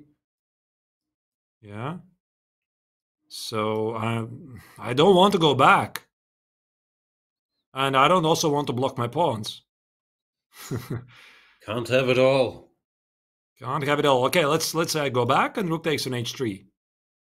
So I think in this race it doesn't really matter that black has 3 pawns, white has 2, because 3 pawns, according to the rules, they move slower than 2 pawns. So it should be still balanced somehow. 1 runs faster than 2. 2 run faster than 3. Is that the rule? Exactly. I don't know. It looks like he should survive, but no more than that. Which, yeah, he won't be thrilled about. Great tournament by Divya Deshmukh. All right. Gukesh. Is this going to have a lasting impact to lose 3 in a row? I mean, rating, who cares? He has time, but it might shatter his confidence a bit. And of course, such a spotlight as the world champion, there's extra scrutiny. He can't be happy about how things are going. I mean, yeah, we have discussed this a couple of times in the broadcast. Like, I feel he has a lot of pressure. I mean, you can't deny it. Everybody wants him to succeed. And of course, after such a powerful legacy as we just had Garry Kasparov, Magnus Carlsen, they're arguably 2 of the greatest champions, world champions in the history of chess. I mean, you can also throw in the mix, of course, Fischer. But they've been really fantastic. And then it's just very difficult to fill those shoes. So this is why there's so many people expecting a lot of great things immediately. Puts incredible amount of pressure on Gukesh. But I mean, again, he's still basically a teenager. He's very young, not even 20. So still a lot of great things ahead of him. But yeah, in the spotlight, also I think also Indians are making quite a big deal out of this, him being the world champion and everything. So he's going to have to find a way to cope with all of this. Yeah. From what I've seen from him, he's very, very mature, mentally resilient. But this has to sting. It's not like he doesn't have to make the first 2 here. That's conflict for all the top players. But to be at 3 out of 7, of course, is unpleasant. Still, it's not too bad to be world champion with 19, even if you have a bad tournament. None of his compatriots the guys in the similar age range have gotten that close to a match, not let alone the title. Pragg, Arjun, Keimer, Nordibek, Alireza. So he's a step ahead of all these guys, maybe not on the rating list. The title is special. Okay. That's right. All right, so let's look at another game. Somebody we haven't seen. Yeah, I'm clicking through here. Yu Yang Yi, Teodoro looks equal. Not a lot of fun, yeah? Not much happening. Andy Woodward is pushing against Nordibek Yakuboyev. Maybe we can stick with the Nordibeks. Okay. Andy Woodward, the young American, piece up against Yakuboyev. Who's also the current Chess.com puzzles champion, who dethroned Ray Robson. I mean, Ray Robson was dominating the puzzles championship for how many years in a row? Was it 5 years? 4 years? I don't remember. Then came Andy, dethroned him. He is, again, still only very, very young teenager. And I think he is already playing way higher than his rating indicates. In this tournament, Andy is rated 25.57, but he has currently +1 score. And at the moment, he has an extra piece against Yakuboyev, who is a very, very strong grandmaster himself, like a couple of points shy below 2700. And our amazing producer, Big, confirms that Ray Robson had 5 consecutive wins in the puzzle championships from 19 to 24. Woodward overtook him, and now it looks like he is about to win this game as well. So the point is G4 and King G3, collect the pawn on F3. I didn't know the puzzles championship was a thing. What is it? Puzzle Rush who solves the most, or what's the format?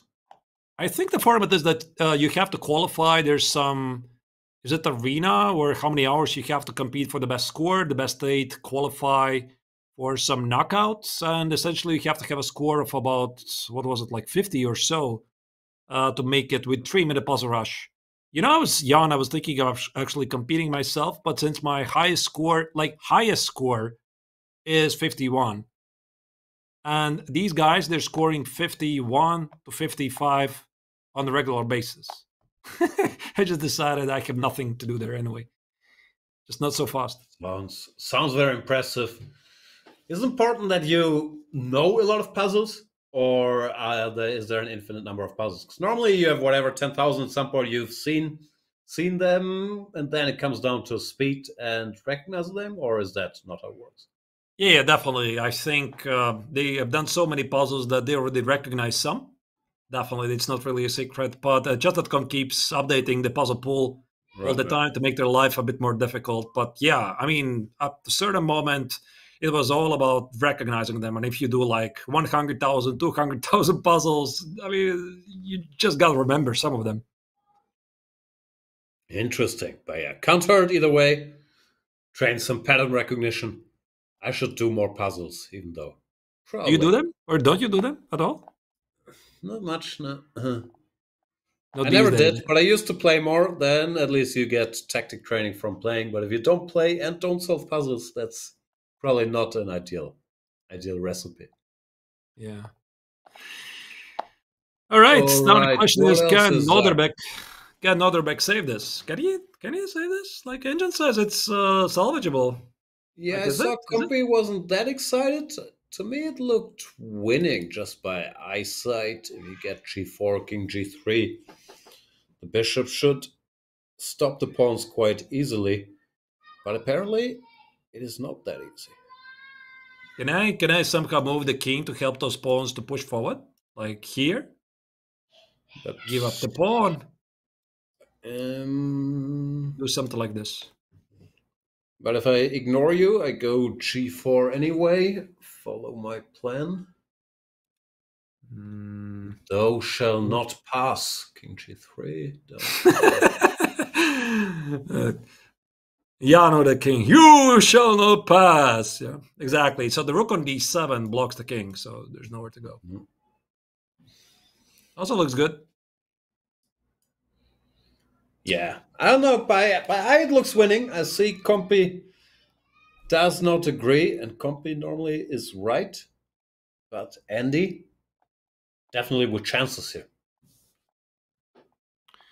Yep, looks really great for the Americans. So there's another young American superstar in the making. Also, I think the Grand Swiss is the perfect tournament for all the kids to show what they're capable of. Young, they're hungry, they want to prove they can beat some very good players, and Andy's about to do it. Where do we take it from here? I suppose we have to check another game. All right. Jon van Foreys, 2 pawns up against Mamedyarov. Looks like he's winning. How's my boy Sindarov doing? Playing against Puranik, another very strong Indian. The position is not that exciting. Looks like it's a draw. Black has sort of a fortress. Yeah, this is the current position. I get a word from our producer that Volodar Murzin's game is a lot of fun. I mean, Volodar is the reigning World Rapid champion. So he's playing against Mendonça.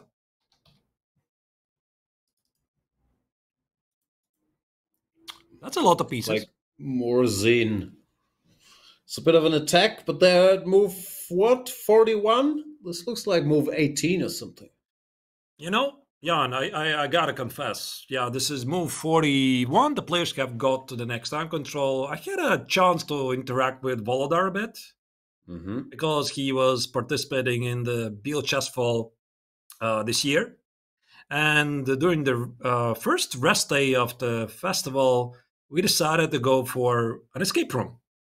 I mean, all of the invited players were invited. You know, we can go and have some fun in the escape rooms. And me and Volodar and some other players and his coach and his mom also was there. we decided to break out of our prison.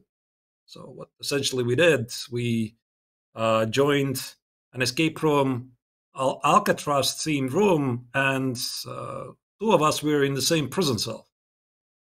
And I can say that, and Volodar was very, very motivated to break out, and he was finding a lot of clues and everything. I think I gave up pretty quickly, and I was getting frustrated that I was not getting enough clues from the administrators. But that was pretty amazing, and Volodar was a fun guy to have around. So did you make it out eventually? How does it work if you don't find any clues? You just stuck there, or they let you out after 8 hours? What are the rules for escape rooms? We are here, apparently, yeah. So yeah, we made it. We are still not incarcerated. Got it. All right. Yeah. We made it. Congrats. Volodar is putting pressure here, but it will still be some work to break down. And don't just position. Nothing direct is apparent. So, how is Wild planning to continue? I don't have a clue. That's why I said some neutral phrase, hoping he would figure it out. I don't know. Do you keep the rooks to exchange them? Go rook g3, leave it up to black. Too complicated for me. A white should be better. He's got everything defended. Is this a bit too much? You know, I share the guilt of being one of the commentators because it's so easy for me to sacrifice the other player pieces. But I noticed some tactical possibilities here. I think I wouldn't do this myself if I was playing with white, probably. Yeah, so doesn't seem to work, right? Bishop takes and knight g6. You ruined poor Volodar's escape and his position. Okay, this is a bit too much. There's no checkmate even here. So why do all of this? Okay, let's be serious. Let's not do this. No. All right. No, I guess you just go rook g3, keep the tension, ask black for a move. Then white can go bishop f2. Keep an eye on this h4 knight. Black probably has to retreat. Keep suffering. Like maybe, yeah, do you want to take? I think it's not really a great trade. Some future g4 ideas? Yeah. This looks like one of these long games where eventually you get outmaneuvered on the king side. Looks very unpleasant. And both of these players currently have 3.5 points out of 7, so they're within the striking distance. Again, everybody is still fighting for something. It's not only a fight for the spot in the candidates tournament, it's also prize money. And if you get like +1, I believe you're still getting one of the prizes. I think there were something like 50 prizes or so. So yeah, everybody wants some. And even if not, it's always a rated game against a strong opponent every day. I've never met a chess professional who says, "Nah, I don't care, can't win anything anymore." They will always try. All right. So, hang on, there's stuff happening in the Vincent Keimer game. C6 question mark. Is Vincent winning now? I told you the pawn end games. You told me black was playing for a win. Now white is winning. They scare me, really. C6 is actually a huge mistake. Apparently king d5 was a draw, but c6 makes some sense. Don't waste your spare tempi, but let's try to figure it out. So okay, I'm not going to use engine. We are GMs, yeah? Barely. Barely. No, I think we're GMs. So c4, okay, engine says c4. I mean, I saw the arrow. Yeah, okay, so king f3. Gotta be position. d4. No, king f3. King f3. And if I play g4? I go back. And I go here. G3. I go here. D4. T4. Takes. This looks winning, no? King e4. Oh no, king e4, yeah, not c5. Of course. I can't count, but this should be winning. King d6, king f4, king c5, king g4. Yeah, it should be winning. Yeah, you're faster. Yep. But actually, yeah, b5, your king is unfortunately placed. Yep. So that's also not working. Wow. So c4. And this doesn't really change anything. It's the same, g3. G4, G3, king f5, d4. And what if there's no fortress? Like, no, you're always. I unfortunately cannot knock on the table. I say it's your move. Yeah. Maybe that holds. Oh no, king d3. I would still win, no? I'll keep a lot of knocking, really. I'm not gonna move at all. You gotta keep knocking, yeah. Okay. So what's the move? I mean, there's no other moves. Maybe king g. No, but king g5. At least you can always take. Comes out to the same. Yeah, take king e4 or king e4 directly. No, this is a bit of a penalty for Vinny K. c4. How obvious it is to Vincent? Because there's also the move g4 or g3 or c3. I don't know. It's easy to see if you have the computer running saying that he blundered. Not so easy maybe if you think it's a draw, but makes some sense because c6 prepares b5 and c4 stops b5. So to think about it is logical. Then if you can just count. What I was wondering, king f5, king f3, king e5. Instead of c6, yeah? No, c6, c4. Yeah. King f5. We said king f3, king e5. Is this race winning? King g4, king d4. Because I guess king f6, king h5. I'm winning. Yeah, king f. But king d4 takes. And b5. But it's not threatening enough. Yeah, b5, g4. Or I could also take. Yes. You still have to take on c4. Winning. Yeah. And also, I think just to stick with this line, if after king g4, king f6, king h5, king f5, g3, and it's Zugzwang again eventually. King f6, g4. Actually, very instructive. I mean, for the chess fans, right? Because everybody loves to make a move. 2 pawns, 2 squares forward, and actually here it's black who is winning. Very, very big difference. You play g3, and now it's white who is winning. Studied endgames, they're viewers. It pays off. Vincent's about to show you. If he spots it. If he spots it, but I mean, 48 minutes. But we already had 1 pawn endgame, Jan. This was the game of Sam Shankland against Alireza Firouzja, was it? Where Sam miscalculated the endgame, which was very strange to see. And I think he also had like timer 50 minutes or so on the clock, and he played the losing move pretty quickly. Have you seen the game? I probably saw it, but I don't recall. Pawn endgames are tough. This was somewhere earlier. Shankland was playing with a white color, Firouzja with black. It was a draw, and Shankland had like 50 minutes on the clock. He just played it very quickly, so I think it was purely psychological. Just very difficult to explain, really. Okay, Vincent, make a move. By the way, there's a question in the chat. It's not like a question, but a remark.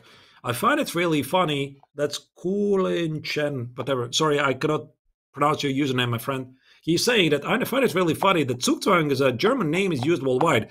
And I've also been thinking about it, Jan. I mean, how comes that we don't have an English word for that? Like, everybody says Zugzwang or Zwischenzug. Okay, Zwischenzug is like Intermezzo, but for Zugzwang, we don't have a word. Yeah, I can't think of a term. It's not even so easy to describe. I always just thought it's fun to say Zugzwang, Zwischenzug, side note, all the Z words. No, I don't know. How do you describe Zugzwang? The obligation English, to move sounds less fun. If I would have to invent a word, no mover something. No mover. No mover. I'm not sure that's going to stick. Impasse. Impasse, yeah, in a way, but that's slightly different. A standoff. Mexican standoff. Standoff? Yeah. Must move. There's a lot of great suggestions. Pass. Yeah, we have to solve this at some point. Otherwise, we keep saying Zugzwang all the time. It is fun to say. Vincent, will he find c4? Putting Wiedet in Zugzwang. I think he's going to find it. All right. We're definitely going to keep an eye on this game. Is there something else we're spotting? Or follow it, yeah? Let's not. Okay, let's say. Let me just briefly check how my German boys have been doing. Frederick Swane lost. That's rough. Against Abdi Malik. There's also the game of Parham against Anish Giri. Yeah. Which is like status quo. There's not a lot of changes. We haven't yet checked it for a while. It has direct implications for the fight, for the candidates tournament. I mean, both of the players have, I think they had 5 points out of 7. By the way, Vincent did play c4. So there you go. That probably means he's figured it all out, because once you play c4, doesn't look like the lines are that hard to calculate. Very rough for Wiedet after he defended incredibly well. Then, yeah, one move in this opponent game. Threw it away. Yeah, I think it's safe to say that Vincent already sees the winning combination. Yeah, I think so too. All right, let's move on to the Harare leader fight. Maksudlu is holding on. He has exchange for a pawn, but the pawn in h6 is looking menacing. The engine says it's a draw. Giri has extra exchange, but according to the Silicon Beast, there's nothing to be done. But is it really so simple? I don't know. Looks like Parham, yes, stabilized now. And he has some counterplay. Rook g5, h7, rook g8. Well, Giri's pawns aren't really moving, aren't they? Like a6, king b6, b6 isn't doing anything. So I can buy it. You know, I was thinking, if I try to win this game, what would be my setup? And since I cannot deal with this pawn on h6, I think I would love to put the king somewhere on a8, put the rook on h8, so that you have no time to play rook g8, and try to push those pawns forward. And probably you're going to intervene and say, but how do you get the king on b8 and a8? And yeah, I don't really have any argument against it. Yeah, so I don't think it's possible. I think you're welcome to do it. You can put the king on a8 right now. You're saying it's not going to work anyway. We'll go h7, rook g5. Like, okay. What's the big deal? Okay, I'm going to try. So I'll wait. King there. There you go. Okay, there's your king. Okay, so let's say h7, rook g4, or rook g4. Okay. Rook g7. Oh, I'm I walked into trouble. Okay, fair point. Oh, back to Zugzwang, yeah? Rook b8, h4, like it's you're right. That's pretty sad. Be careful what you wish for, basically, yeah? Just version. Now, this looks drawish now. Nordebek, is he hanging in there? He's hanging in there, but still has to work. Okay, it's a draw. So, Nordebek, that was the board number. No, it's somewhere up there. 3? Yeah, sure. Yeah, 3. Can we go there? Still assess a bit the situation? Yeah, draw, but never that easy. No, you have to place your rook in front of the passer. Now white is threatening to bring the king over. It's not that obvious to me. No, I mean, he can still misplay things. I guess you can go rook g5 and a5, rook g2, a6, rook g8. Black is in time. Rook g5, rook a2. Then rook back, and then black has king g3 and counterplay. Ah, yeah, that is the way. Here. Now we're threatening king g3, and if a5 takes a6, rook g8, and draw. This is going nowhere. Yeah, that looks pretty clean. Yep. That looks pretty clean. Is there a way how black can misplay this? Like maybe run with a king?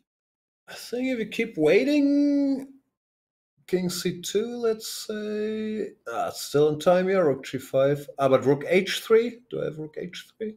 Yeah, I spotted this, but this is, even this position probably somehow a draw. But getting closer. Takes king g3. Oh, I found something. On the way to lose. Yeah, now your king is a bit cut off. And king e2 or something, yeah. Shouldering the king. Oh, there's some chances.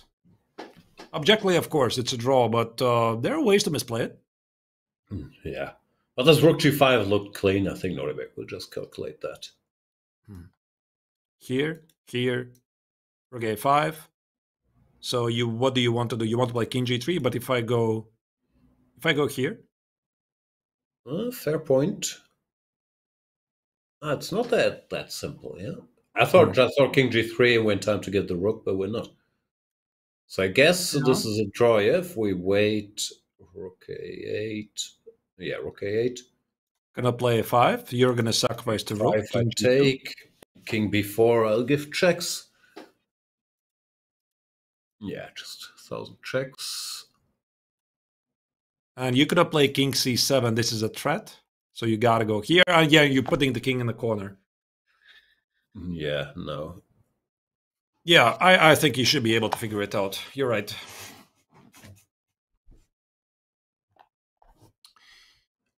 Sorry, I keep staring at the Chimer game. But it does look... Yeah. You want to go back to Chimer's game? No, we don't have to. I'm just keeping an eye on it. Probably also rough feeling for Vidit. He probably recognized what he's done after c6, c4. Maybe that's the luck Vincent needed to make it. Big update, by the way. Jordan Van Forest has won his game against Shakir Mamedjarov. Yep. He is approaching. Told you. I also told you Anish would win. That's not happening, but still, good job by Jordan. The pride of Groningen. There's a game we also have neglected a bit.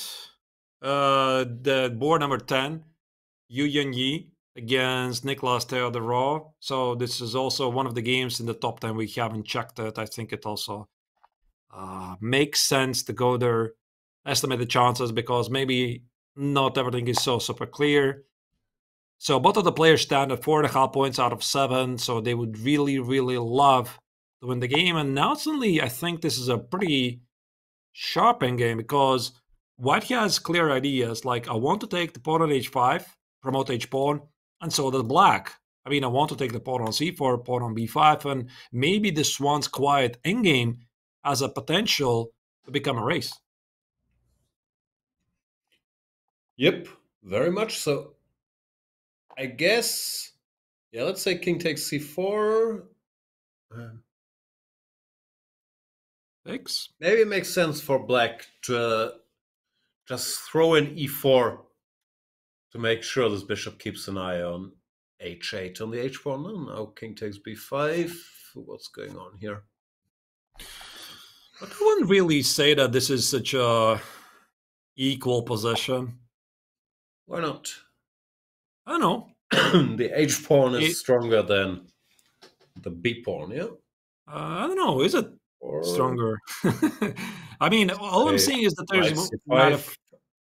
Yeah, you have to play knight c5 because e5 once again closes the bishop. Yeah, I want that.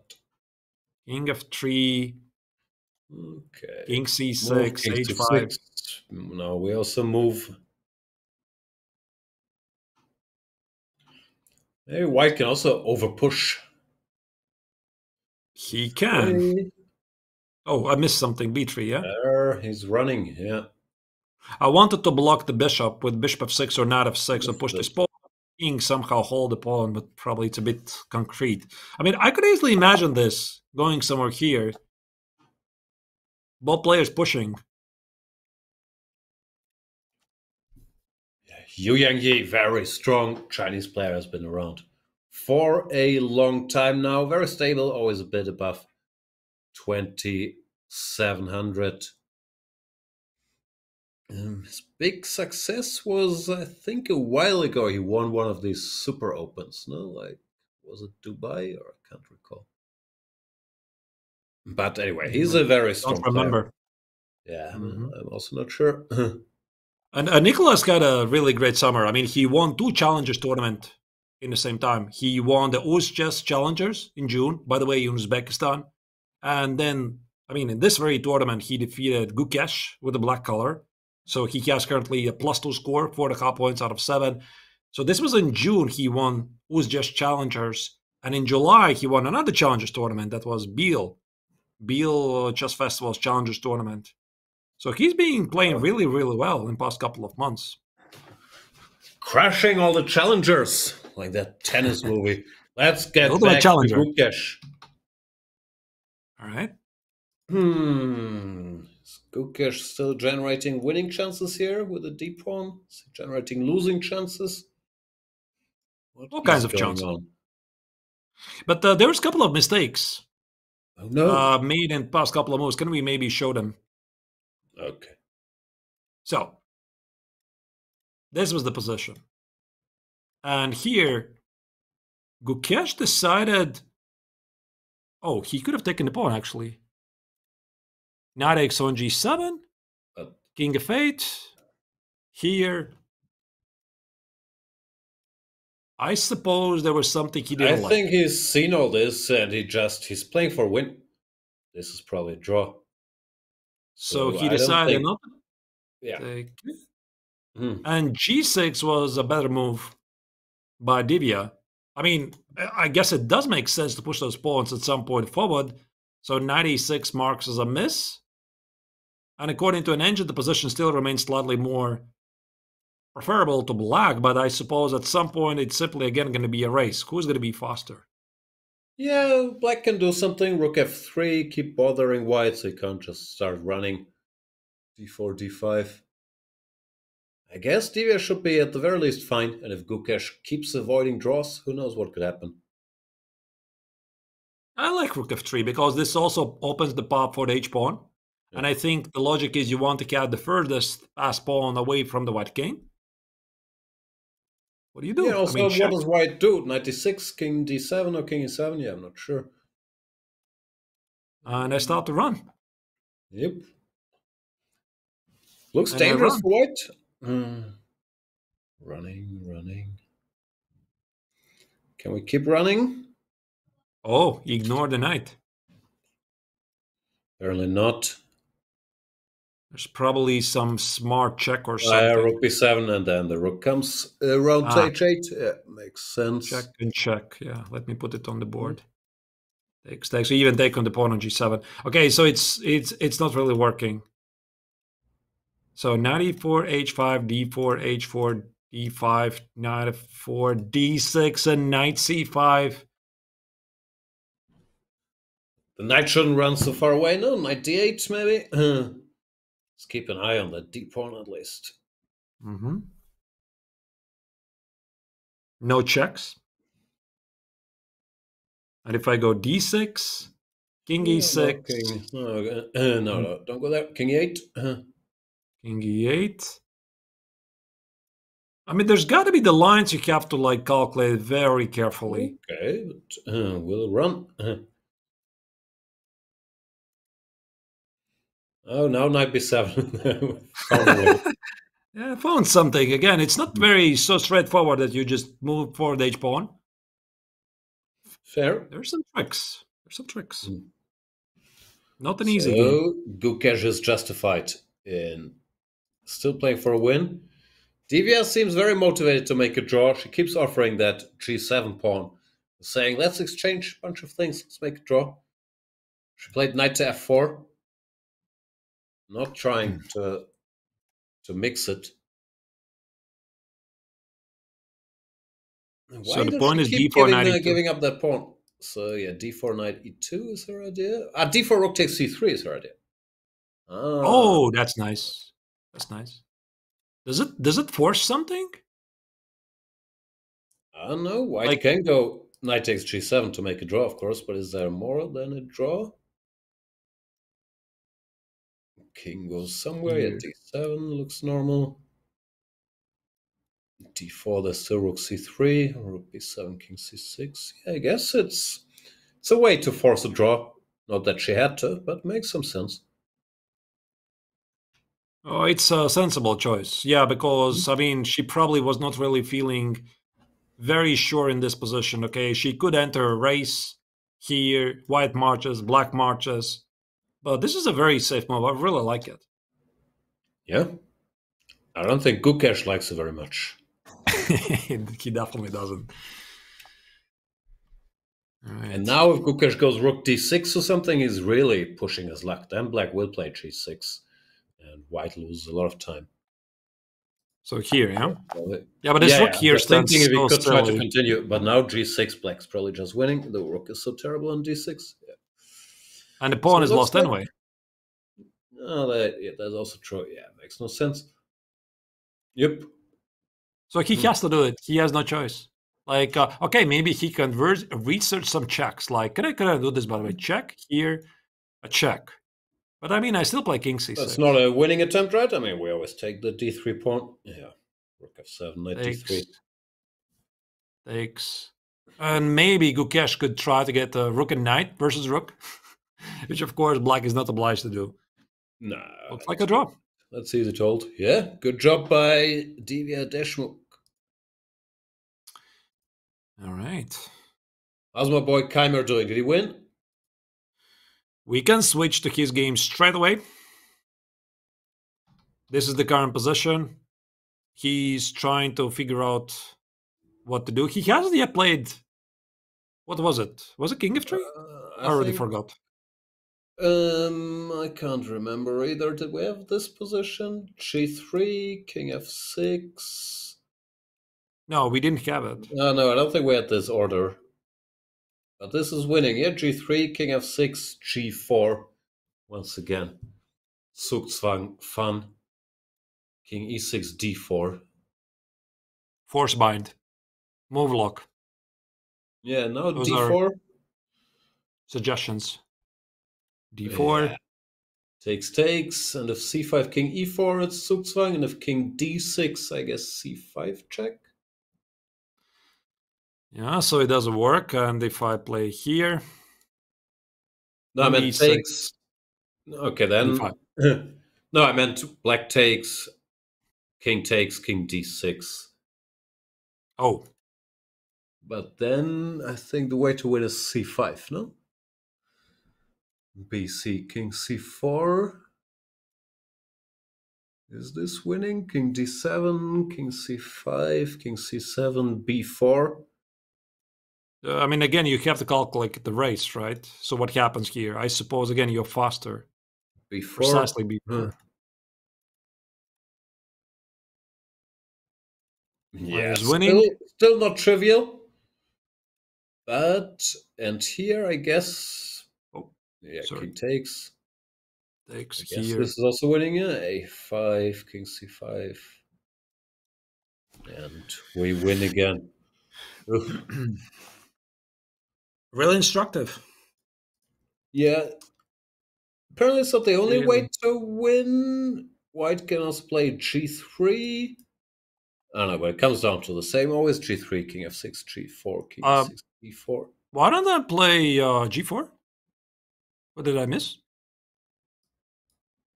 King f6. And d4?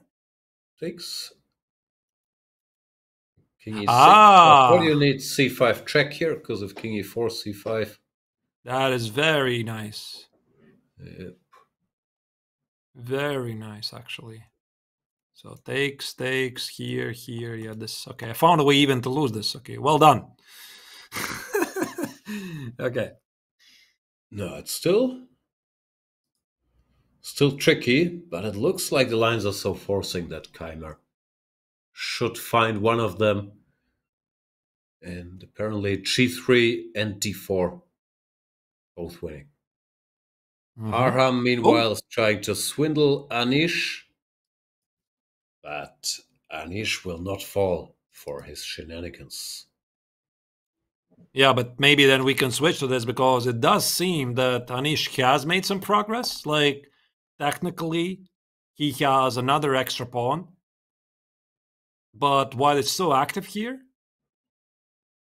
Rook G8, the point, of course, is Rook takes on G8 as Bishop D5. This is how you gift half a point to the opponent. But, I mean, if I still play... Take. Rook F8, yeah. Bishop G6, is it Rook G7? It's just a draw, yeah? Rook F8, Bishop G6, King E7, Rook G7, no. I thought I can collect these pawns, and if you play King F6, I go back. There's complicated for me. Maybe King D6, Rook G8, Rook F3 check. Oh, Rook F4 check, sorry. Oh. So there's some mate over there, Rook B3. It's close, but no mate yet, no. Okay, maybe so just no play Rook Rook B3. H4. Yeah, maybe just sit. And now start to push these pawns. So there's still some chances. King E7. But maybe I can just play for domination like King D5. Yeah. Just threaten. Like threaten something. Move. Then, yeah. So I play A5. What do you do? Rook G7, King F6, and Rook G8. Rook G8. No progress. That is really precise. Yeah. Now, Parham should match. He has a good feel for the initiative activity. Tough fight. Had to struggle quite a bit after this early trick by Anish Giri, where Anish won an exchange. But in the end, Parham managed to hang in there. Our other top games still going. Yeah, Keimer appears to now be winning against Vidit after Vidit had defended very well, but then stumbled in the pawn end game. Yu Yang Yi is still trying against Teodoru, but not that much going on there either. Andy Woodward is advancing against Nodibek Yakuboyev. Should win. A lot of action, but two quick draws on the two top boards today in Bluebaum against Nihal Sarin and Alireza versus Hans Niemann. So, mildly anticlimactic. You can see the CCL, the Collegiate Chess League, on your screen there. Fall season of the Collegiate Chess League is open for registration. Sign up to represent your school in the Premier League for University Chess, featuring elite players like Ian Tari, Jean-Rodrigue Lemieux, he's the best, and more. Use !CCL in chat to register. We'll be back after the break with the remaining action of the FIDE Grand Swiss.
Welcome back, everybody. Round number 8 of the FIDE Grand Swiss is still going. We're 5 hours in. Everybody's falling asleep, but not the players. Vincent Keimer is winning against Vidit. Anish Giri is still looking for a way to defeat Parham, but he's not going to be able to do it. Yu Yang Yi also still grinding. So still some chess, but Arthur's, anything that catches your eye? Yep. Like, I mean, I'm not falling asleep. Still feeling pretty fine, but for the players... I saw you during the break. I'm going to deny that. That was a power nap. Okay. Okay, that was a one very long yawn. Now, I'm feeling just fine. But speaking about the games, we could check. I was browsing a bit what's going on in the remaining field. Like, there's a lot of exciting games, a lot of digital boards transmitting the moves. And I noticed there was something really weird going on in a game of Sugirov against Ray Robson. Both players stand with 3.5 points out of 7. So, by the way, when we look at the current position, it looks pretty all right. But a couple of moves ago, Sugirov had another pawn. So I'm going to show you the position like about 10 moves ago. First, we had this position. White had extra pawn, infamous 4 pawns against 3. Black made a mistake. Rook b1. Queen takes on f7. He's going for some counterattack. It was never quite working. King f4, e4, queen d6, and here, king f5 was the move that Sugirov didn't play. Okay. Understandably, no. Rook b5 check, king g4, and he just escapes all the harassment and emerges 2 pawns up. Exactly. And also, I think there's the key difference. If you play queen c5 check, king g4, rook takes on e4, now you play king f3. The rook on e4 is skit, and the checkmate on g7 is inevitable. So it's not really that of a difficult line. I would just say that king f5 is a very scary move to make, but instead, king g4 was played, walking into this. And now black is very much alive. Get it together, Sugirov. King f5, come on.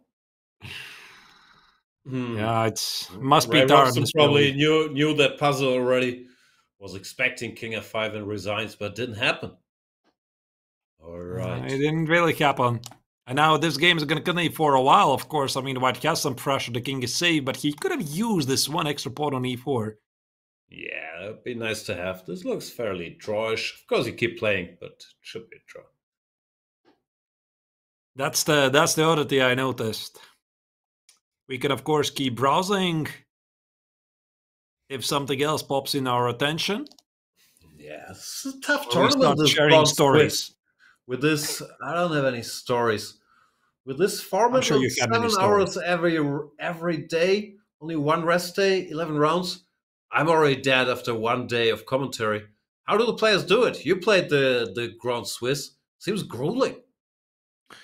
Oh, yeah, you're talking about 2021 edition, and actually things evolved quite unexpectedly because that was one of the great or infamous years of COVID. Things were shutting down everywhere left and right, and Isle of Man announced that for some reason, I don't remember what was the reason, that they cannot host the Grand Swiss, and they decided to move it to Riga because Riga at the time seemed to be like the safest place from the COVID break. But it was so funny that shortly before the tournament, Latvia announced a lockdown. And I mean, the Grand Swiss was in a big question mark. Is it going to happen or not? So we did organize it, but everything was in a very strict bubble. So we were living in a hotel. We could not leave the hotel. We could walk to the playing venue, which was like 1 kilometer away from the hotel. But I mean, this entire atmosphere, living in a bubble, not be able to visit home because I was living 5 kilometers away from the hotel. I could not visit my family for 2 weeks, right? And they could not visit me, which was pretty hard. And to play What happens if you sneak out? Did they have checks, or you just didn't do it on moral grounds? No, I have very high moral grounds, of course. No, of course. The highest. Oh, that's must be nice. But I mean, I had a word that some of the players, they were like improvising, so to speak, and they were escaping from this bubble. But everything ended pretty well. I mean, for them, because we didn't have any COVID case. But I mean, the entire tournament, 11 rounds in 12 days, only one rest day, this super long time control, which I feel I have to ask a question to you, Jan. How do you feel about it? How do you feel about this time control, which is it's 1 hour and 40 for 40 moves, 50 minutes for 20 moves, 50 minutes until whatever, end of the game, plus 30 seconds. Do you feel like it's a good idea to have this long time control with 11 rounds in 12 days, or it's like a bit too much? No, I don't like it. Main thing I don't like is the increment from move 1. I've always been against, and recently there's been a bit of a trend to go back to the good old whatever. Here's 2 hours, make 40 moves, no increment. You might get some increment later. So even with the very long time control, I like 2 hours for 40 moves, no increment, and then whatever. You can add 50 minutes plus 30 seconds if you want to. I feel like these extra 15 minutes after move 60, it's a bit excessive. They already get increment. Give them one extra time and we're good. But yeah, personally, I don't know. I could also, from a player's perspective, it's nice to only play 5 hours because then it's a bit easier to time your day. So I'd be fine with whatever. 90 minutes for 40 moves and then half an hour plus 30 seconds for the rest of the game. The most important thing is that we change it for every event to keep these players confused. I don't want them to get used to anything. Yeah, I agree. And I was thinking like either they adjust the time control, which I think for the modern times that everything is becoming faster and faster, and chess is now becoming parts of esports event. There's a lot of things happening online and everything is moving in a much faster pace. Is this really such a good idea? And I think I even saw there was some discussions on, okay, it's Twitter, it doesn't really matter, but I think it was Emil who was inquiring what do people really think about different time controls. So this gave me the idea that they're probably thinking about it, but I thought at least if not the shorter time control, I think the players would really benefit from one more rest day. Yeah, that's always, of course, a financial question with hotels and time and so on. But I agree, 11 rounds is a lot. 2 rest days would be good to keep everybody going. Then again, it's a fun event. Everybody showed up to play. Players know of the time control and the schedule. They don't seem to mind. Of course, it also builds some endurance. But yeah, from a player's perspective, I'd favor shorter time control. Personally, I like no increment, at least for the first time control. And yeah, I'm not sure how much there is to be gained. Maybe the level is a little higher with 7 hours instead of 5. But can anybody really tell? And also the fatigue probably equalizes out the extra thinking time at some point. I gotta confess, my first experience with this longer time control was playing in Bundesliga. Because also German Bundesliga is pretty similar in terms of the time control, except they don't have this 50 minutes extra after move 60.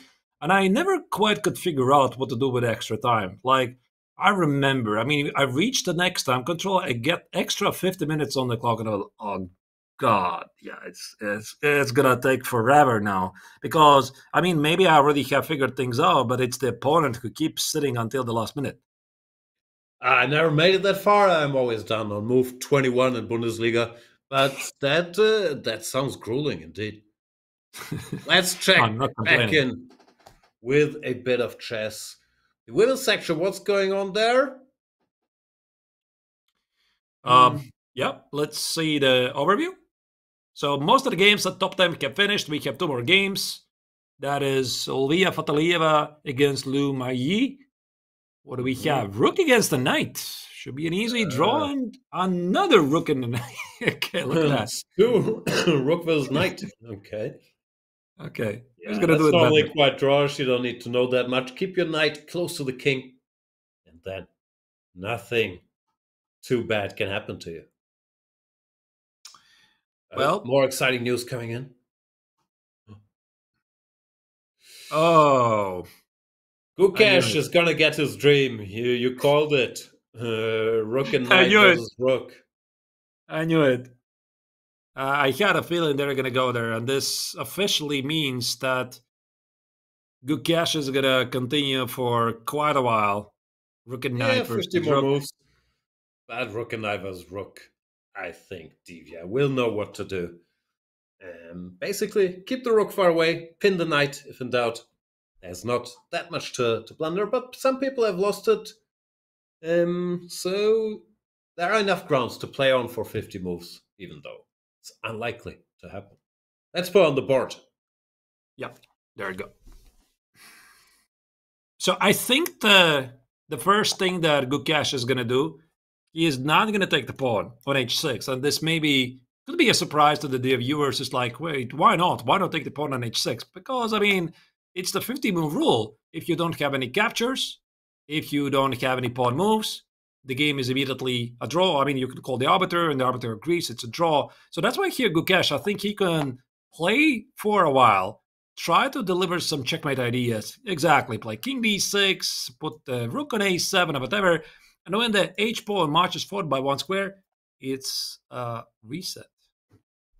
Yeah, and the king is already trapped on the back rank. This is actually a pretty good version, if there are good versions, of rook versus knight. Still a draw, of course, but Divya has to be a bit careful. King to e8. She's getting out of the way. And white can never has time to build a mating construction like knight e6, rook a7, rook e7, because there will always be nasty There was a pretty famous game, right? I recall that Kasparov, indeed, he beat Kasparov Polgar or something? Yeah. Yeah, it has been done before. So there are some positions where white can win. I gotta say, I don't really know them. I have extensively studied rook and bishop versus rook, which I think I know by heartbeat. Yeah, what to do. But rook and knight, I gotta confess, I haven't even studied the winning positions. There are some winning positions when the opponent completely misplaced. It just feels like as long as you don't blunder the rook, you should be fine. Yeah, knight to f3. Gukesh doesn't go rook a7 because then he would have gotten pinned and go back with the king. So he's asking the rook for a declaration of its intentions. But yeah, rook d1 check, king e6, go king d8, get out of the way. There's not that many mating nets even. if Gukesh keeps ignoring the h6 pawn, can prolong the game a bit, but Divya should be fine. All right, so I think the thing she could do is try to get rid of the h-pawn as quickly as possible, so that Gukesh cannot reset the counter too many times. Yeah, just push it forward if whenever white is not threatening anything. Not here, ideally, because the rook is hanging, but in general.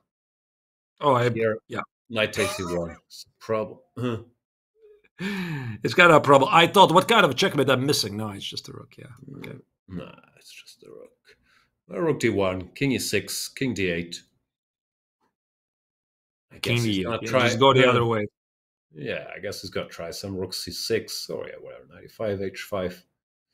h5, rook c6. You have to start being careful a bit. But yeah, not a lot of things to do, and we get a word that Vincent Keimer is about to win. He is on game. He's gonna win for a while. We can go there, maybe. This is one of the lines we had, and the emerging race, the a pawn, is faster than the g pawn. My best guess is he's going to find a5. Yeah, a5 is going to be findable move. I mean, we left it here. So Vincent followed all the accurate moves. King e4, exactly g3, exactly g4, d4, king d4, c5, just as Jan, you predicted. King e5, again, the only move before the pawn on c6 doesn't really matter. King b4, king g4, and now it's just straightforward. Yeah, now you just queen, and black is not quite in time. The pawn on this also means that Vidit is going to lose pretty much. I mean, okay, technically maybe he can do it, but it doesn't look likely. His chances to repeat the success from 2023, maybe he's still within the striking distance. But now for Keimer, this is really a great chance because he's going to have 5.5 points out of 8, half a point behind the leaders, and everything can happen. We could see Vincent on the top board or the second board tomorrow. Yeah, maybe nice German pairing, Keimer Bluebaum. Ooh, we'll see. That would be. Could it be fun, or that's actually not something you would like to see? I don't know. Good news is whoever would win would have pretty good chances to qualify, but probably makes it harder for both of them to qualify. I'm not sure how ambitious we should be from a German perspective. Nah. Normally, I guess the players who also, of course, know each other quite well would prefer not facing each other in this crucial stage, but it's chess. You play whoever you're paired with. Here they're going through the motions, but it's not gonna be fun for Vidit. Like, what's the cleanest way? I guess Queen a7, for example. King h2, Queen f2, King h1, Queen h4, and then he still has to do a bit of shuffling, pick up the c pawn, but it's an easy way. Everybody knows. There's going to be a lot of you have some drawing chances, not with a g pawn. Maybe I'm just going to put it on the board in case the viewers are wondering how exactly to win this. So I'm planning to make a progress. Inevitably, I'm moving forward. Sooner or later, you're going to get the queen on h4. That's a check. I'm starting to either advance with the king here or collect the pawn first. Yeah. And now king f1, queen f4. Here. Again, the king is in front of the pawn. You collect the pawn. Repeat. You always repeat. The king's in front of the pawn. Advance with the king. So this is a pretty basic technique you learn early on. And again, Vidit is not really hoppy here. Anything, as Jan said, is just pure emotions. By the way, there's resignation. He didn't even try. Yeah, big point for Vincent Keimer. Heartbreaking for Vidit, who had defended so well, had done all the heavy lifting, but then in the pawn endgame, one innocuous little move, pawn to c6, and all of a sudden it was lost. So Vincent Keimer picks up the win, stays in contention. Is that all our games on the top boards? Is Anish still being tortured or torturing? Anish is a draw. He has officially finished the game in a draw because he was unable to find any resources. Or Maqsadlu Hall is a very, very important draw. And And I think this is also something that Vincent was very happy to see, because everybody's drawing, and he's basically the only one who won the game. I mean, from the top boards up to board 8, everybody finished in a draw except of Vincent Keimer winning his game on board number 5, and also Jordan Van Forest winning his game on board number 9. And I gotta tell this from my own experience, when you are the only one who is winning at the top boards, it makes you feel really good inside. Okay. In general, I think winning will already do the trick, but I guess the draws don't hurt. Although there's still 3 rounds to play, it's not like it's much strategizing. Still, Vincent Keimer. Do we have the updated standings? Probably not yet. We know that Bluebaum and Nihal Sarin are in the co-lead. No one caught them. Keimer is within half a point. So are Firuza, Niemann, Mishra, Abdusatorov. There's quite a big pack. And from Keimer studied the endgame well. Yeah. I'm not sure if he had to study that endgame. I think it came down to calculation, frankly. No one in the world knows that endgame, so I'm not sure how much there is to study. But solving endgame exercises, yeah. Training these pawn endgames to calculate, I'm sure is useful. All right. Oh, by the way, Yakoboyev against Andy Woodward. Andy's no longer winning. Andy. Why not? He's no longer winning. I don't know. I mean, we got to check this. It's actually, it's a draw.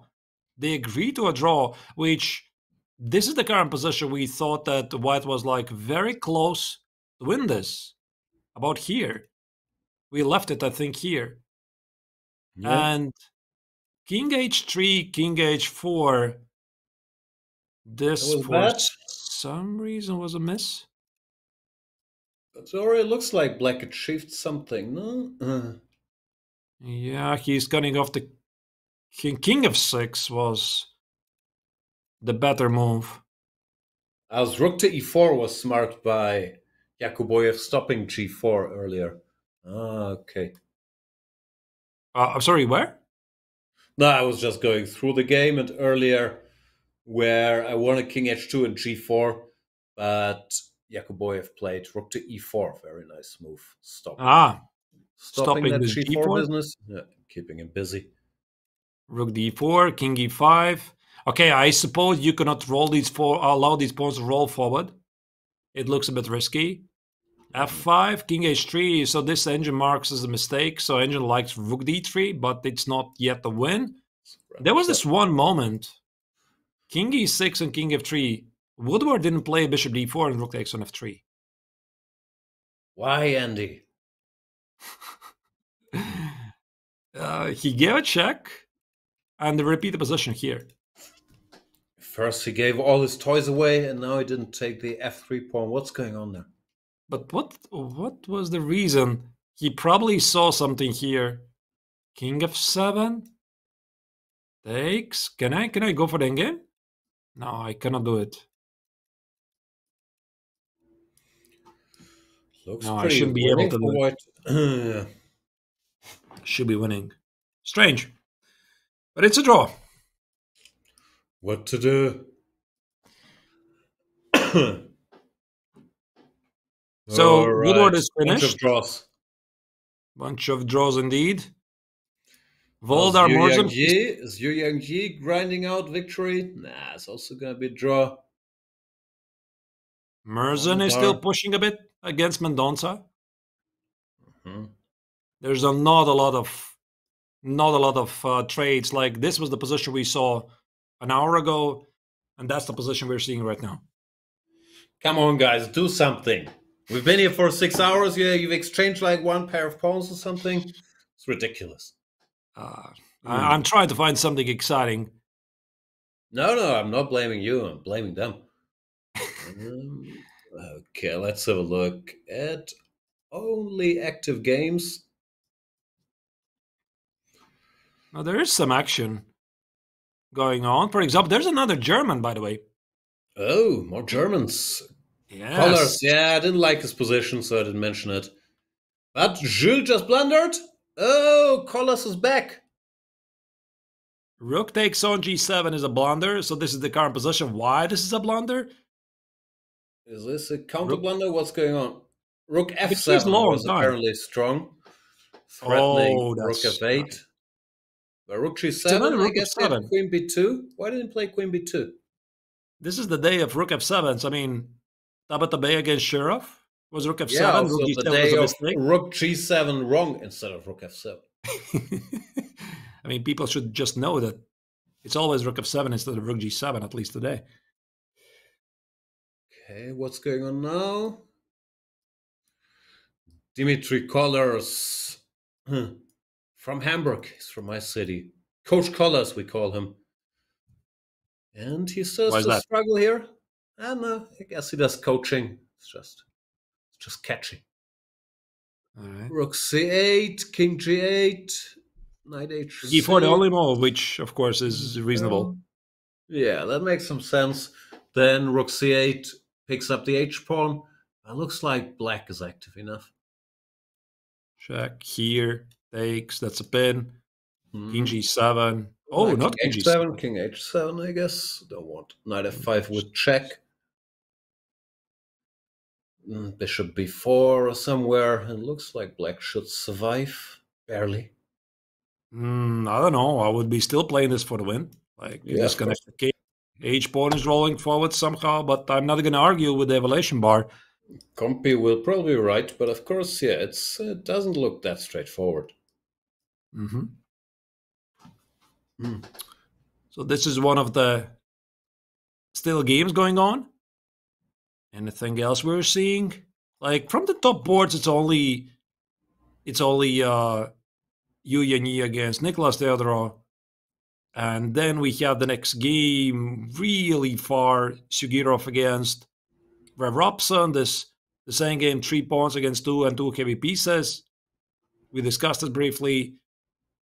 Vladislav Artemyev is having an equal position against Ruslan Ponomaryov. It's some queen endgame. Oh, Ponomaryov, former world champion, trying to win his game. Oh, there's an interesting game. Here? No one's winning. Can I select this game? This game. There you go. Okay. Who's better and why? So Grishuk against Lagarde. Lagarde. If I'm not terribly mistaken, let me check it. I think Lagarde was one of the players who had made all draws until a certain moment. Let me check it. Where is he? Interesting. He has such a fighting style, but yeah, you're right. 7 draws. It's very, very unusual because I really know him as a big fighter, and all draws. It's another draw today, no?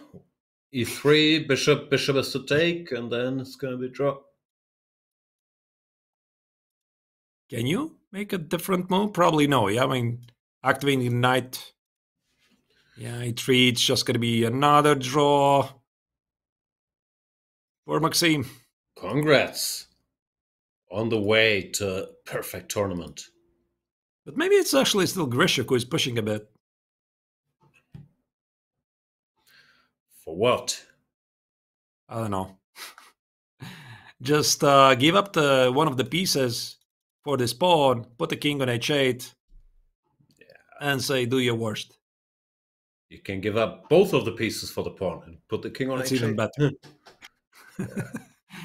That's even better. There you go. Bishop b5 is incoming. a7 is at least knight c8. No, this is a draw. There's nothing happening here. So Grishuk and Lagarde, they're going to stay at 50%. We haven't really noticed Grishuk at the boards. No, I haven't seen him around on the top boards much. Guess he had a slow start. Yeah, he lost in round 2 to Enriquez. Now he's climbing up slowly on 50%. The legend, Alexander Grishuk. 2657, so strange to see him below 2700. Yeah, I suppose you're losing rating over years. That's an inevitable process. There's one more game maybe we could check. I'm trying to find some action going on. Ivan Cheparinov against Ivan. Oh, it's the Battle of Ivans. Look at that. Like, we have today the Battle of Maxims. We have the Battle of Ivans. Maybe also not a bad chess name. Sokolov, Salgado, who's the Ivan star? That would be very impressive lineup of Ivans. Ivanisevic. Yeah, he'll be the team captain. Yeah.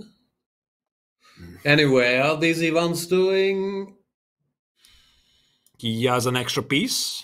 One Ivan of the has an Ivans extra has piece. more pieces. But the other Ivan is very active.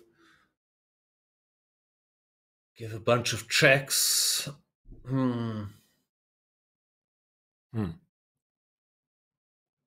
Who's playing this for the win? Probably both. I think Ivan Zemlansky is a young talent. Mm-hmm. So he's been making a rapid rise in the last years. Even, I think it was on Reddit, I saw like a discussion how to make a GM in 13 years. Was it his coach or somebody close to him? They had written like, what do you need to do on to raise a young chess talent? And of course, Ivan is one of them.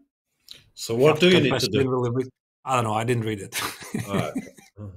I don't know. I know there was an article. I have bookmarked it, and I promised myself they're giving away the secret how to become grandmaster. You couldn't bother to read it for 5 minutes. That's just shocking. No, it was a pretty long article, okay. And I bookmarked, and I thought I'm going to read it. Got it. But I forgot. More than 5 minutes, of course. That's asking a bit much. Now I'll check it out. But yeah, as for the position, I don't know. Some checks and computer says 0, 0, 0, queen e3, queen d3, rook a6. And Wouter is still trying to figure out which name team is the strongest. The Vladimir team. Interesting suggestion. They have at least common sense and programmers on their side, I think actually the Peter team is very strong. Peter team, absolutely. I was about to suggest this. What, they're all retired? Svidler, Leko, Peter Heine Nielsen? Who's going to win any games for that team? No. Vladimir? I guess they can't take Vladislavs on their team. No, I'm still not convinced. I'm going with the Maxims. From the active players, yeah. Oh, of course. It's now. Yeah. Volodar? No, not enough Volodars. No, Volodar is a different name. I guess Vladimir. Daniel, if they're the same name, they can find some players like Naroditsky, Yufa, Dubov, probably some other Daniels around. I think that's it. Sure. That might be it. Daniel King. Friedman. Did you name it? Oh, yeah, good point. No, you're right. All right, we'll never know. All right. Yeah, what to do in this position? What position is that? I give checks. Queen e3. I haven't yet removed it. I'm trying to figure out. Do I play for the win? Or just go for a perpetual check? I mean, I see perpetual check. I go for a perpetual check. Isn't it but black is this to move? A perpetual check? Oh, it's white to move. Yeah, white is the move. Can I do this? You see? It's not really a great idea. Queen f3, queen f5, g6, queen e5, and rook is hit. Okay, it's terrible. I'm blundering things at the 6th hour. It's all right. No, I guess it's white who has to be somewhat careful, no? Strange position. f3 is dropping. But why did he? Oh, yeah, he played rook a7 because the rook was under attack. And the king is quite exposed. That's the biggest difference, actually. I mean, the black king is safe, which cannot be said about the white king. And for black, the moves are becoming a bit easier. So I wouldn't be really surprised that here, Chaparinov has to be careful. Yeah, very much so. Also, not a fun position to play 6 hours in or whatever it is, because, yeah, you have to calculate lines. Apparently. Queen c5, queen e5. Is this an idea? Like, it also enables some checks. Yeah, queen takes f3. Queen takes on f3. Yeah, you're about to take the pawn on e4. I don't want to enter this endgame, probably. What? No, the rook is saying. The rook is saying. How many times am I going to blunder it? I don't know. Rook g1. What's going on here? I guess rook takes a4. I can do maybe. But it feels like it's some mate on g7. No. That's unfortunate. I was waiting for you to blunder queen e5, queen e3, but if you're not gonna blunder that, then that's trouble. Yeah, I'm getting mate here. Queen f6, queen f5. Bishop f6. Some checkmate ideas. Looks really powerful.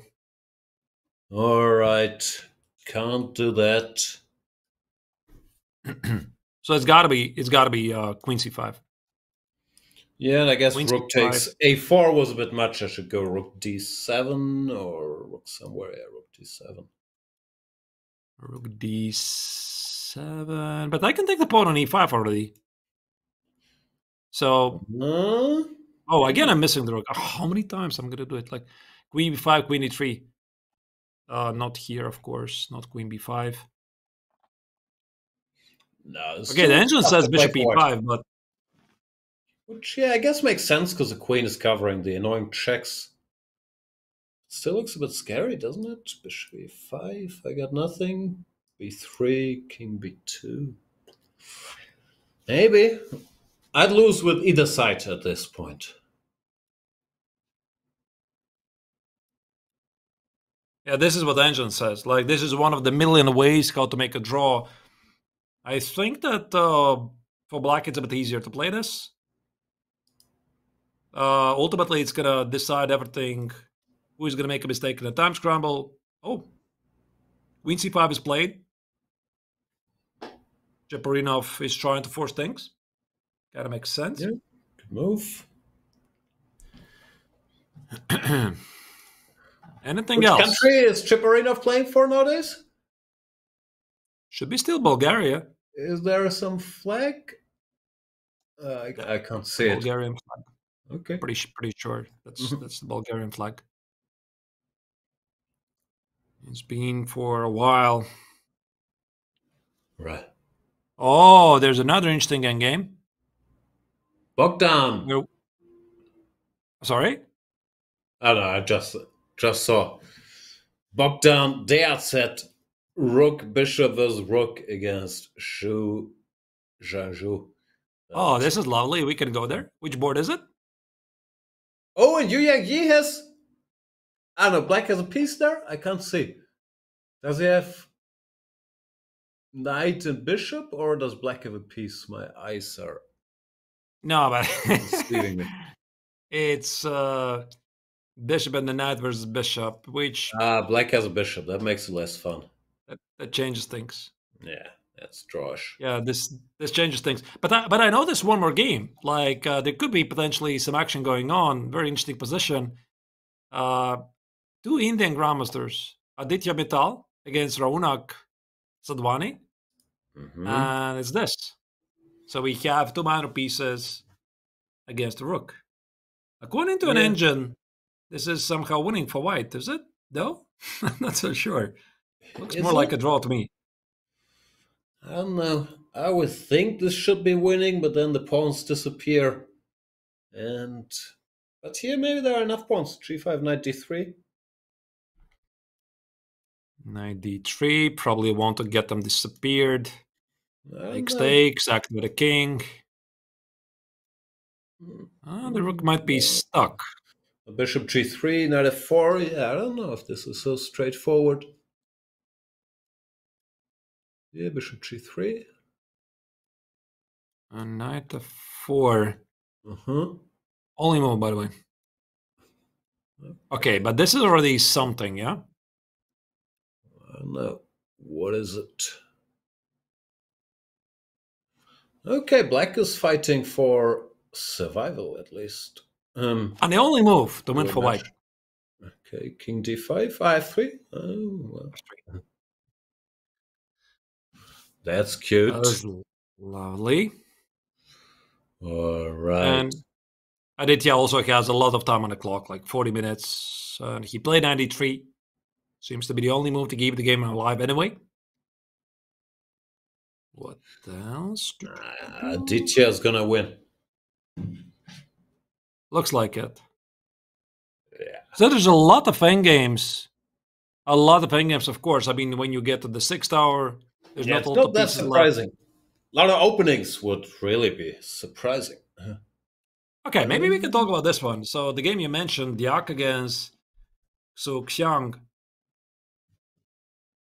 The technique of Rook and Bishop versus Rook. And of course, we still can check Gukesh. I'm pretty sure he is still there. Playing Rook and Knight versus Rook against a pawn for a while. Yeah. He's enjoying himself. I don't know. What's the technique? You said you've studied this. Yeah. I tried to get rid of the F-pawn, so it's easier. Okay. Okay, I'll show. There you go. I'm going to entertain now. Okay. Oh. So I'll just show the critical position that you would have to know. Let me ignore the fact that... Okay, sorry. Yeah, there's a mate, of course. Yeah. But this is the position I study pretty extensively, how to win this. So there's the best defense. I'm pretty sure you already know this. So the best defense is putting the rook on the 7th rank. The second best defense is putting the rook on the 8th rank. The third best defense, or the worst defense, is putting the rook on the 6th rank. And what was it? I think I would start always from the shorter side, which is here. I'm starting from the shorter side, and I think it was supposed to be, the rook was supposed to be from knight's distance from the king. This is at least what I remember. So, unless I'm heavily mixing up things. I don't have any idea what you're talking about, so I can't help here. This is a winning position? Yeah, this is a winning position. Okay. And I think in this position, there was the frontal check. That was the frontal check. This is leading to a mate. There's no rook c3, rook c8. Yeah, that's why we want to force the rook on the 3rd rank. Yeah, so the key idea was knowing this position. Yeah, that's what I recall. That's nice, but I'll have forgotten within the next 8 minutes. Rook g4 and then bishop f4. Yeah, that is nice stuff. Yeah, that's the. Like, I'm sure I've seen it 100 times in textbooks, but this never sticks in my head at all, unfortunately. No, I kept studying this like quite a lot. Of course, I mean, pardon that I allowed checkmate in 1, etc. I just wanted to start from this position. No, I understand you were trying to get to the position. Yeah, there's an actual technique. So we might get there, and it's something that I think in a classical chess you should still be able to hold it without any problems. Although I have to confess, I once lost it in classical chess against Li Chao, one of the strongest Chinese grandmasters right now. I don't know where he is, probably coaching the next generation of Chinese youngsters. Anyway, he used to be 2750 level player. Li Chao A or B? How many of them are there? No, B is the good one. Make fun, no one knows who Li Chao A is. Oh yeah, Li Chao B. He was 2750, so I think he was a B. Yeah. That's B. Okay, so I had a chance to go for rook and bishop versus rook, but I had like 1 minute on the clock. It was obstacle of bishops, and I thought I'm not going to do it because he's going to torture me for the next 1 hour. So I went for something else, and guess what happened? He was torturing me anyway, and I found a way to lose it. So yeah, of course, the lesson here is if you know it's a theoretical draw, you just go there, and you always figure out things later. Okay. I don't know. Often I know it's a theoretical draw, but I also know I probably won't hold it. What do I do then? No, I mean, you know it's a theoretical draw. You always go there, and then you just try to figure it out. If you don't figure it out, then, well, you don't figure it out. Fair enough. You never go for non-standard positions. That's the rule. I'm sure you know all about it, so I'm just telling not to you. I'm telling to the audience. No, I'm thinking about it. I'm not sure if I agree. Okay, depends how bad the alternative is, but okay, I don't know what's going on. I might do it. I'm going to tell you like a hypothetical scenario. All right. So we have rook siege, We have obstacle bishops each, but my opponent has an extra pawn. So what do? Do you give up the bishop for the pawn and enter a theoretical draw? Nah. Why not? Sounds fairly drawish if I keep my bishop. But this is what I did. If the pawn is about to queen, I mean, I'll give my bishop before the pawn queens. But if I don't have to, I'm not giving it up. Nah, no okay, chance. I suppose it depends on the position. You're right. I suppose, yeah. All right. Anyway, what is happening? Not much. Yu Yang is a draw. Shugirov should be a draw against Ray Robson. Aditya Mita still some chances against Sadvani. Cheparinov in the Ivan battle we've just seen. Jules Moussard against Collas should be a draw according to the engine. It's a bit scary. Robert Hovhannisyan is still trying to win some drawish endgame. So much chess. Bogdan, where's Gukesh? Give us Gukesh. Let's look a little. Okay. Yeah, we haven't checked him for a while. Rook also noticed Rook. I noticed Goryachkina has a very interesting endgame. There you go. And this is the move. 81, move 81. So 16 moves. No, 14 moves can be made. 14 only. Yeah, okay, still. 14 only. 36 to go. I'd start with King F2, get the king out of that corner. Makes me nervous. Of course, any move will do, but why not King F2? King F2. All right. What do you do? I don't know. I don't think there's much to do, unfortunately. Get the knight on F4. Okay, nice. At some point, I guess I want to put the rook far away, like rook h8 or something. Okay, now you can do your worst. Let's get some checks. Now we go to the other side with the king. Yeah, it's really not that hard. By the way, we have a word that Divya already defended rook and versus rook and bishop in this tournament, which was round number 3. So for her, she has some experience. I mean, it's slightly different, rook and bishop versus rook. Like it's a bit more, much harder, more chances. It should be easier. No, there's really not that much to do here. Keep the rook far away, pin the knight from behind. If in doubt, run away with your king, the opposite direction of the enemy king. This is an easy draw. All right.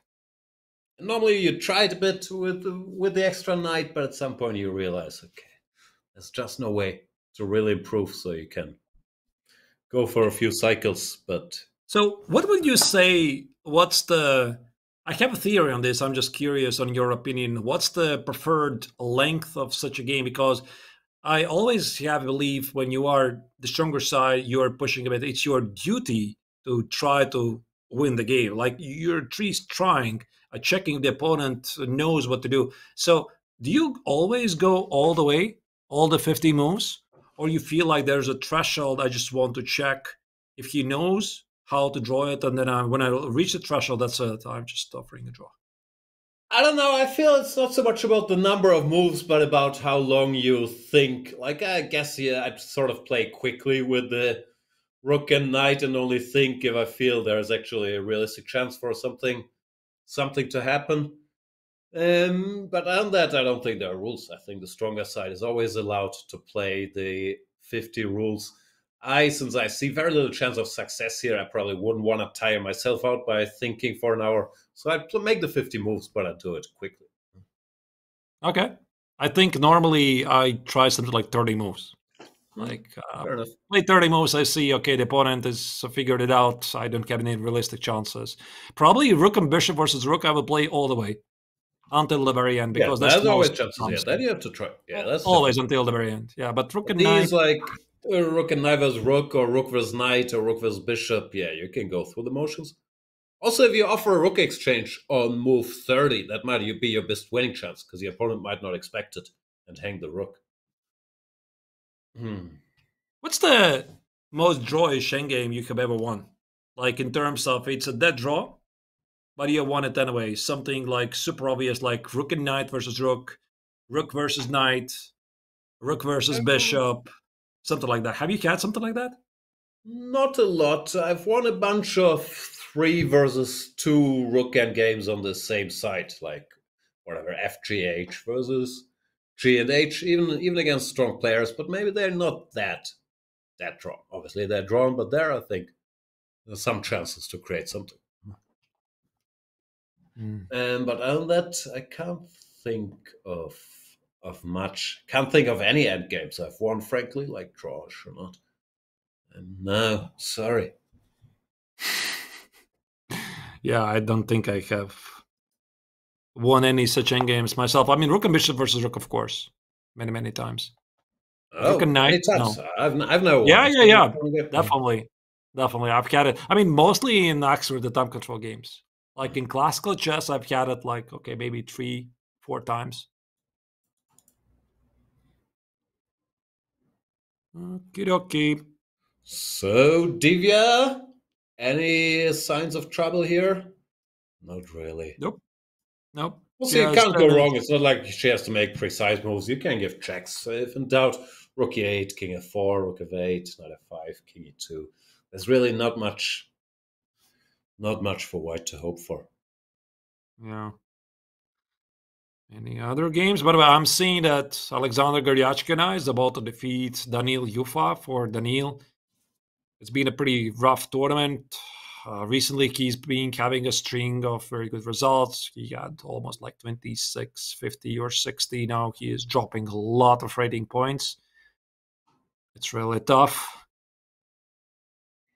Anything else? Good day for the 2 women in this open section. Goryachkina winning. And yeah, maybe I just put it on the screen, since I talk about it. I just have to first find it. This looks fairly lost. There we go. See it. Okay, not even. A lot of questions to ask now. King h8 and resigns. Yep. King h8. B pawn traded for the C pawn. Extra rook. So Goryachkina is going to win. For Yufa, unfortunately, a tournament to forget. Yeah, that's the hardest part. I remember this, like when I was playing in the 21 Grand Swiss. I had a very good start. Like I won the first round. I was winning in round 2 against David Cowell. But I finished in a draw, 8-hour game. After that, I was exhausted. I still had 2 points out of 3. But then, that's it. My energy completely left the building. And I finished like with -3 and 4. And I can tell that down there, like at the last boards, the atmosphere was pretty depressing. Yeah, I can imagine. Also, you never get any weak opponents, right? I mean, even if you have whatever. It's every round. You still play a 2-6-50 Grandmaster. Every round, rough. Like I'm getting like a white color, and I'm playing. I think even at that tournament, I played against Matthias Blubaum, which was one of the early rounds, like round 5, round 6. I don't remember. I lost the game with the white color, and every single player comes at you and plays for the win with a black color. Sounds rough. And you miscalculated. You thought you had energy for 11 rounds, but you only had energy for 2. Exactly. Goryachkina wins. Wow. Great day for the ladies in the open tournament. Yep, I'm watching the Dimitri Kolas game, but looks like it's fairly drawn now. Raunak. Okay. I miscalculated. I thought an energy for 1 day of commentary, but only half.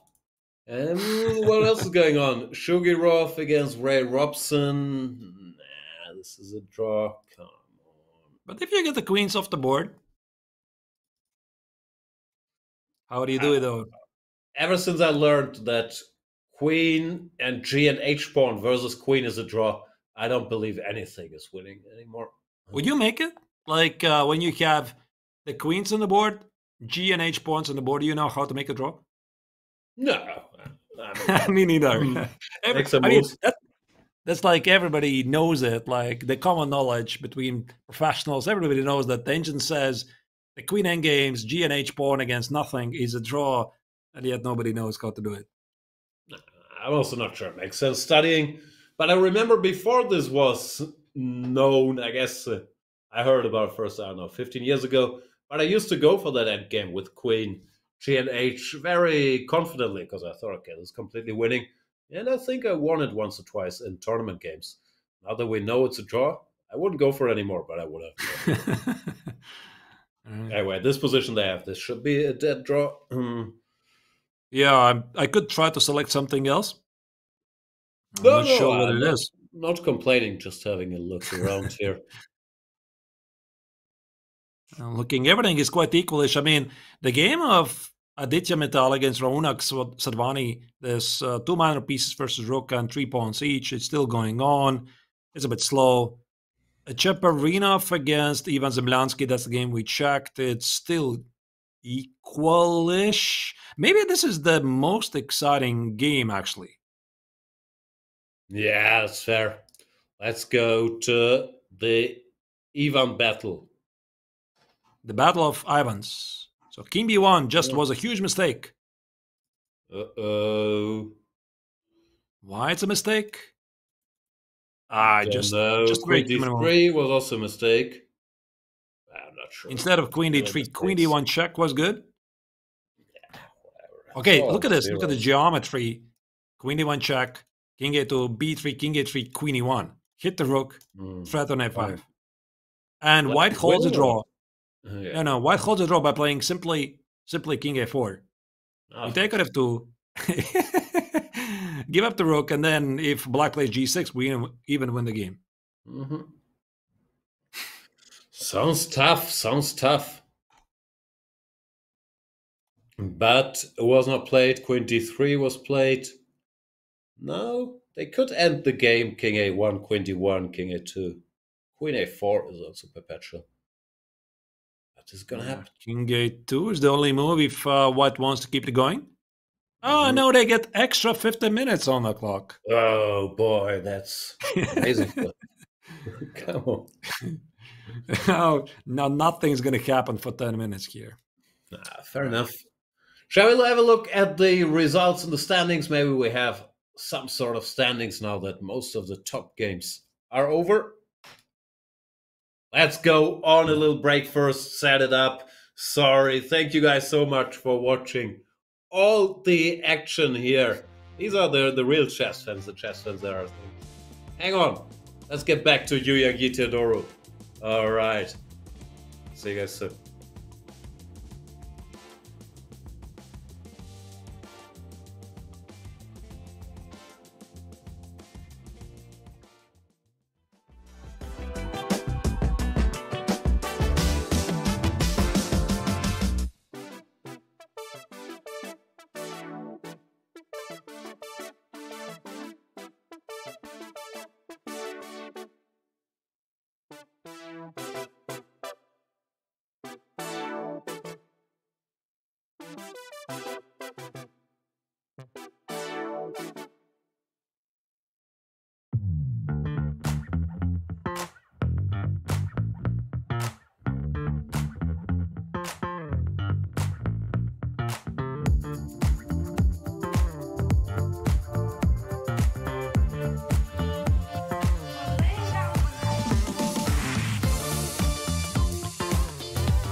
Welcome back, everybody. Round number 8 of the FIDE Grand Swiss is still ongoing. I'm Jan Gustafsson here with Arthur's Nixons, and we have a very exciting game to follow. Yu Yangyi, the Chinese star, is playing against Nicolas Theodorou, who's recently been rising up the ranks. The Greek, always been a very strong grandmaster, but looks like he's taking another step forward.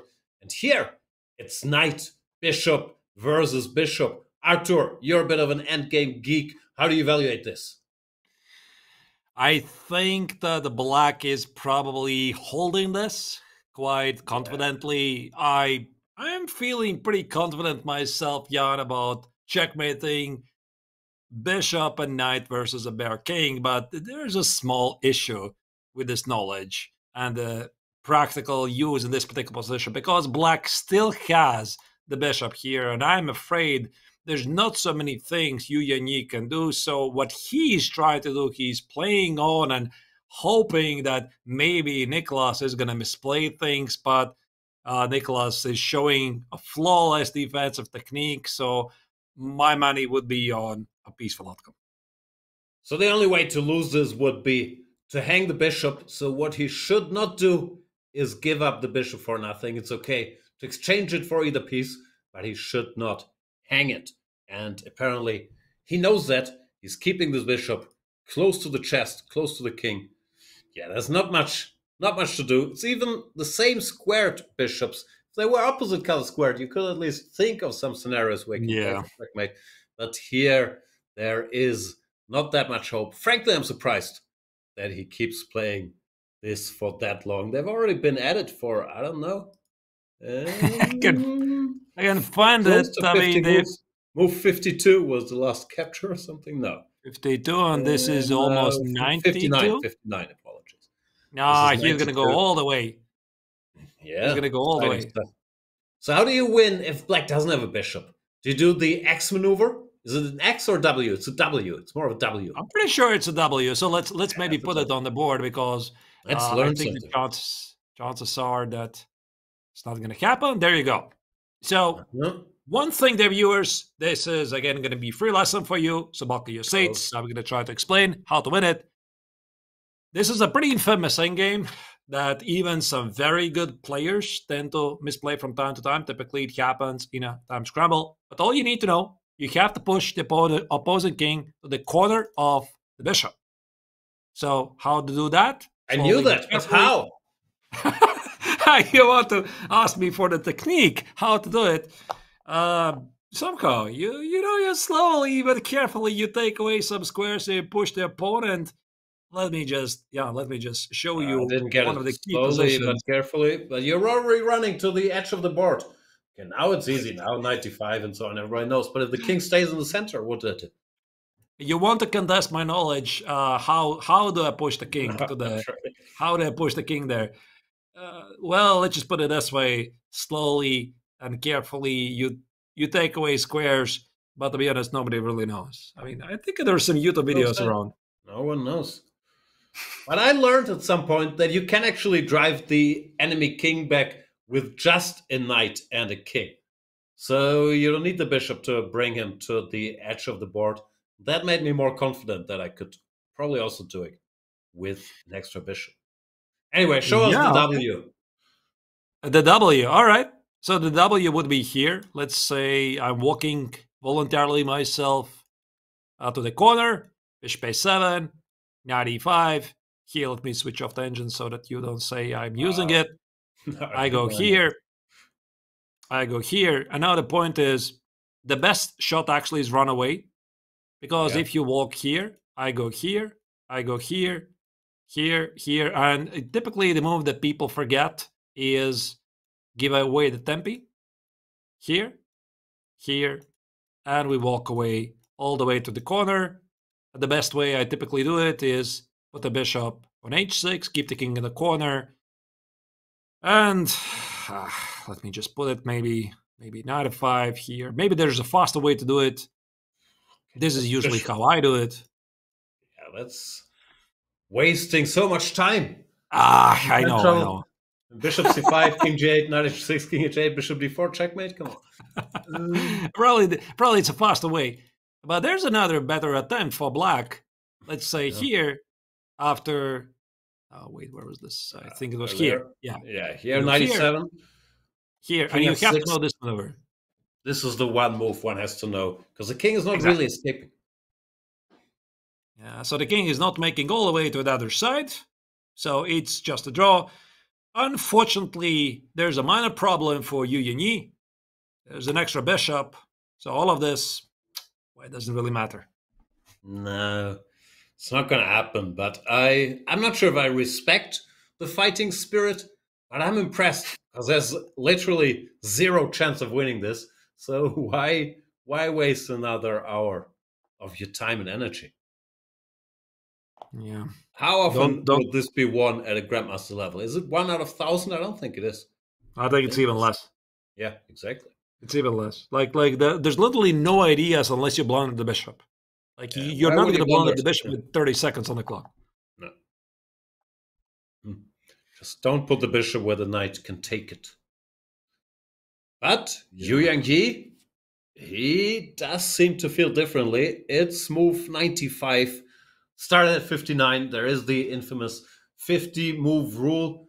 How does it go nowadays? If you want to claim a draw by 50 moves, did they change the rules? I was taught that you write down your move, you stop the clock, you call the arbiter, and then you say, if I made this move, it would be 50 moves, so I call a draw. Is that still the procedure? I think so. And actually we thought that this could have been the case for the infamous long game of Abdusattorov against Yezer Domush when they played this almost 200 move game. And I thought it was probably a bit appropriate also for Yez playing this very long game where Abdusattorov had a queen endgame, extra pawn, the A pawn was not going anywhere, and Yez was giving a lot of checks. He could have left a queen hanging, asked the arbiter, claim a draw. It's 50 move rule, but of course he was very polite about it, and he just claimed a draw. I think that's the procedure. Yeah, you write it down, you prove there's going to be 50th move, you stop the clock, you call the arbiter, and you say, I have a request. Yeah. Also, it's very important if you play format where moves aren't written down rapid or whatever. Then let's say you're being checkmated in rook, bishop versus rook. Before you get checkmated or before you lose the rook, always claim a draw just in case you made 50. This happened once. I mean, you probably know this story too well. This was some World Rapid, was it? When somebody was about to get checkmated. I mean, the checkmate is in next move capturing the rook, but the player claimed a 50-move draw. Wasn't it maybe Donchenko, Nakamura or something? Yes, it does ring a bell. I don't remember. I don't remember the names, but it was pretty funny. Maybe it was Hikaru involved. Yep. Now that you say like that, what I meant. Could be. All right, Yu Yanyi is still keeping it going here. Bishop d8, some good stuff. Teodoru should probably move his bishop somewhere or his king. Those are the only choices that I see. Question to the chat, dear viewers. How are you doing yourself today? Which was your game? They all left hours ago. No. I'm pretty sure they're still here. They're watching. They'll like to see these sickos end games. See what's going on. It's been a pretty long day. A lot of exciting games. Unfortunately, this is the final game. Not a lot of action happening, but it's still pretty important for the overall ranking. So the chat confirms they are here. They're still here. It's good. Wow. And Teodoru, move the bishop away. Well done. Yu Yanyi could also move his bishop or his knight or his king.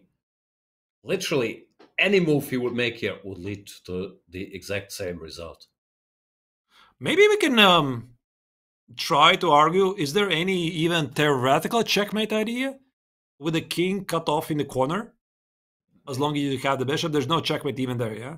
Oh, so it's the wrong corner? No, I don't think it's happening. But with obstacle bishops? Yeah, there I guess you could think of some theoretical ideas even though. it's also not really happening. No, but this is, yeah, one of the most futile winning attempts seen in a while. Also, they both have 10 minutes, so it's really not like it's anything to hope for. Come on, Yu Yang-yi. Make a draw, get some dinner. It's getting late in Samarkand. What's the local time? 21:30. I think it's already pretty late. It should be 10 p.m.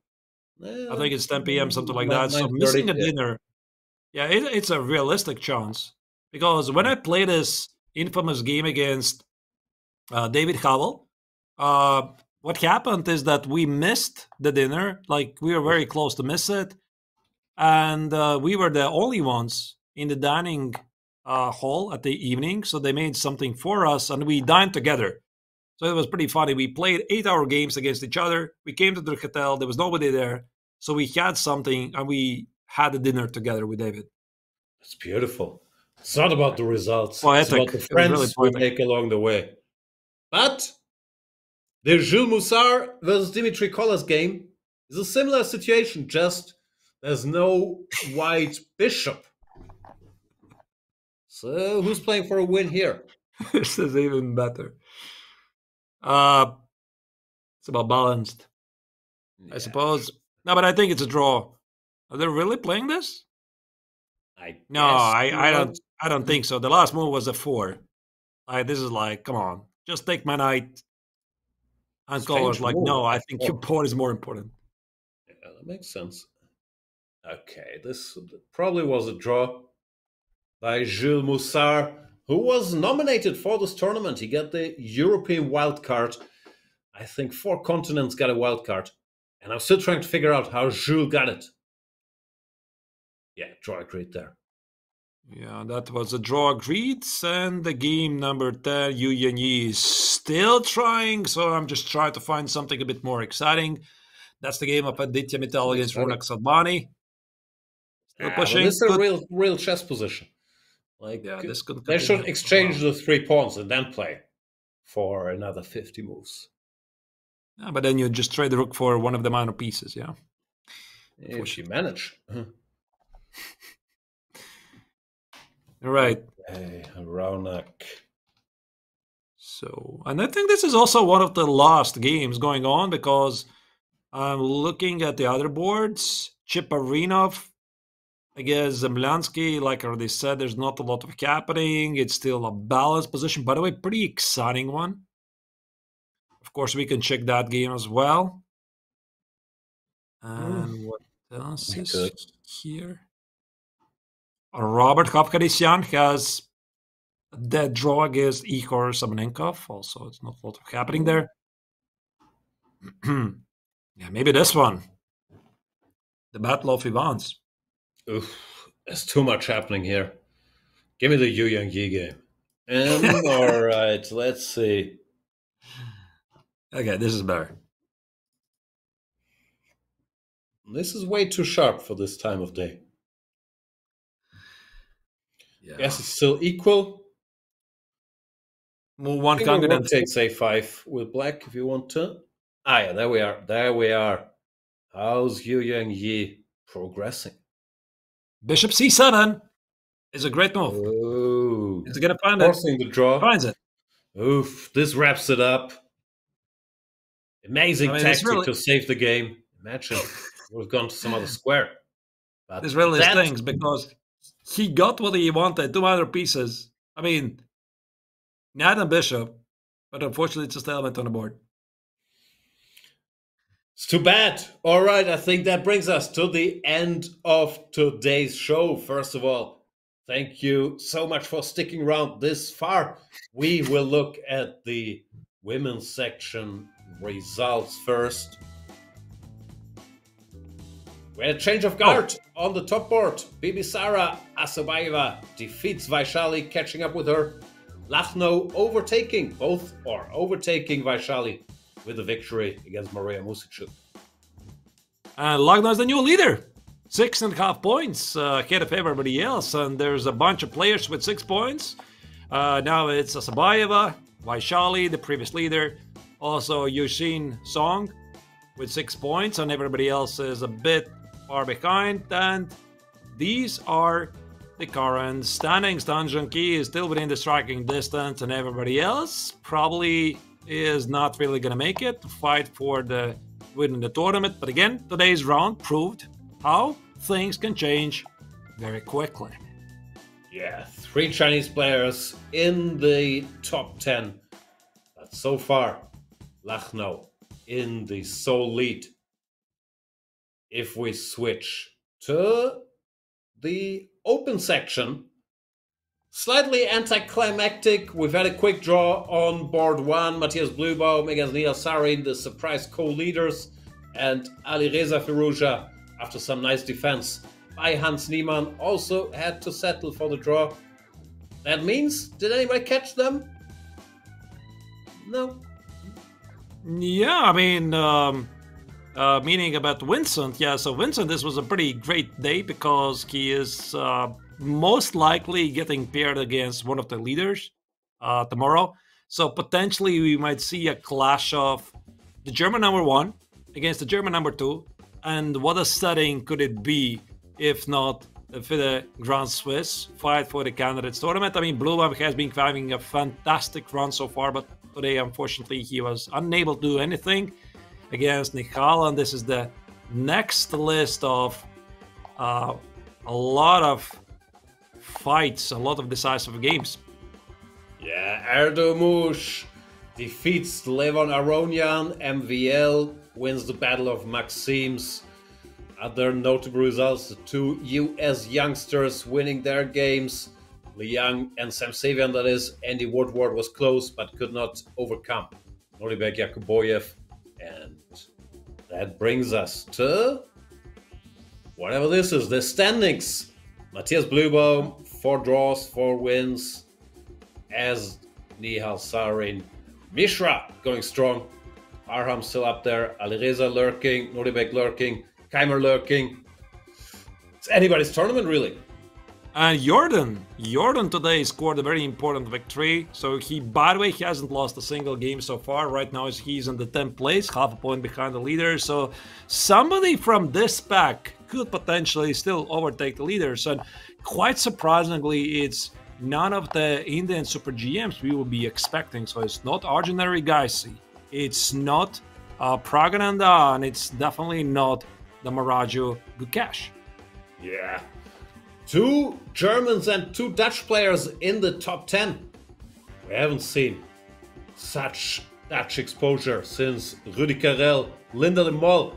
Here we have the second page. Maxime is still in the mix, as are many others. Alexei Shirov. I guess 4.5 is where you really start drawing the line. They won't qualify anymore, right? Yeah, probably a bit falling behind because the leader already has 6 points, and I would expect that everybody is going to be very cautious in the final rounds. But I mean, the tournament itself, it's not really clear who is the favorite. Maybe it's still too early to tell. I mean, 3 rounds to go, but I mean, Jan, this tournament is anything but predictable. It is. That's the fun of it. 100 top players, and we can see. Of course, the top players are there for a reason, but there are many guys out there, the 2 650 players in the world, that can also play some chess. So I believe that brings us to the end of today's show. Thank you so much, Artur. It's been fun. And thanks, Chesscom, for having me. I will now go sign up for the Collegiate Chess League and buy the latest Danny Wrench book. And you guys should do the same.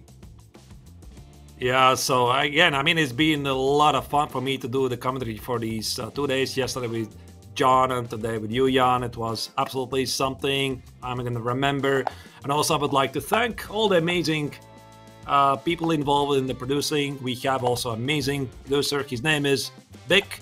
He's quietly working in the background, feeding us with information, changing the scenes, having a much more longer day than both of us, and of course the amazing Not chat. True everybody who's watching the broadcast. Sorry? Not true at all. We were here way before him, but still, he's done an amazing job. He's still working on his voucher team of the name Olympiad. He said to me he was longer here before us, so I have no need to question him. Okay. Anyway, it's been fun. Thank you guys so much for watching. Of course, there are 3 more rounds to go. So check back in tomorrow, same time, same place. Bye-bye.